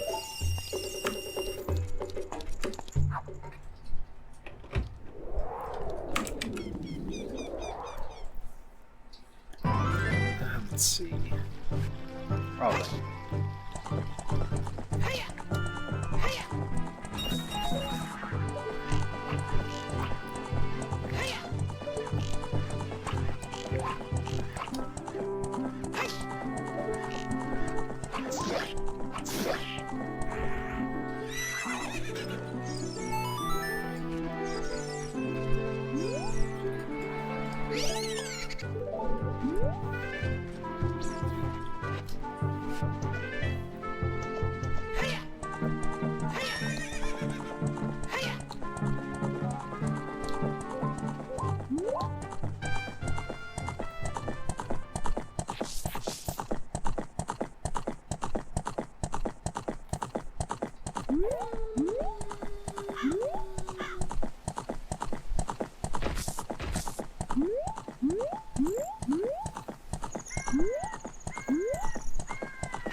that? Puppies? Ah, go pee. I'd love to pee for you, but I cannot do that. Actually, I don't want to pee either. I'm busy. Go pee. Ah.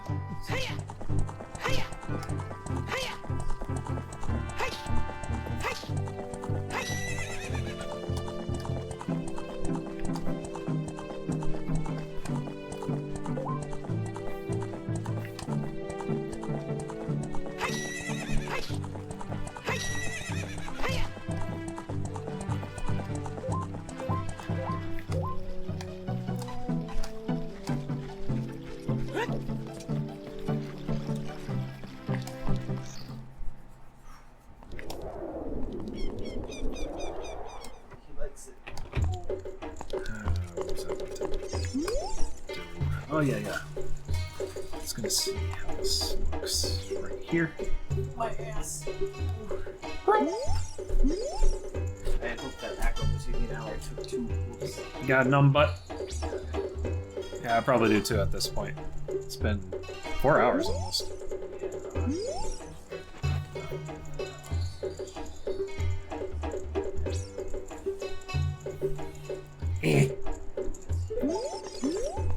Very much. Too human. Too much. I'd love to have a scarf like this. It'd be really cool. I got a picture would be like kind of holographic. That's kind of what I'm trying to do with here.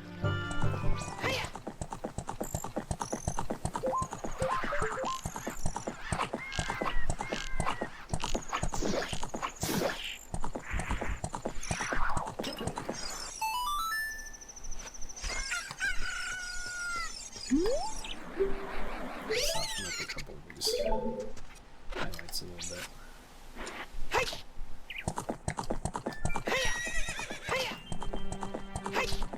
Looks a little too nice.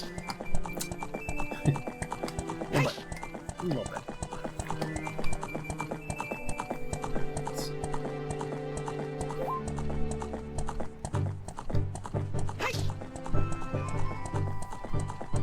Right.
Let's see.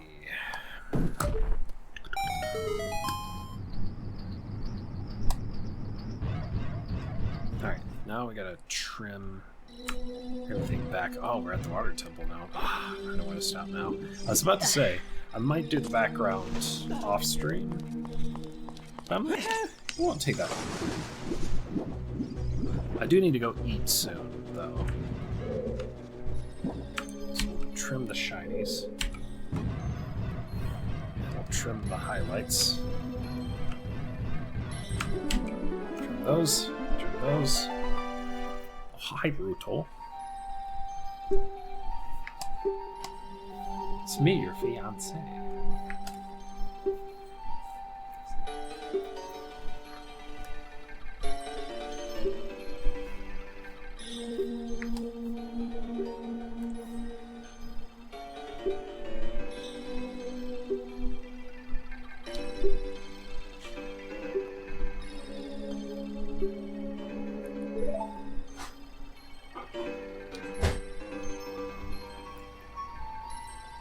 think as a kid this is about as far as I got. I got lucky getting pretty far in one time, but boy, I could not figure out the water temple. It was such a weird maze to me. And I think it's because there's this one platform that raises and lowers in the center column that I didn't realize was hiding the way forward that whole time. So I never really figured that out. Forgot about those. How loud they are. It's like, ah! You're immediately assaulted by noise. It's like, ah! Shut it up! Get him! Get him! Shut him up! Oh! Good grief. Man, that was loud. Especially since you're here listening to the water temple and you're like, ah, this is very chill music. Which a lot of people need to this temple.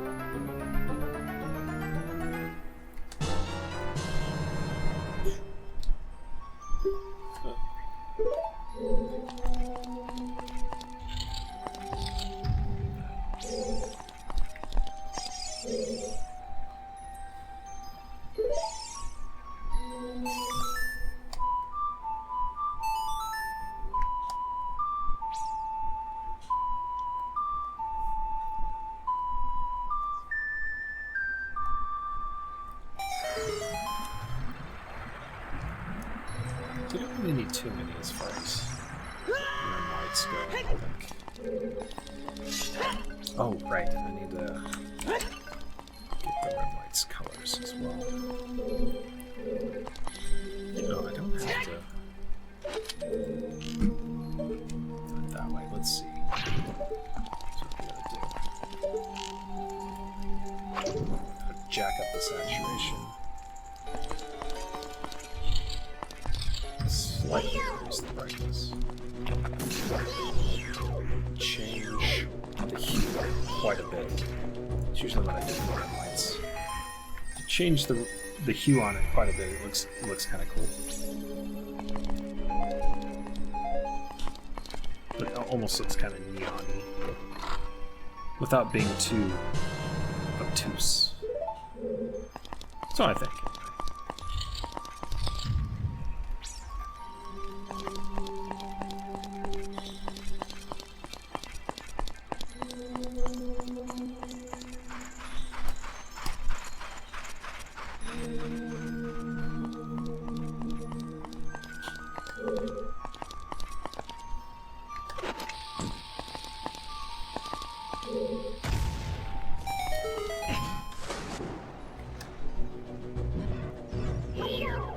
Wow, chow. This is Javi underwater. Wow, chow.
Trim all this off the parts I missed.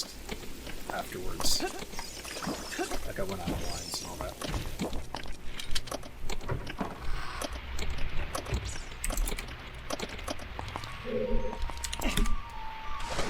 Okay, turns out this is not. I need to make these brighter.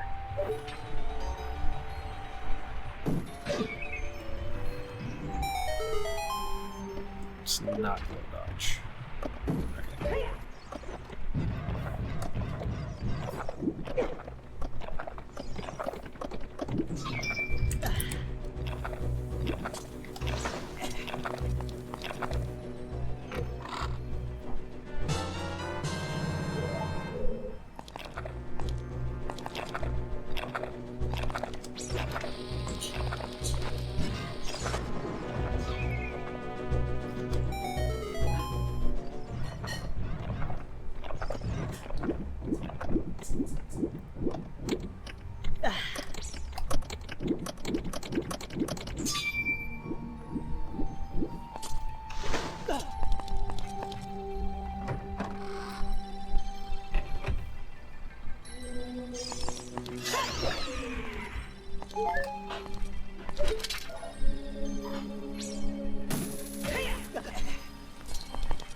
Okay.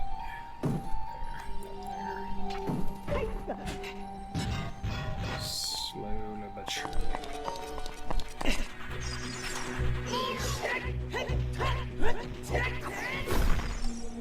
Some of these colors do a lot better with this than others. Less saturated ones, I think.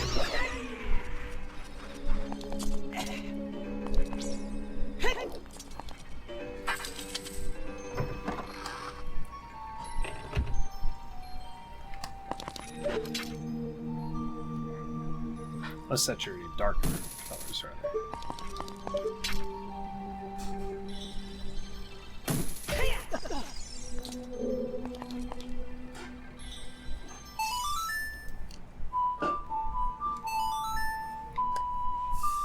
It really is good that they put those lines there for the water temple, otherwise it'd be way too hard to navigate.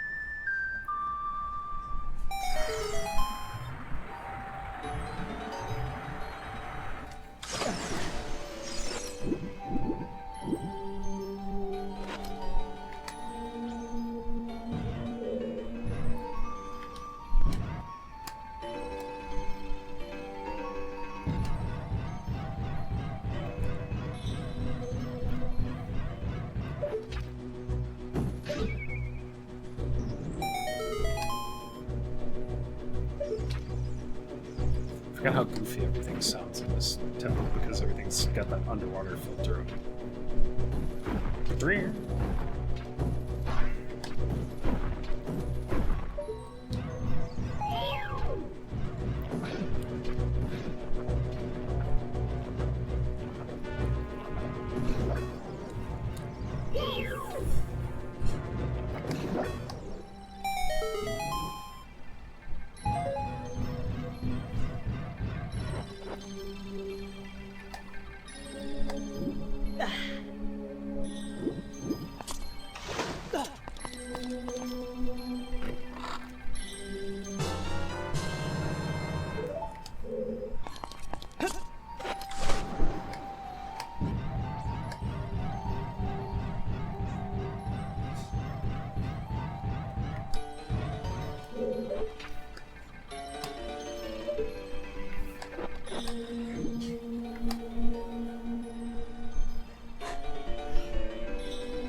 tight.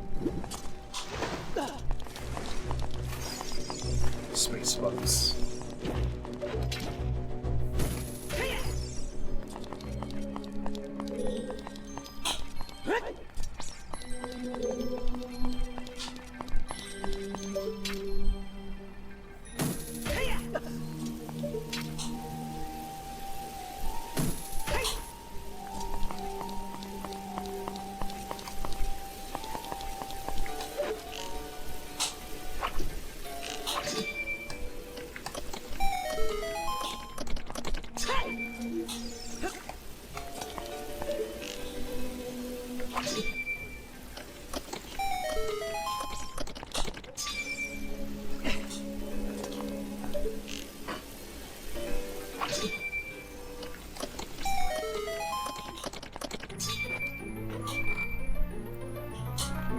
Same tone.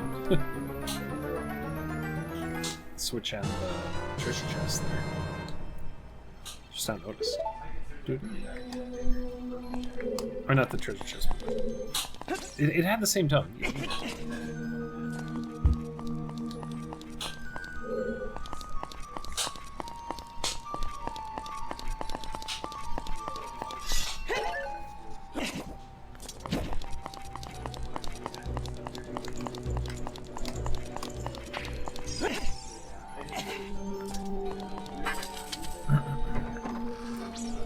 Almost done here with characters. I think after I'm done with this, I'm actually done with the characters. So yeah.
Alright, I think that'll do it for the characters.